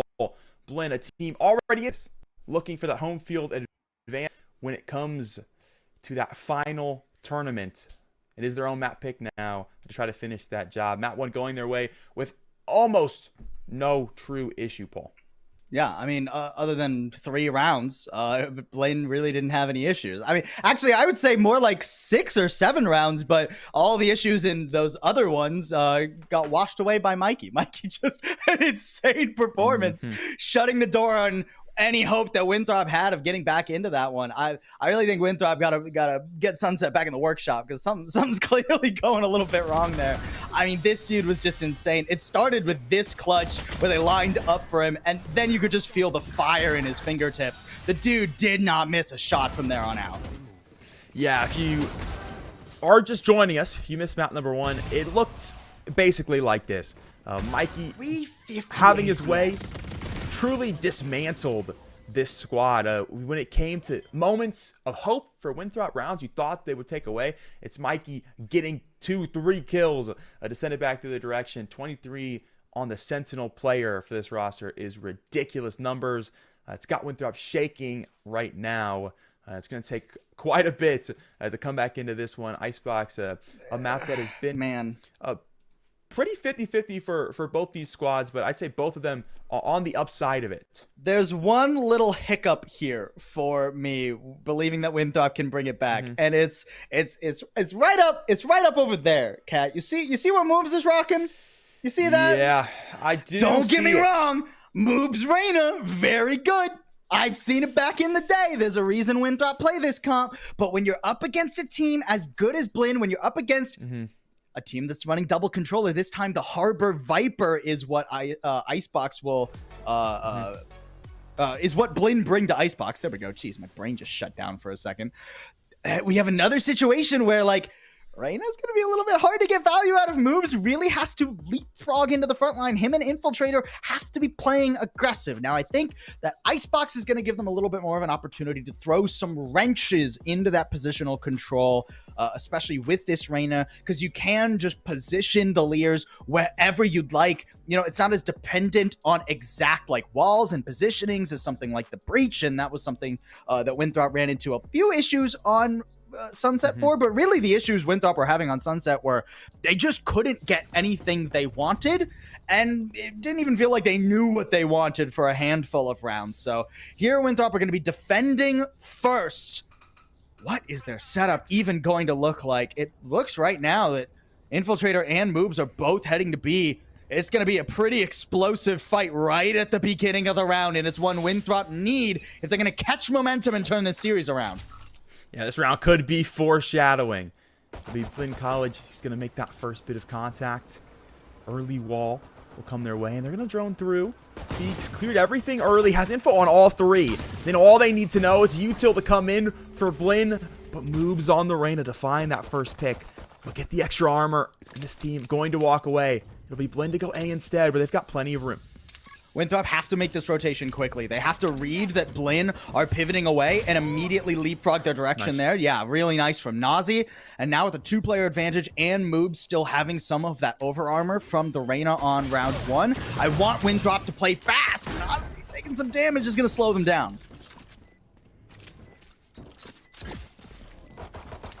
Snakebite placed early, but it's Jerk to find another pick pretty easily on. T gonna find Gucci and will fall to the Reyna on the back line. Couldn't quite find Spaz. Jumps into trouble. Gets out of dodge yet again. Right click on Jerk on the rope, and it's Infiltrator to quickly find the trade. Low HP bars made that one doable. But it's Winthrop on the board first. And I do add a bit of statistics to the Moves Reyna. It's 50-50. It depends on the day that Moves is having.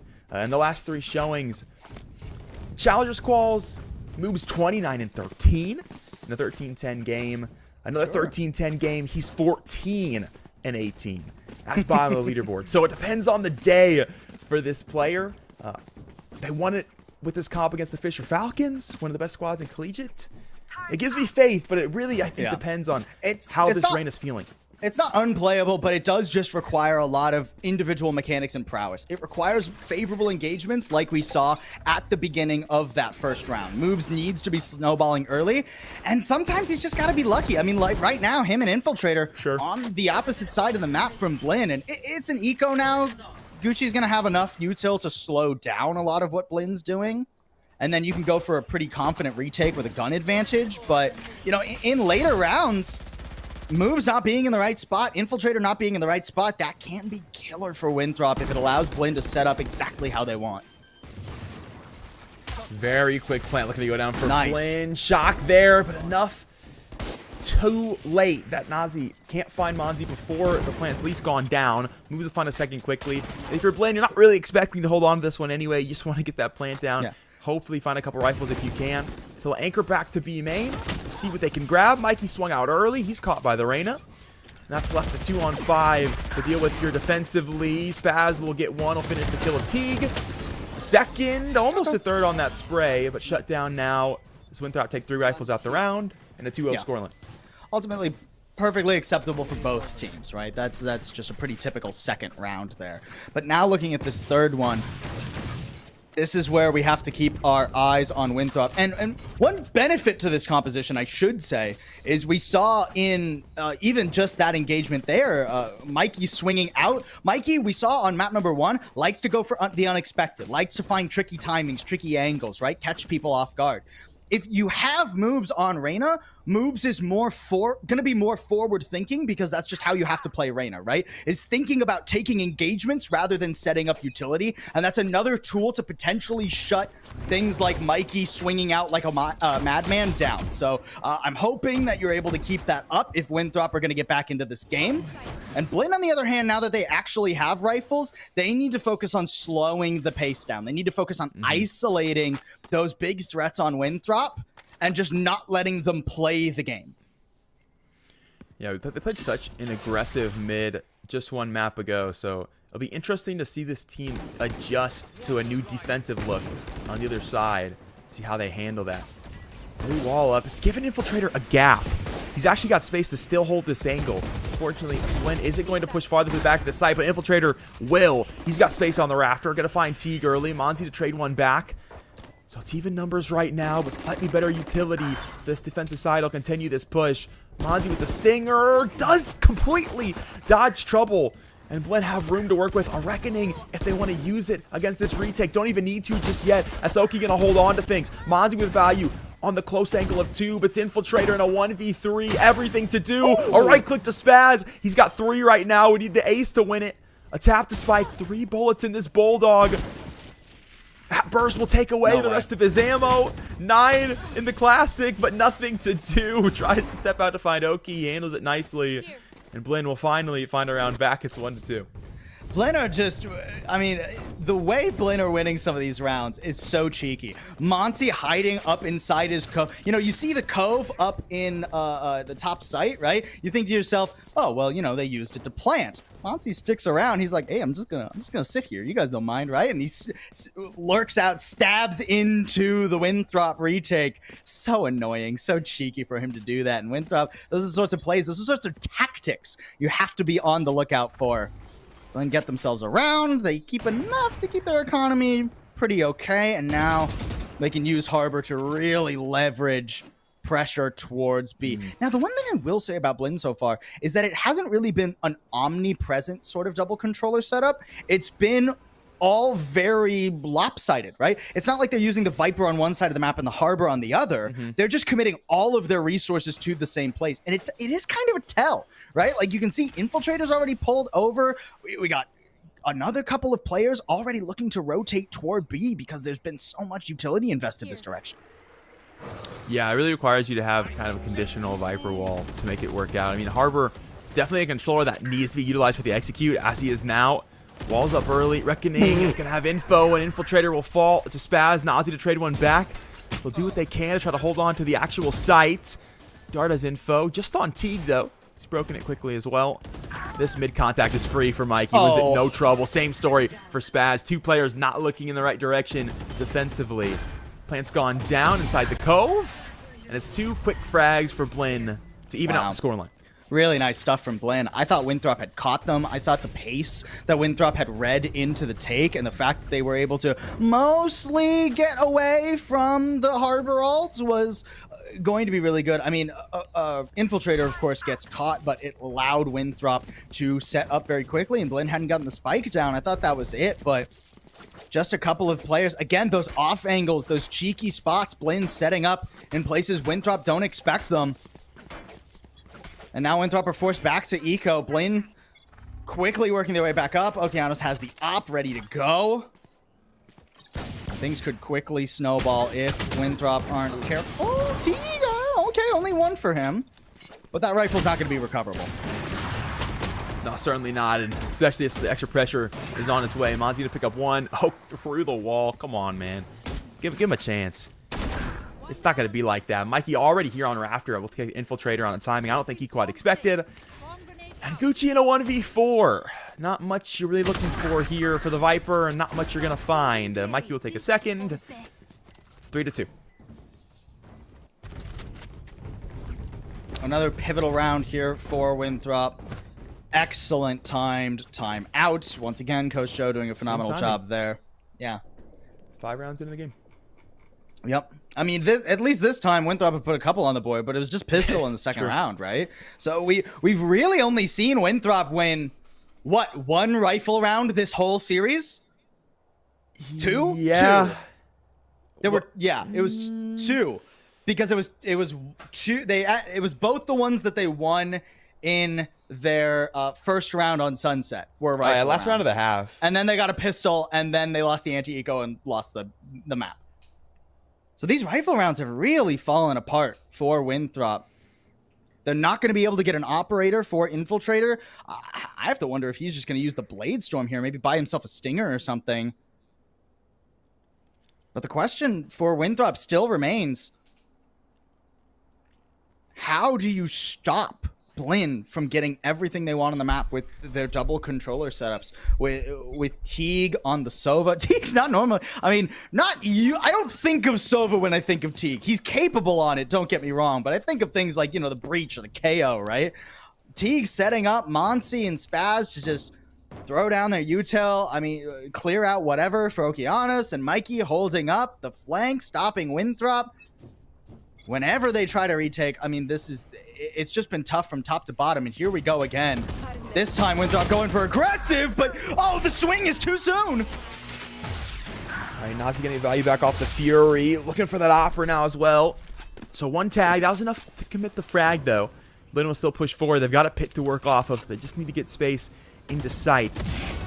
But by the time they get there, that would mean the plant would go down. Nazi perfectly placed through the toxic screen. Jerk will get one back as well. As the Viper's going to fall. And Blinn, they've expended resources and lives here in A main, and they have not won it. Nazi looking like a hero right now, but only on 36 HP. Jerk has come over to support him, but you still need to be on the lookout for the rest of the map. Gucci still has to try and hold down B. There's not 100% guaranteed info that that's what things are going to be looking like. Contact here does not go well. It doesn't go well at all. One tiny recon dart, free utility, and Teague breaks the fragmented defense of Winthrop, and now it's all left on Gucci. Out of the rafters. Did he spot the barrel? He's seen the cape most definitely. There's the first for free. Oh, but who is it? Mr. 23 frags himself, Mikey, in a 1v1. Can Gucci hold on to things?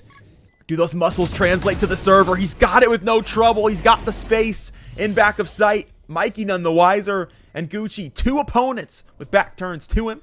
Give him a 3-3 scoreline. Yeah, Gucci trying to take a page out of Mikey's book himself there. Just playing in a couple of angles that Blinn didn't expect him from, but even that rifle win was so close. I mean, Winthrop, just the recon dart. The fact that Nazi is like, hey, I need to commit to this fight because I'm so deep into this corner, but Jerk has to break the dart. He doesn't just swing forward and fight. Just these little bits of, it's not bad coordination, it's just not perfect coordination. You know what I mean? It's not what we'd expect from the collegiate team to qualify from NA Challengers level of coordination. Obviously, looking a little bit better than they did on Sunset, and still economy for Winthrop too, courtesy of that Blade Storm. And they're gonna go for well, they thought about going for another close fight, but they didn't break the dart quite in time. Oh, Okeanos catches moves running away. That can't happen, man. Yeah, punished for the early space. They didn't even really opt to take. They made the right call, and still it's cost them at the end of the day. Infiltrator was hoping he could catch one back, but he hasn't seen the angle just yet. Drone's going to have plenty of info for Blinn, and they've got the resources to really hammer it down onto the site. They'll do that now. 2 players detained. Oak's seen one of them. He'll catch Jerk. He knows this player can't do anything. He'll dash out of trouble. He'll find the frag. More to go with it. Nazi just barely shooting his way back into this round, but he'd need a full ace to do it. What a brilliant play there from Okeanos. Reading each individual in Winthrop again like a book.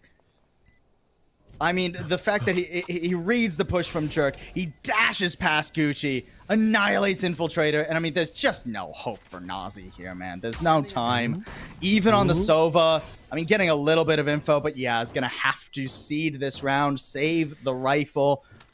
The pittance of economy remaining here for Winthrop. Oh no! And he does. It's Godzilla at the other end. Sprinting around the corner. The wide swing removes the last vestige of firepower for Winthrop. And Blinn, it's only a 1-round lead, but it feels like they're on a tear. This guy might be the Terminator. If I see him, I'm running for my life. No one worse to see down mid when you're trying to save that rifle. We caught by Mikey. It's a low econ round yet again for Winthrop. This one certainly expected to transpire. And Blinn, since it's an econ round and it doesn't look like Winthrop's going for anything spicy here, Blinn have actually done a pretty good job of anticipating some of the more aggressive plays from Winthrop, right? Like you saw in the past 2 rounds. Sure, Blinn lost one of them, but when Winthrop went for that aggressive play far forward, right? The punish was immediate right there. Like Teague is shutting one down, then you're like chasing moves down in the next round. You're not letting Winthrop push forward on the map and overextend themselves into a place they can't hold. That's one of the problems with trying to push on an icebox defense is it's not like you get into a position where you're like, oh, we've pushed past this first choke point and we got to another one. No, if you push past a certain point, you're just kind of out in no man's land, and now you can get swarmed from a million angles. So Blinn doing a good job of realizing that these aggressive plays aren't sustainable for Winthrop. And I mean, even here, just dissecting the site and the players stacked on it before even considering a plant. Those are the sorts of heads-up plays that you can expect from a team as good as Blinn.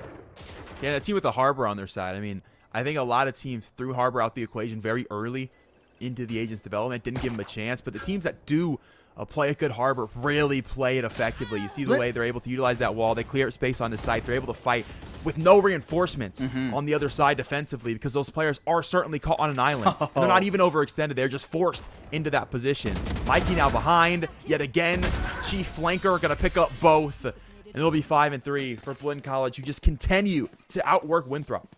And the great thing about Blinn using this Harbor too is, in terms of collegiate, they're one of the few teams that has just always wanted to include Harbor in their rotation. Like back when Harbor launched, it was Spaz playing that Harbor, and the dude looked sick on it. So they've kept all of those strats from like last year when Harbor Viper was kind of popular, right, in the playbook, and now they are reintroducing them. Monsi, the one this time picking up the Harbor, and I mean, he looks perfectly good on it as well.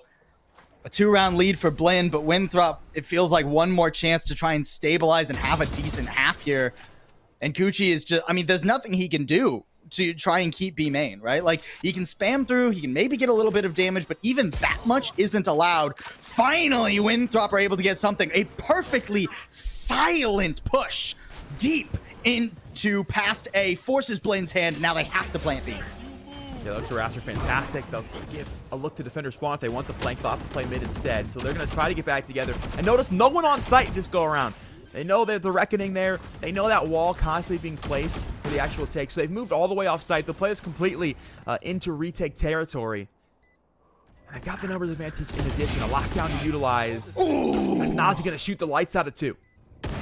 And I mean, that was the flank. That was where Blinn were hoping to retreat to try and anchor themselves. Now they have to go back and fight Nazi, and all he has to do is waste their time.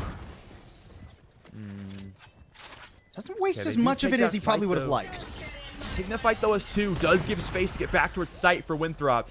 Now the op get a deep sight line, Infiltrator to pick up 1, and they've got the pit to try to hold on to this defuse. Mozzie gonna play for his time. He'll step into the smoke now, but he went for the shorty.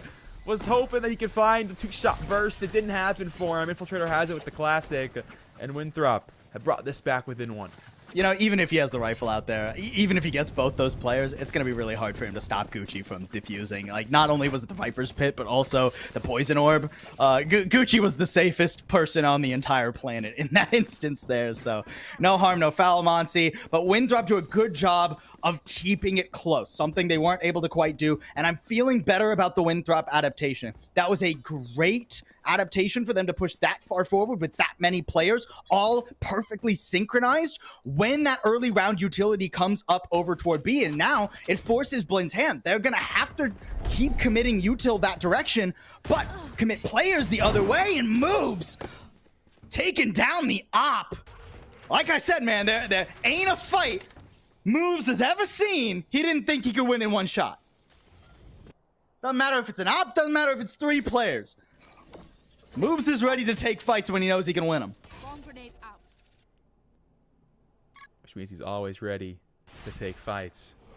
This Blind squad playing a much safer game on Rafters. The rest of their squad going to try to work their way into B. They've got Spike lurked up far enough that if this pick comes through, you can certainly think about the plan, and it has done just that. Cascade to clear off Snowman. And Coven to plant on its way. Still 2 players pretty far away from this one. You see the team can work quickly on timing. Hunter's Fury too. Gonna pick up the tag. Not the second look though. But it stops the plan. damage done. It gives time for Winthrop to get over here, and a lockdown is still available for Winthrop on this retake. Blinn have to go forward. They can't allow Winthrop to set up. Oh, Mikey, great positioning still. Nazi somehow fights that one back. Has picked it up. Plant's going to get secured. Lockdown on its way to give space here. As Infiltrator going to shoot forward to more. The Hunter's Fury trying to shut it down. Has done just that, but it's cost everyone else their life. As Infiltrator going to pick up another. Nazi will get through into the back of Yellow. And that's 2 apiece for the Sova and the Jet. As Winthrop have brought it back to a tied scoreline. There we go. Winthrop look like they have plans now. This is what we were missing from Sunset. And you can tell when Winthrop are all on the same page, when they have a strategy that they want to execute, it's very well done. I mean, Nazi, I was surprised he used the Hunter's Fury, but the fact is, when Nazi uses the Hunter's Fury that early, instead of saving it for probably like a more statistically viable play, like trying to flush out defenders in B long, it actually completely disrupts Blaine's tempo. They're not able to set up, they're not able to get away from where the lockdown is, and you see players like Okeanos and Mikey, they feel pressured to go forward and into Winthrop's waiting arms. So now we have a tied game, and what finally feels like a tied game for the first time in this series as well. I'll say towards the later part of this game, it's felt like Blinn have really been playing this heavy split default, where we saw a lot of great results from them with that Harbor utility, just isolating players on site, taking the fights as a unit, and they've gone back to that this round. Interested to see if that can still play out efficiently. Ooh, bailing away from the plant as well. Blinn not committing to it. Mikey catching someone. Jerk all the way. That was under mid box into orange. And now Infiltrator has to be the one to watch mid. And A, there's nothing to cover A. That turret doesn't exist anymore because the Killjoy died. So Infiltrator, he hears all these players coming, but what can he get? He's going to put himself in the back of sight. Such a scary spot so to be in. bold. He's really got to shoot his way out of trouble here. He's got him. Player right there. They lined up. He managed to find the Collad, and suddenly it's in Winthrop's favor, fake or not. The rest of the team is going to be able to chill B main. Oak's got an op of his own. But can he have the same sort of impact with it as his Jet counterpart? Off the angle right now as Winthrop have already swarmed back to the back of side. The op duel on its way, and Infiltrator will win that one as well. He's got all 4 frags on the round as Moves will find the last. It's Winthrop into the lead. And the last couple of rounds have been so huge for Winthrop. These are the rounds where you start to feel confident. Moves is starting to heating up. to heat up. Infiltrator is getting into the mix and catching Blinn off guard. Any morale issues that Winthrop might have been feeling at the end of Sunset are water under the bridge now. They've got their first real lead in this series other than a pistol and an anti-eco from earlier in this map. And right here, they could have a chance to maintain it going into the second half, going into their attack, which is where this composition is also going to shine. I mean, Reyna and Jet is not going to slouch on the attacking side by any stretch of the imagination. So one more round here, still plenty to work through. And Winthrop are in a good spot. That they are. See if they can get an extra advantage here to close it off. Infiltrator down 2, but see nothing. I suggest you move. So it'll be Blinn working into the A side. They'll use that Reckoning yet again to try to clear the space. They've got room now. There'll be players in towards the back of things, though. Oak went to the top of screen. It cost him his life, as Nazi will catch that one early. Plant will go down. They went up the U-tail, but they've lost a member here. Can they still hold strong? Gucci's on the other side of the planet right now. He's cut off through mid. Okeanos is, watching through, or Infiltrator rather, is watching through for this. Okay, Monty getting moves might be the difference maker, and a lockdown just barely gonna give Blinn enough time to breathe, but there goes Spaz. Okay. Monty close screen, fought back by Gucci. This 1 HP Sova has almost no impact now moving forward. Mikey, the clutch master. Can he do it We've again? seen 1v3s from him before. He started out nicely. The second found, and he's got all 3. He's done it yet again. This Sentinel player will not be cemented. It's 6-6 as Blinn College will get it back to at least a tie. I'd almost rather fight the other 4 players than just Mikey alone. Like, Mikey in the clutch this game has been absolutely insane. Of course, maybe not as an impressive first half as he had on Sunset, but still just fragging like a nutcase. Winthrop, though, feel back in the game. I mean, sure, that last clutch is a little bit tough. It felt like a round that they had in the bag. I mean, Infiltrator splitting off Spaz, not Gucci, I misspoke earlier, but splitting off Spaz in the middle of the map. It felt like a good round for Winthrop, but the fact of the matter is, at least it was a competitive half. At least it was a half where Winthrop are playing like the team that made NA challenges, and now they go to their attack. They go to where, honestly, I think they should be feeling more comfortable on Icebox with their composition. And as long as they catch Okeanos here, yeah, right. I think they're going to be looking pretty good in this pistol. Hey man, thanks for the gun. Amazon delivery. That one on the rafters. Nazi will step forward, and he'll use it nicely. Pick up T, looking for more back at sights. Oh, can't find that one, but the rest of his teammates certainly can. Winthrop dropped 2 players. We'll win a comfortable pistol round. It's 7-6 for him.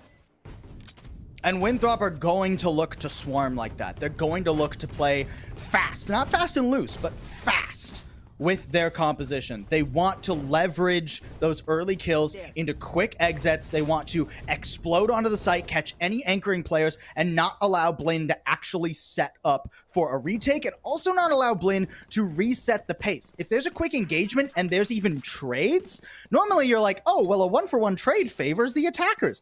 But Blinn play like a slow composition that takes a lot of space on the map, so it's trickier than that for Winthrop here. And this time around, Okeanos gets the better of him.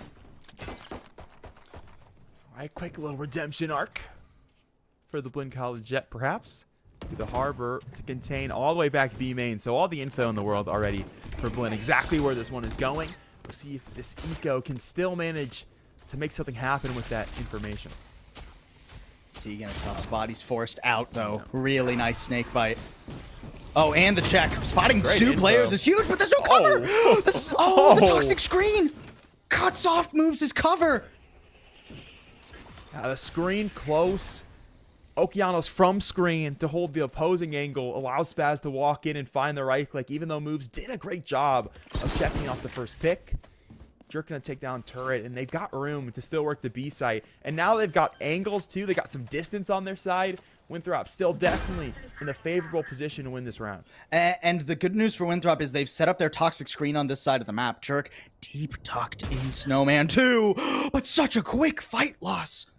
Gucci falling so quickly. I mean, he's got to find one through here. When he hears a player in kitchen, he's worried that someone's coming around. Ooh, tricky Excellent one for Jerk. And Oka's going to handle him. A 4K for the Jet.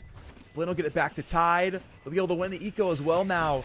So that's going to give them a very early econ swing. Yeah, I mean, it's a tied game, but Blinn are quickly going to be reclaiming a lead here. I mean, honestly, it's that very first nice shot, right? I mean, the Jet duel being won by Okeanos this round gives everything that Blinn need, because although Winthrop are playing what you think of as a fast composition, it's only infiltrate. It's not like Jet Rays, right? Where like, oh, if one dies, you have the other that can still break chokes and like spin players' heads around and force them to look at different angles. Moobs can't leap into the site like Infiltrator can. It is honestly closer to just a really aggressive initiator in some ways. With Okeanos not falling here, I mean, just wants to keep contesting. This is bold, though. Going that far? Okay. Yeah. Makes you nervous. It's one of those things where when it works out, it's the greatest play in the world. When it doesn't, what are you doing? Yeah, Zone exactly. Only really has info on 2. Might know about the player nest. Not positive on that one or not. Confirm information again. Moves almost had the sickest timing ever. Doesn't work out for him, though. Tigo catch it. Blinn, so far so good on the A site.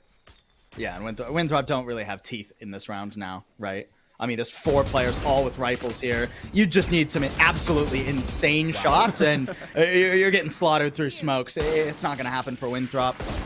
Obviously, it was an eco round. They weren't supposed to win this. Okeanos getting away with 1 HP, too. Tough stuff. Flawless round for Blinn as they look to stabilize their defense. And now, I mean, it's almost a bonus for Blinn. Okay, we'll buy into a rifle for Mikey here. So just the Bulldog being kept over. No Spectres or anything cheeky. And Winthrop, you know, some light armor here. Their economy is far from recovered on their attacking side thus far. And yeah, Nazi and Infiltrator have been having sick games. I think Moobs has had some great moments, but when you're playing a composition that is so dependent on the first engagement in a round, we just need to see a little bit more success from them. So they're going to try and creep through mid. This is insanity. Oh, but their final resting spot going to be what's winner. More than set up. Mikey going to pick up 2. Spams through vision denial right now for both sides. Going both ways here. It's a 2-2. So there's still room to work with for Winthrop. Spaz going to walk in to Gucci in mid. And that's put Nazi into the 1v3. Spike stuck in mid. It's in no man's land. And the Sova gonna see the feet of the first opponent. Could swarm. Gonna force him out into trouble. We'll swing to reconfirm info. And these players aren't going anywhere. Blinn, all they have to do is set up the Bermuda Triangle of Death. You walk into it, you're certainly dead. And there it is. Teague has it, no trouble. It's 9-7. When you go for a high-risk play, you need to dot your I's and cross your T's. Infiltrator and Moves, it's less than 10%. It's 5% is the difference maker for Winthrop right now in terms of their coordination. If they're out from that corner a half second later, or if Gucci is putting the poison orb up a half second earlier, whichever way you want to slice it, the fact is they're half a second out of sync, and that gives such an opportunity there to Mikey get 2 free kills. No one's even looking at him. And that shuts down everything Winthrop wanted to do. And now, I mean, look at this. They've been so focused on A as well. Blinn have started putting 4 players on this side of the map early. And Winthrop are walking into an army. That they are.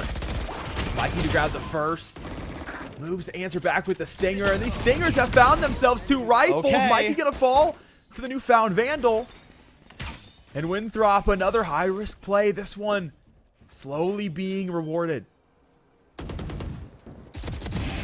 Oh, the jump over. Spaz will catch it. Team will swing out as well. And it's a goofy but efficient cross from Blinn College. They're 10-7 now on it. Oh, poor Moves, dude. If both players are stairs, what was that thing you were saying earlier? When it works, you look like a god. Yeah, when it doesn't, if both what are you players doing? are stairs there, Moves is a genius.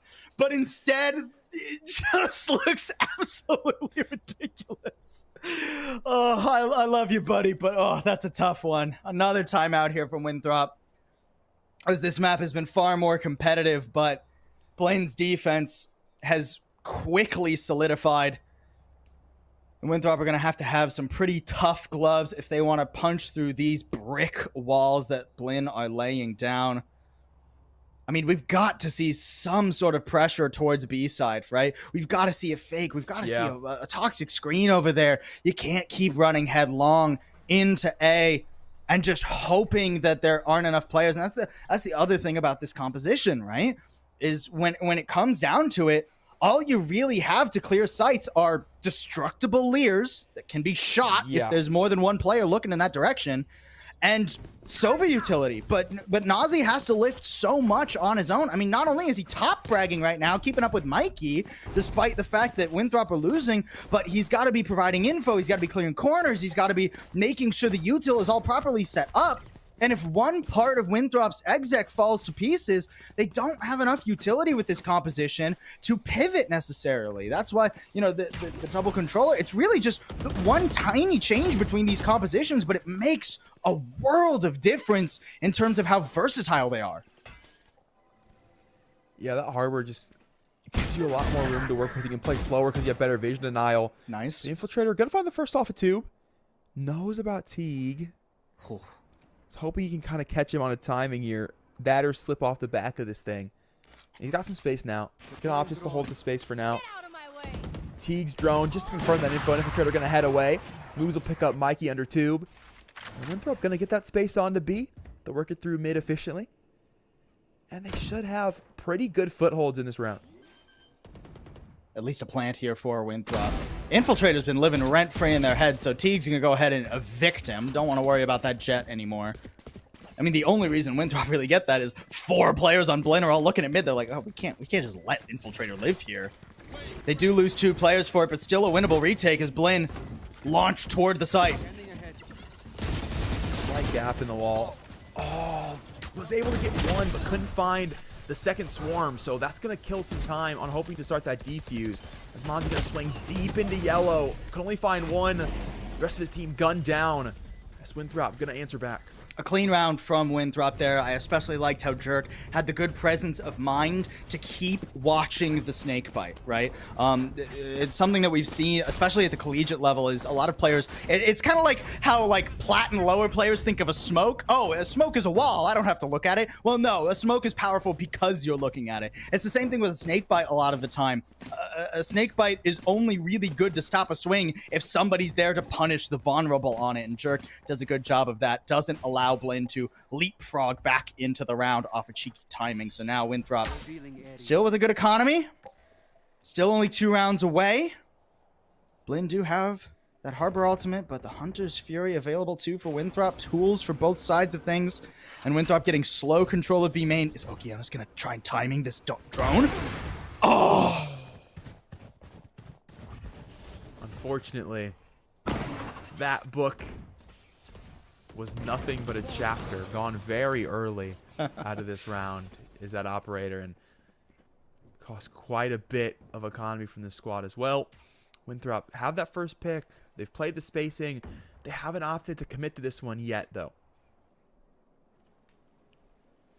They're hoping that Jerk is maybe going to be able to find some timing. This new window providing him a leverage into the middle of the map, hoping to maybe catch a rotate there. Whoa, that's quite a swing from Monsi.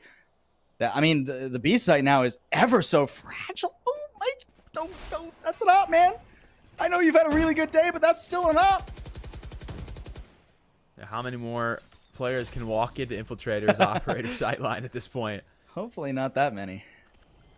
Just for the sake of me. Ooh. Oh, a little too far out in the angle. Mike does pick up one. Trade back quickly, though, by the Reyna. As Spaz almost certainly getting caught by Jerk. Patience of virtue for him. Nice. As Smooth will finish the job. It's Winthrop looking very comfortable.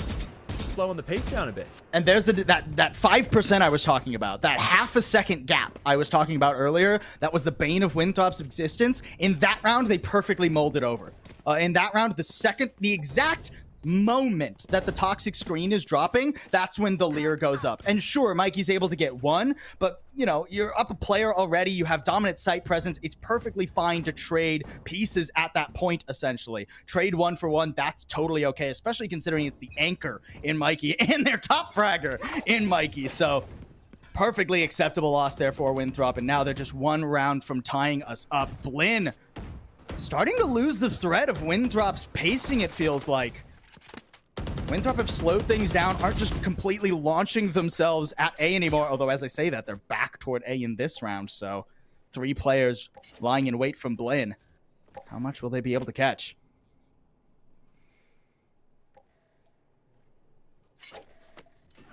Nothing at this moment as Winthrop going to play back to their rear. They'll put the whole squad on flank watch. So they'll start to work up towards mid instead. Haven't seen them play the default over towards mid this late into a round a single time in this half. Turret's going to try to play spoiler here, but has moved nobody on the defensive just yet. Yeah, just one. Just Monsi going to keep an eye on mid now, making sure it's not going to be that mid to A play again. Oh, but look at this. They're expecting a mid to A play, so they're pushing right into Winthrop. This guy, no fear. Oh, going to pick up 2 off the ult. And he'll back away now. Smonzi up close and personal, but he won't get contested no longer. Winthrop, they know they took down that turret. They've got some space to work with, and Oki knows they might try to utilize it. We'll go into the fight. Does get caught early. We'll switch to the rifle. Just one knife left at his disposal. Oh my goodness, swung by Infiltrator even in the swarm. Post-mortem frag for Mikey picked up though. Spaz will have some value as Nazi in a 1v3, 7 seconds to play with full concussed, and it's an easy swing and a frag for Spaz. A chaotic end of the round there. Winthrop really pressed for time. I mean, on one hand, I liked it because Winthrop, they were meeting unfavorable resistance where they ended up wanting to go on the map, right? But they kept ping-ponging like, oh, let's go to A. Oh, we go through mid. Oh, we're back to A. Oh, no, they're here. Oh, let's go back through mid. Oh, no, they're here too. It's just tough for them to spend so much time and so much brain power pinging back and forth like that. They've got one more round of economy here and plenty of ults to see this through. They need to stay in step with Blinn. They can't let this fall away. This might be the round that decides the series. Very early wall gonna come up from this harbor. You should run. Trying to make Winthrop have to think about taking this space. If they truly want it, they'll throw a lockdown into it. They proved they had. It's a Venn diagram on its way. A Hunter's Fury out. Tags towards the ult, enough to take them down, and that's all the space in the world for this team. Going to go down. One player detained on the defensive end as well. Pit set up for Winthrop. They've put everything in their hat into this round. There's another screen on the other side if they want it. Oh, gonna pick up what it looks to be a no-scope. Infiltrator instantly trades that one back and looking for more at a rafter. More down towards screen. He's picked up 3. And now he'll wrap the back of the site back into his own team's pit. As Teague will have 1. Pit drop. Nazi will drop Spaz. And it's a 3v1 for Teague. Everything to do from the front of sight and nothing to be done as Doppelganger of Nazi takes him down. It's 10-11. Winthrop still fighting back in this one. Wow. These last 2 rounds have been chaotic. But this time it's Winthrop who weave their way through the Maelstrom properly. I loved the way that they set up there on their A post plant. Sure, Okeanos gets 1 ridiculous pick off that no scope, but Infiltrator so good, and that spray transfer as well, getting him 3 in a moment. What a difference maker as he is finally really coming to play now. I mean, it will be tied up. Ooh, could have been tied up real quick if Monty had gotten caught there. This Winthrop's team wanting to work harder on this A side consistently throughout this half. Now into a pit, and they still opt to work it. They put players rafter, spamming through this, haven't been able to pick up the Viper, don't quite know the location. I'm nervous that they'll kill a bunch of util trying to make something happen here. Fortunately, they catch they catch Okeanos on the flank, excuse me. And that should give them Q to just completely flip this map. Yeah, that's like an old school, like 2021 Icebox flank Okeanos was going for there.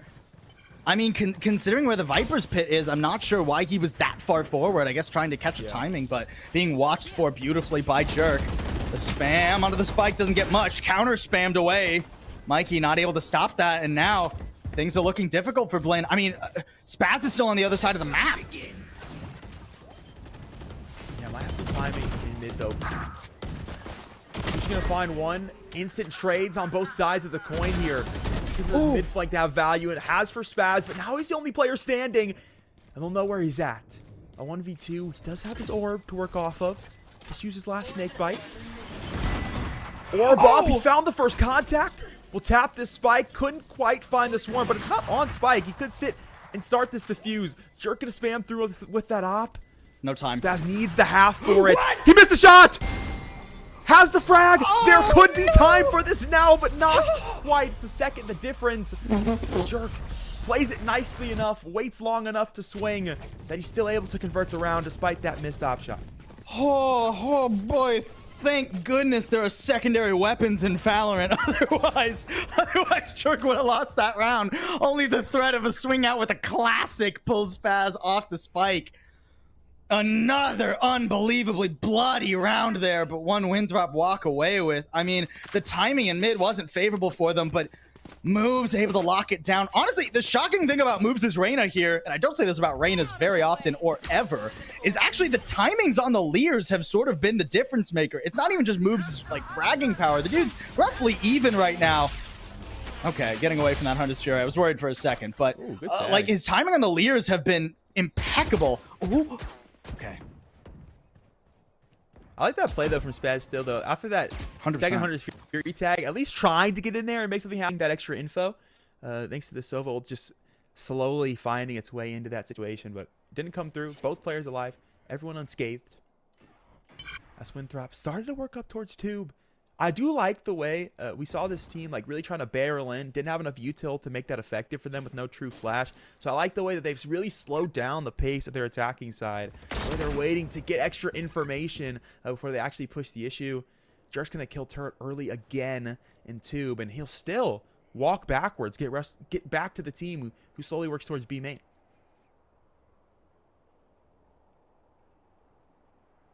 Spaz here.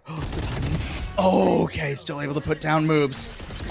Moves not expecting the off angle, and now all this util. I mean, he's completely clogged the site, and Infiltrator gets expunged as well. Winthrop, a contact play nearly works out for them, but the second Spaz feels the pressure, he puts all the smokes up, and that lets Blinn walk right back in. I mean, 14 seconds left. There's just no chance. And now on map and match point, Blinn just one round away from guaranteeing themselves a spot at the CECC finals in Texas. But it has to be this next round or we go to overtime. Down to the wire. Two juggernauts, excuse me, of the collegiate Valorant space. I kind of like Juggernaut. I don't know what that means. We can figure it out though. Just super duper stacked up. And full of aggression as both these squads have been. Winthrop looking like they might try to crash down on this A site. They've been playing patient the last couple of rounds. It's been big early picks to really push the tempo for them. But you can see Jerk on the other side of things. He's hoping, he's hoping Okeanos goes for another one of those ambitious pushes. But this time it's Monsi holding down on B. And again, 4 players waiting in the wings for Bling on A. Winthrop, they've somewhat sniffed this out, possibly. It feels like they're hesitant, but will the hesitancy pull them away? No, they're creeping up again. Another contact play. The screens angle from Oak has had mixed results this time, Cheeky. though. It's fantastic. He's picked up one. Now he'll go to Nest. So reposition quickly, and that still takes some of the heat off of the other 2 members that still wait on the back of the site. Jerk will have some fun B main. He'll pick that up nicely. Good repositioning to catch that. Infiltrator has Oak. And that gives Winthrop the hope to take this A side. It's a close peek from Spaz. He's picked up one. Dart for info on the second, and a snake bite. Save some time. No util to clear out this angle, so Teamback, a side gonna pick up 2 as they're focused on his teammate. And it's the flank. Mikey already knows. He's smelling it. He's sniffing it out. He just has to hit the shot. And he's done just that. Mikey, one Vandal shot secures a 13-11 scoreline, a 2-0 series, and Blinn College home field advantage for finals. Phenomenal stuff today from Blinn. Everything Winthrop wanted to do in this series, Blinn either shut down or quickly adapted to. Mikey, an absolute monster on the Sentinel through this series. I think the dude ended up going like, what, 40, 6-10 or something throughout the series. Something deadly. Something absolutely monstrous throughout this entire series. Just insane from him. And I love to see that from, again, one of the technically newer players. I mean, he's been playing with them for a while, technically speaking, right? But in terms of being officially signed to the Blinn roster, he's new this semester. Yep. And he looks right at home alongside the rest of Blinn. So controlled today, so thoughtful, excellent presence of mind and tactics to go with it. Blinn rightfully earning themselves a spot at the CECC finals and taking down the only collegiate team to qualify for NA Challengers. Winthrop, I mean, looked better on the second map at the very least. If both maps Winthrop was playing like that, I feel confident we'd be going to a map number 3. But, you know, they're slow to wake up, and Blinn more than happy to punish that. Yeah, without a doubt, it's still earned their seat there in Texas. Speaking of which, the CECC South Regional Qualifier is brought to you by ZipChair, the official gaming chair of the CECC. So head over to zipchair.com to elevate your gaming chair today. You can do that now. We'll jump to a quick break. When we get back, hopefully we'll hear from Blinn. See you then.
Welcome back, everybody, to the CECC South Regional Valorant presented by Zip Chair.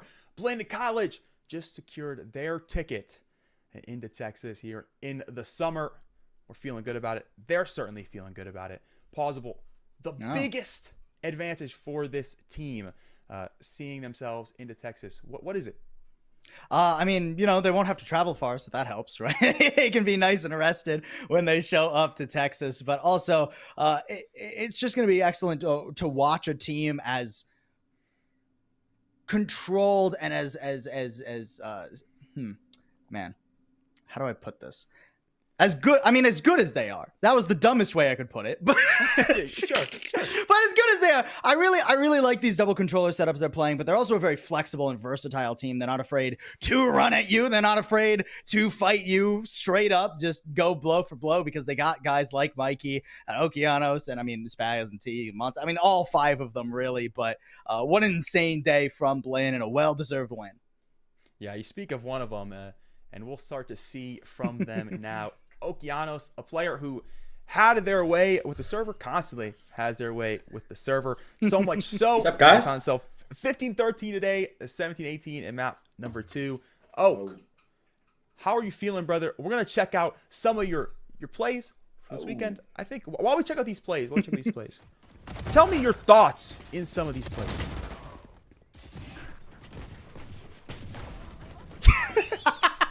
What he's doing. No, I don't know. We're on a break too, so we haven't played in a week and a half. So, No. So we're slowly like getting back into it. Like, I haven't touched this game in a week. I've been playing Helldivers 2. That game, love that game. Nice. So So basically, you just spread managed democracy all over Winthrop, then. of course. if anyone wants to play, sharp. if anyone wants to play, bro, DM me on Twitter. Oh man, I mean, so you guys have been on a break then. Does that come off the heels of, like, you know, I hate to bring up a sore subject early on, but sort of that loss, not being able to come into challengers. It's good to take a break after things like that. But so looking a bit forward, then, I mean, what are your guys' thoughts on the like your upcoming tournaments? Obviously, you've qualified now for the CECC finals. Congratulations! You guys are going to be able to head over to, I believe it's Dallas, Texas, right? I think so, yeah, and you'll be able to play there. What are you guys' goals for, like, the rest of the semester? So we're gonna be having like lighter practice weeks, like only like hour server, 2 or 3 blocks for like 2 weeks. And when challenger season starts is when we're gonna start going back to our usual hour, 4 blocks, and bot review after. So we're gonna take like these next 2 or 3 weeks until challenger starts, like slow, because we're not really in a rush for anything, right? There's nothing to play right now. There's like these collegiate events and the occasional Mr. Finehaver tournaments on the weekend. I think we might be playing that next weekend. We don't know yet. But right now we're just taking it a day at a time, just decompressing after like 5 months of just hard work, so we just need some chill time. Absolutely. So in this series, I think we can argue one of the most efficient players for your roster, Mikey the Sentinel, having such success. Talk to me about having a Sentinel player have that much impact in the frag department. Oh, you're gonna make me gas him up? Like, gas up your teammate. Come on. I don't know. He's just like me as well. We finished our 10 a.m. game, took a good old 4-hour nap, woke up, and his old team is called Why They Peeking. I don't know why they peeking Mike. There's no point. But he's really good. I think he's probably one of the best mechanical players I've played with, and I've played with a lot, like from other Sentinels like Adder and other players like that. We did. Sure. We did as a controller player, but I played a lot. But he's just so consistent on that role, able to get his like 20s, his consistent 20 kills, 16 kills. Like we really rely on this guy to, like, he's guaranteed his and probably with a higher percentage to get one more afterwards, right? He's just that type of player. Yeah, I mean, he's nuts. You're nuts. I mean, Blinn has been long since a team that has just been absolutely insane. And I mean, obviously, behind this, you've been playing with these guys for a while now, right? But now you're actually like doing the full routine at Blaine College. It's not just like, oh, I'll play with them in Mr. Funhaver tournaments, when they're not playing collegiate gigs. How have you felt like you and Mikey integrating into that system has gone over the last few months? I think the system of me and Mikey, because me and Mikey are probably one of the most top mechanical players like right now, regardless. Sure. Tier 2. I think them being able to infiltrate game plan, like Ludo and Monty, and our coach Finn being able to implement game plans for us, just consistently being able to like, you know, make sure that we're comfortable doing things that we like without being felt on a leash. It's been a really easy system to adapt to. Yeah. Good. All right, one final question for you. You mentioned there is some changes at Blinn College. We saw them in Texas last year. An 8th place finish, fell 2-0 to Northwood in the first round of the playoff bracket. Now, Oak, I know you're a confident guy. So you got to tell me, are you placing higher than last year's squad? Probably, bro. I want to be completely honest. I know nothing about collegiate. I just show up and play. And all these other kids are worrying about their schedules, checking their Google calendars. Oh, we're playing Blinn College today. Checking their Google calendars. Like, you know what I mean? Like, I don't know. We just show up and play, and no one's better than us or Winthrop outside of collegiate, like accolades-wise, right? So I don't really care who we play. I just show up and play. No one's better than me, Mikey, Ludo, Teague, or Spaz. And it shows, right? Hey, there you go. Hey, it showed today. Congratulations again, dude. While we have you here, before we let you go, any shout outs you want to give before we let you get back to that very important nap you were taking? Oh, yeah. I need that nap. Shout out to everyone that supports Blinn. Everyone that's given us messages through the past week, because I know it was a tough week, but this won't be the last time like you guys will be seeing us. So we'll see you guys in 2 months in the relegation tournament for sure. Oh, yeah. All right, a pleasure to talk to you, Oak. Thanks for taking some time with us. Keep spreading that freedom, brother. Fantastic. So, I mean, that was probably, I got to say, the calmest I've ever seen Oak be. So, really did just show up and play today. I don't know if it's because he was tired. That week break plus the 4-hour nap today, dude is just in absolute zen mode. Exactly. You know? I think he gets all of that hectic energy, like the chaotic stuff, out of his system playing Helldivers, right? You know, you go play Helldivers, you get all that energy out, and then you're just nothing in Valorant could be as stressful as dropping into Malevolent Creek. So you know what does it matter? It's fine. Yeah, that might be it. Definitely won this one out for the Creek.